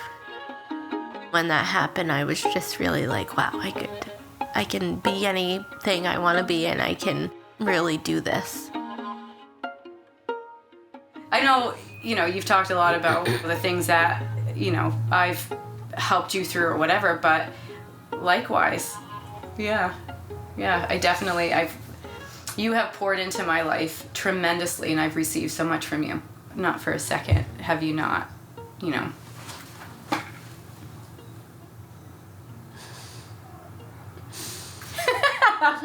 Pull it together, woman. Man, where are the I tissues? know. All right, let's say goodbye. Have You fun say at love you to Maine. Ani? Bye. Love you. Bye. Love you.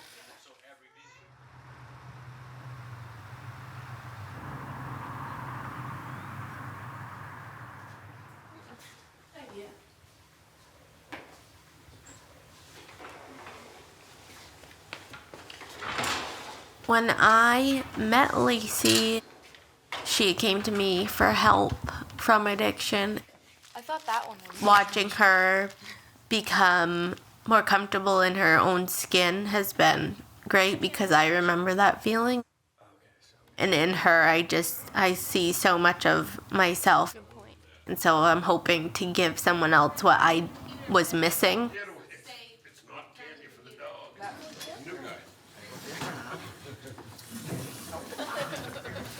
At the very beginning of my recovery, I learned you can have a meeting without me, but I can't have a meeting without you. And why I need to go to meetings, even though my higher power is with me 24 hours a day, I need to come to meetings to hear the share I just heard, to remind me all we have in recovery is one day at a time, and I don't need to fear tomorrow because I'm not there yet.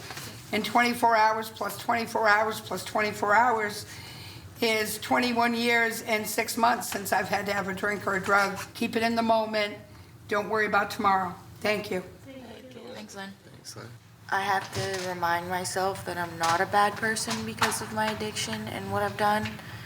Because if not, just like you said, I would be so depressed and just useless if I didn't.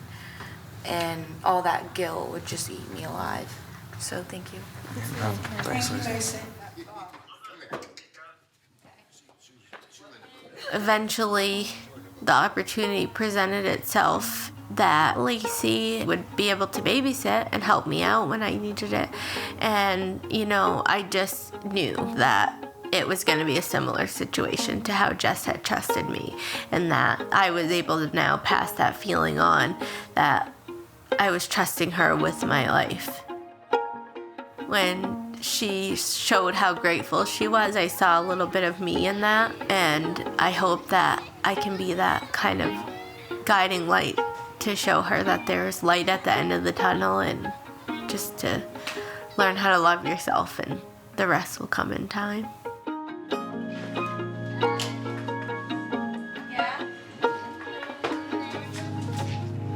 That good? No phones while we're gone and no YouTube. Okay. But they can watch TV just not. Okay. What time should I put them in bed? Or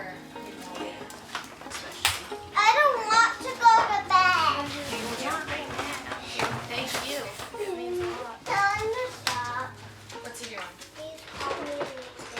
Don't call her. Burke. You have gloves on? Yeah. I did.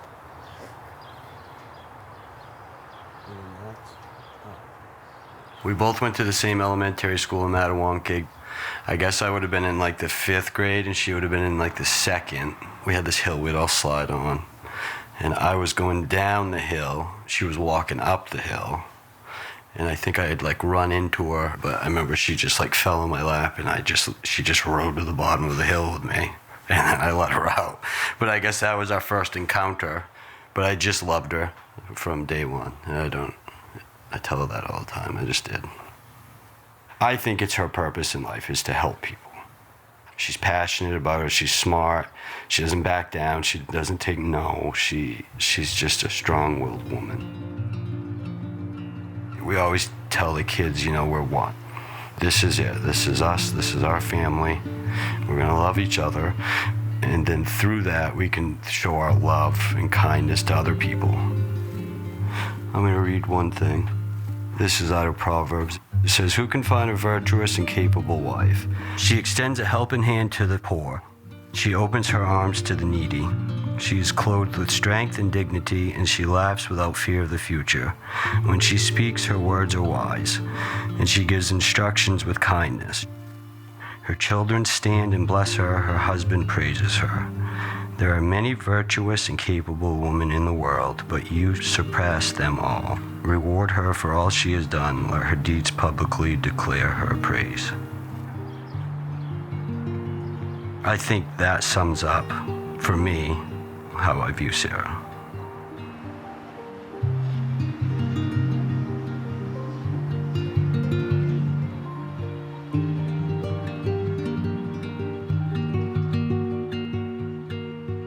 Yeah, it's pretty wild to think back on 10 years.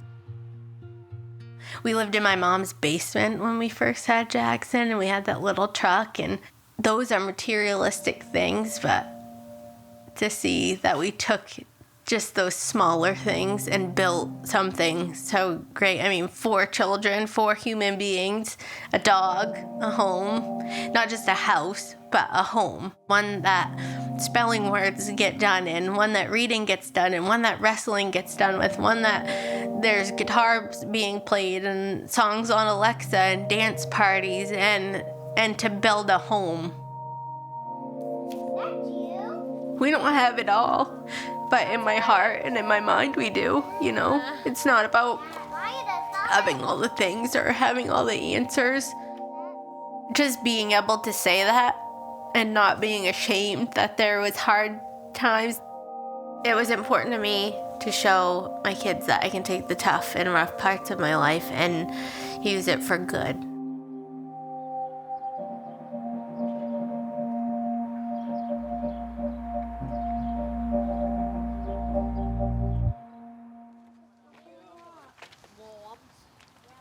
I just didn't see a light at the end of the tunnel. You always think, tomorrow it's going to be better. Tomorrow's going to be the day where I get my shit together.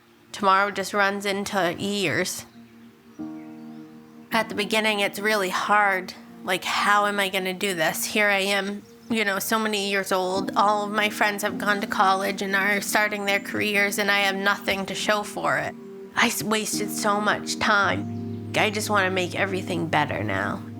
And to be able to learn how to slow down and to look back and think how much progress I did make. Who I want to be today is so much more than who I wanted to be then. Today, I want to be a better mother. And I can think about my marriage and all the intricate details of what makes a marriage work and how do I be a better daughter and how do I be a person in the community that others can look up to. Looking back, I just wanted to cook a decent meal.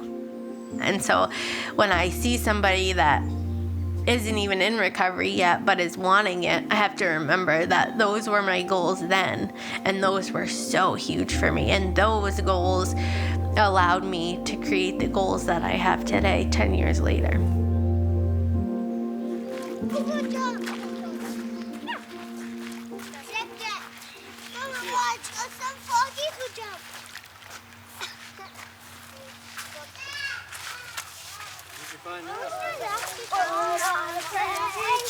I'm not afraid. One.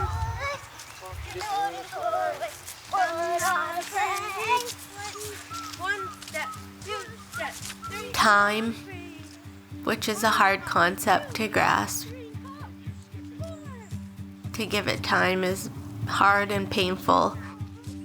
But if you take that time and learn how to love yourself again and learn that somebody has your back out there, you have to hold on to that. No, it's nothing but time.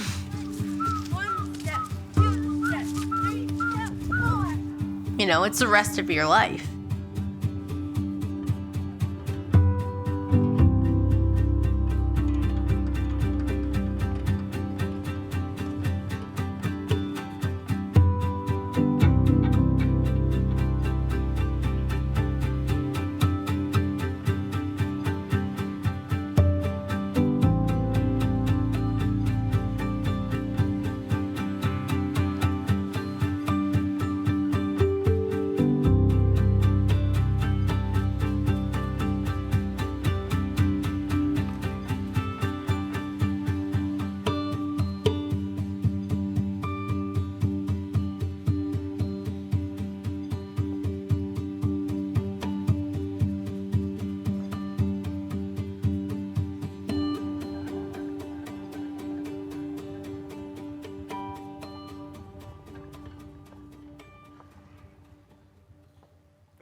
Thank you, Sarah, wherever you are, Sarah, thank you.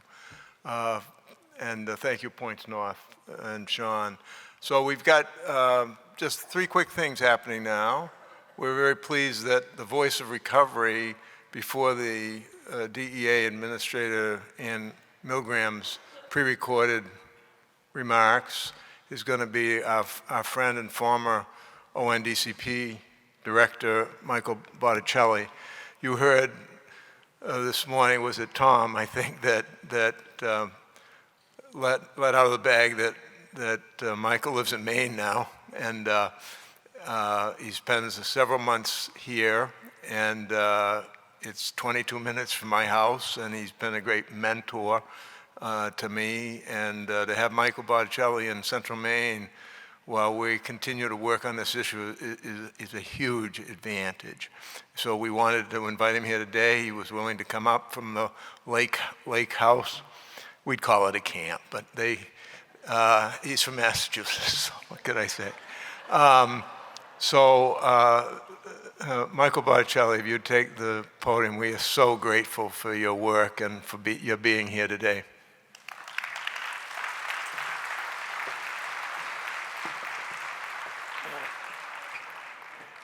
Thank you, Gordon. It's so wonderful to be here today. And while I might have once lived in Massachusetts, I've said this before, I'm not the name that you people call people from Massachusetts. It's really wonderful to be here. And as Gordon said, I get to live part of my life on my beloved Dexter Pond.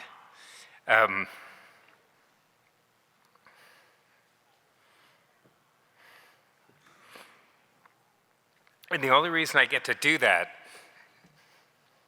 is 24 hours after 24 hours after 24 hours. For 33 years, I've been in recovery.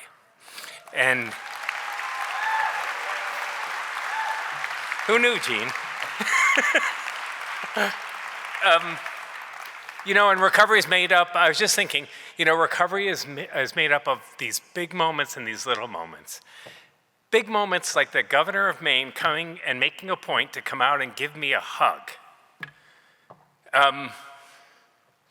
To little moments like sharing dinner with friends as the sun sets over Dexter Pond.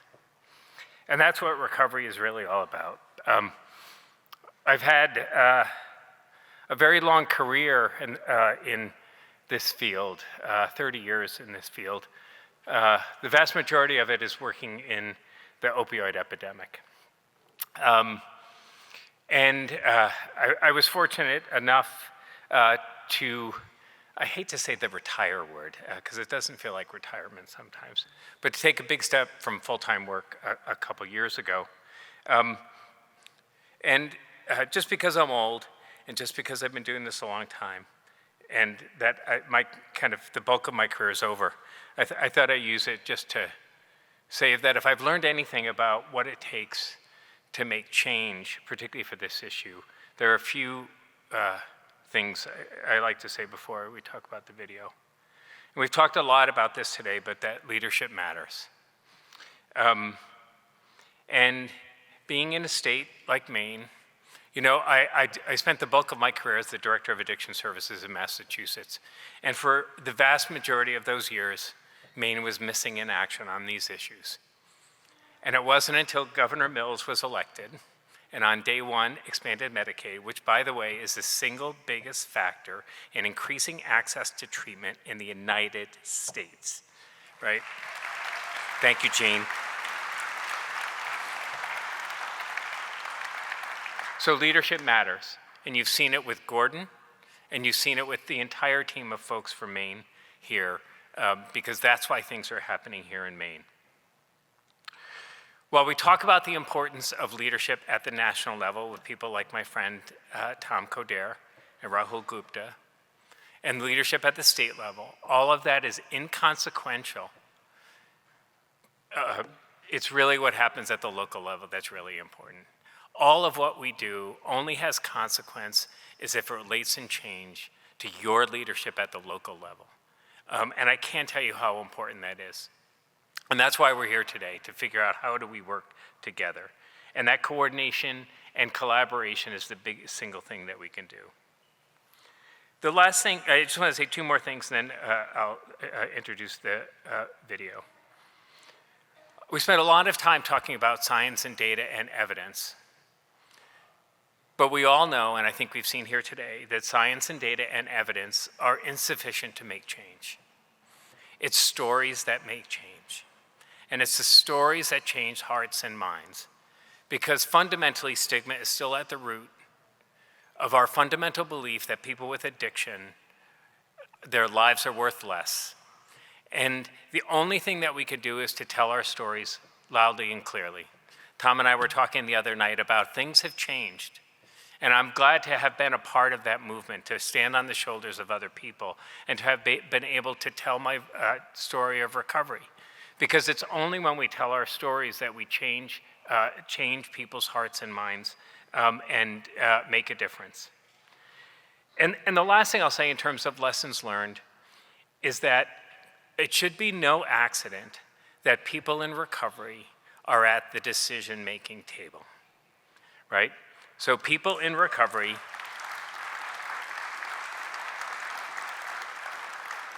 deserve a seat at every single table where decisions are made. You know, there's an expression that's been used in other ways. We used it a lot around HIV and AIDS. Nothing about us without us. And that's really, really true. And that's why I'm really proud of the summit that was put together today, that it wasn't just one person in recovery speaking at the top of a summit that was like the token voice of recovery, that it was woven into everything that we saw today. So that's where our real power lies. The real power lies in our ability to work together, in our ability to tell stories, in our ability to be good partners. You know, it's always astounding to me that sometimes people in the helping professions are often not nice to one another, and it kind of boggles my mind sometimes. This is very hard work. While the stories of recovery are moving, we know that the challenges of doing this work can take its toll. So please be kind to one another, love one another. I hope I get to see you at the farmer's market. Don't ask me to do anything because I'm retired now and I have learned how to say the word no. That's really hard. But thank you for being here. Thank you for what you're doing. Thank you for rising to the occasion. Because I think we all know the urgency of this issue. It's been 20 long years since we've been dealing with this issue. And we know what works, and that's what we're here today, to renew our commitment, to implement what we know works, and to treat each other with kindness and compassion, and to work together as community. So thank you very much.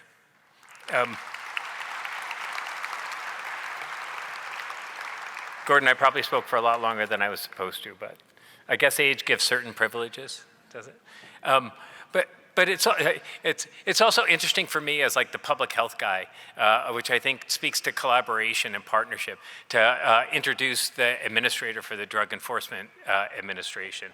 And while I firmly believe that the root of our response to this epidemic needs to be rooted in health and a public health response, we also know the deadly consequence of drugs that have come here to Maine and have gotten their way into our drug supply. So it's really important that we have a federal agency to lead the way in terms of trying to make our communities safer and healthier, but at the same time understanding that this is fundamentally not a criminal justice issue, but it's a health issue. So I know I have not had the privilege of meeting the administrator yet. I have heard fabulous things in terms of who she is and her collaboration across federal agencies. So it gives me great pleasure to introduce Ann Milgram, who's the administrator for the Drug Enforcement Administration. Thanks, everybody. Hello, my name is Ann Milgram, and I'm the administrator of the Drug Enforcement Administration. I'm so grateful to be speaking with so many members of Maine's law enforcement and public health community. As you all know, this is an urgent moment. Last year, 107,622 people died of drug overdoses and drug poisonings. Fentanyl and methamphetamine, trafficked by two Mexican drug cartels, Sinaloa and CJ&G, caused the vast majority of these deaths. The synthetic drugs these cartels are trafficking are more potent, more addictive, and more dangerous than any drugs we have ever seen in the United States before. And they're being found in every single state across our country. Fentanyl is unlike any drug threat our country has previously faced. A tiny amount, just 2 milligrams, the amount that fits on the tip of a pencil, can kill. And no amount is safe. Today, fentanyl is the leading killer of Americans between the ages of 18 and 45. Last year, it killed more adults in this age group than COVID-19, car accidents, suicides, and gun-related violence. And it has never been more widely trafficked. Drug transactions have moved from streets to smartphones. Today, if you have a smartphone and you have social media, a drug trafficker can find you. One question that I frequently receive is, why are drug traffickers mixing fentanyl, such a deadly and dangerous substance, into their drugs? The Sinaloa cartel and CJ&G are doing this deliberately.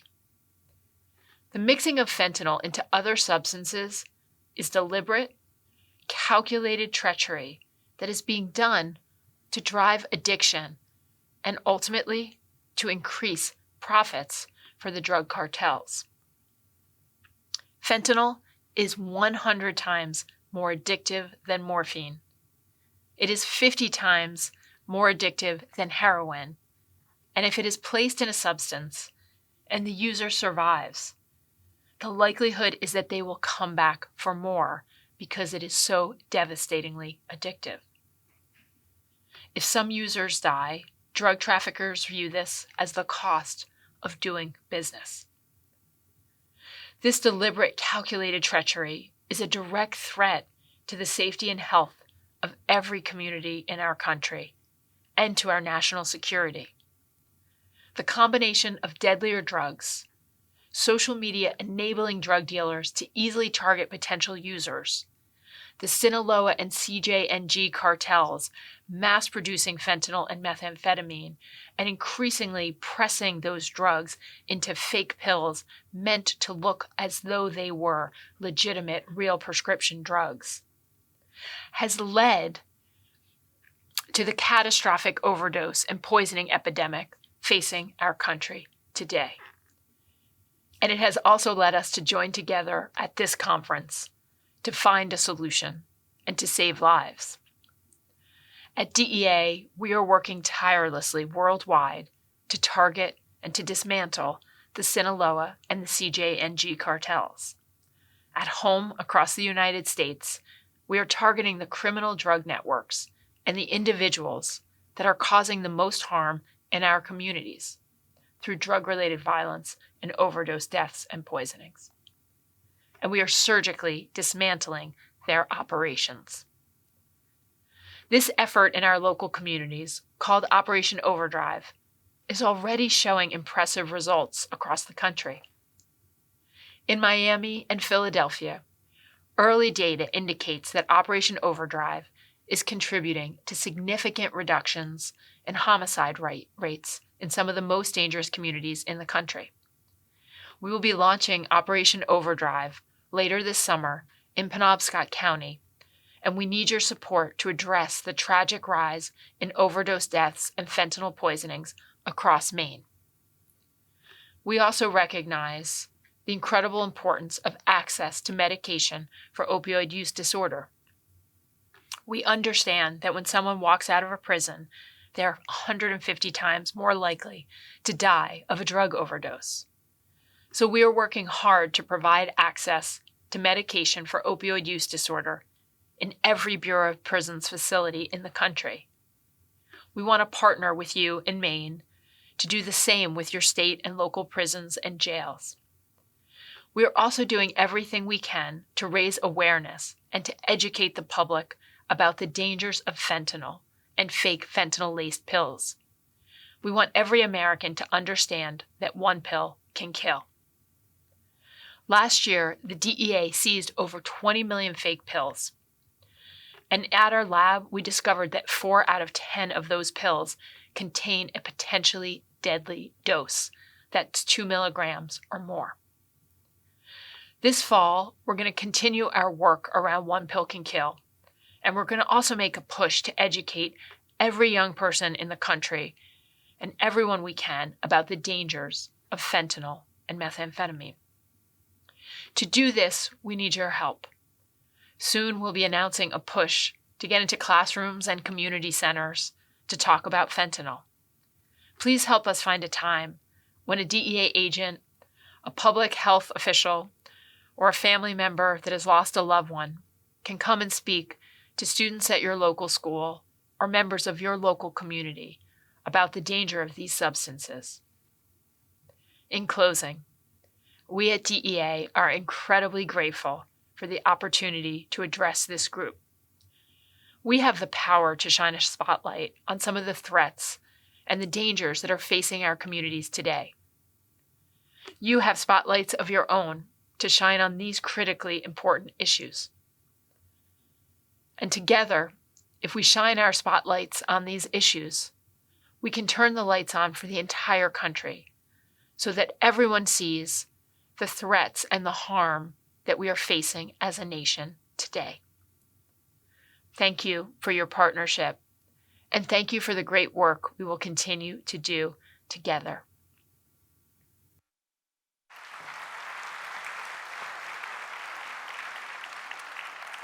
Thank you, and it's just great to see everybody still here. And I now get the pleasure of introducing you to someone that's going to send us off to the 4 o'clock breakout sessions, and then we're not coming back here. We originally thought we'd try to do that, but we've thought better of it. So this will be the last part of the plenary session. And then there are some 11 amazing breakout sessions. But it's my pleasure to introduce Acting Director of the Office of Behavioral Health, Sarah Squirrel. Sarah was appointed Acting Director of the office by Commissioner Lambrou just a short time ago. Perhaps it's been a couple months. I've gotten to work with her, and she's new to most of you, and so I do want to say a couple things about her. She formerly served as Vermont's Commissioner of Mental Health until July of 2021. So we were very fortunate to have somebody with Sarah's experience available. She has extensive experience in human services with a focus on young children and families. Prior to being appointed as commissioner in Vermont, she had served as executive director for Building Bright Futures, a statewide nonprofit organization that serves to monitor the state's early care, health, and education systems. So she has a Master's of Science degree in community mental health and clinical counseling from Southern New Hampshire University and a Bachelor of Arts degree in psychology from Johnson State College. Her family and she have moved to Wells, Maine, and we're excited to welcome them to Maine's coast. And in the few weeks that I've had to work with her, I found her to be a good listener, strong leader, and a person who cares deeply about the families and individuals served by her office. So Acting Director Sarah Squirrel, and then you can go directly to the breakout sessions.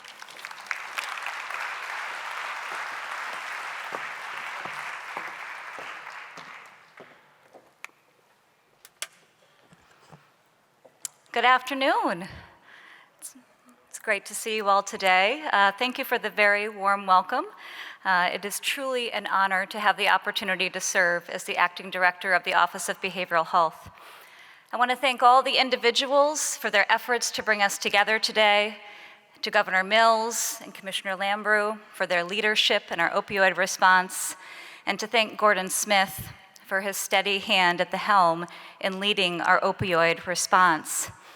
I'd also like to acknowledge everyone who is here today. It is truly an honor to stand side by side with all of you. Today is a day to celebrate our accomplishments, to assess our strengths, and to set our gaze forward at the hard work that we have ahead. We all know there are no easy answers to the challenges that we face. We know that needs will always outpace our resources, and given the complexity, no single group or approach is going to solve this. We truly need a collective answer. Fundamentally, we also have to move away from the view of people as problems to be solved and acknowledge that even in society today, we still tend to identify need as a deficiency. I don't know many people who like to be defined by their challenges or their illness, but rather it is our courage and our strength that defines us. And if there is one thing I know that we have in this room, it is strength, determination, and the courage to never give up. When we think about our vision and our priorities for our opioid response, I think we have to think broadly. We have to strengthen the entire behavioral health system, tip to tail, promotion, prevention, early intervention, treatment, and recovery. And we should focus on a few key priority areas: data, prevention, community-based programming, building co-occurring systems, and collaboration. Our opioid response would best be described as comprehensive. The breadth of work that we are doing right now is somewhat staggering, and our efforts to collect data, to track it, and inform our efforts are impressive. We've made huge investments in our data systems and innovation, which we will continue to reap the benefits of. Maine's efforts to track, analyze, and disseminate timely data on non-fatal and fatal overdoses has been cited by Dr. Gupta nationally. He specifically cited Maine as an exemplar of how states can use this data to inform our prevention and response efforts. We have to continue to advance and invest in our data and technology so that we can continue to turn data into information, information into action, and action into accountability. Governor Mills highlighted prevention as one of the key pillars of our opioid response. We all know that children and youth are setting long-term trajectories in their earliest years. We know the impacts of trauma on mental health, substance use, other long-term health outcomes. We have an opportunity in Maine to go upstream, to intervene earlier, to mediate against the impacts of adversity and trauma. The bottom line is, the earlier that we intervene, the better the outcomes. We also know that one of the greatest protective factors that we can offer our young people in this state is building a sense of belonging and offering a sense of mattering. We've made progress in our prevention efforts across the state. with social and emotional learning curriculum in almost all of our schools, our expansion of school-based health centers across the state, improving access to mental health and substance use services, our work to implement youth expert across the state, and under Governor Mills's leadership, dedicating $1 million of our prevention and treatment fund to launch a program targeted to work with middle school students. I don't know if any of you had the opportunity to sit on the youth panel, which was the part of our sessions 2 this afternoon. It was powerful. The Maine Recovery Advocacy Project has youth organizers across the state, and their voices matter. We have to remember that young people are our future. They are our future leaders. They are our greatest ambassadors for tolerance, breaking down stigma, and promoting acceptance. We must continue to keep them directly a part of the conversation and directly a part of our prevention work. We also need to keep a laser focused on our community-based programs. One of the jewels in the crown of our efforts in Maine is our community-based work, which are mainly peer-run and recovery-focused. I remain in awe and with the deepest gratitude for all of our community-based programs and services. Our options liaisons were deservedly recognized today. There is an art and a science to their work. They are interventionists, they are educators, they are trusted individuals in their communities. They meet people where they are, and their stories are powerful. One story was shared with me about a Mainer who was recently released from an out-of-state prison and moved back home. He found himself at a loss when his Suboxone prescription was running out and his Maine Care prescription had not been processed. This left him vulnerable in his recovery. He connected with his local options liaison, who drove him to the Maine Care office that day, signed him up for Maine Care so he can continue to receive the medication that he needed and have no lapse in treatment. Success stories like this are numerous. And under Governor Mills's leadership, we have supported the work of recovery coaches across the state, providing more than 35,000 hours of trainings to help support the expansion of recovery services in our emergency departments, at recovery community centers, and even in our opioid health home teams. In addition, we're very proud of the recovery community centers across the state. I had the pleasure of speaking with Tracy Martin last week. She's the executive director of the Lakes Region Recovery Center in Bridgeton. Well, first she asked me for more money, but then she reflected on how the Recovery Center has brought her community together. She described Bridgeton as an older community that was really lacking any sense of support system or connection. Now the community has rallied around the Recovery Center, with individuals wanting to pitch in and help, a steady stream of volunteers, and businesses clamoring to be recovery-friendly. The ripple effects in the community have been profound, and the community now stands behind the establishment of a new recovery residence, and businesses are lining up to make donations. Tracy could give a seminar on persistence and partnership. She spent hours building relationships with her local hospital, showing up in the emergency room and saying, hey, we can help. This led to the development of the Bridge program and the hospital seeking a waiver so they could prescribe Suboxone. It is this leadership and commitment of our recovery community that is one of the most powerful antidotes that we have. And to all of our Recovery Center leaders here today, staff and volunteers, you should be commended for your work. As we look forward, I think we also need to renew our commitment to ensure that at every level of our behavioral health system, we are focusing on co-occurring capacity and services. Gordon Smith forwarded me a New York Times article about a week ago. It posed the question of, with all the tools that we have at our disposal, why is it such an uphill battle with our opioid response? The article honed in on our need to really focus on systems and services that can meet the co-occurring needs of individuals. More than half of people who seek support are struggling with both mental health and substance use challenges. The article noted that we cannot just have a few specialized programs that focus on both, but we need to structure and design our entire system with this in mind, the ultimate no wrong door. And this is particularly important for our young people, as most mental health challenges for youth begin to emerge around the same time that experimentation with drugs begins. We need to ensure that, especially in our schools, that youth have access to co-occurring services, supports, and education. We are fortunate in Maine that the Office of Behavioral Health already has mental health and substance use services under one department. We've developed many programs and services that are already co-occurring capable. One example of this is our new Crisis Receiving Center in Portland that can serve individuals who are experiencing a mental health or substance use crisis. And with the implementation of 988 this weekend, Maine will be entering a new era of front door access to crisis services. Whether you're experiencing emotional distress, a mental health crisis, or a substance use crisis, you can simply call 988 to be connected to resources. And finally, I think we must continue to approach this work with a spirit of partnership and collaboration.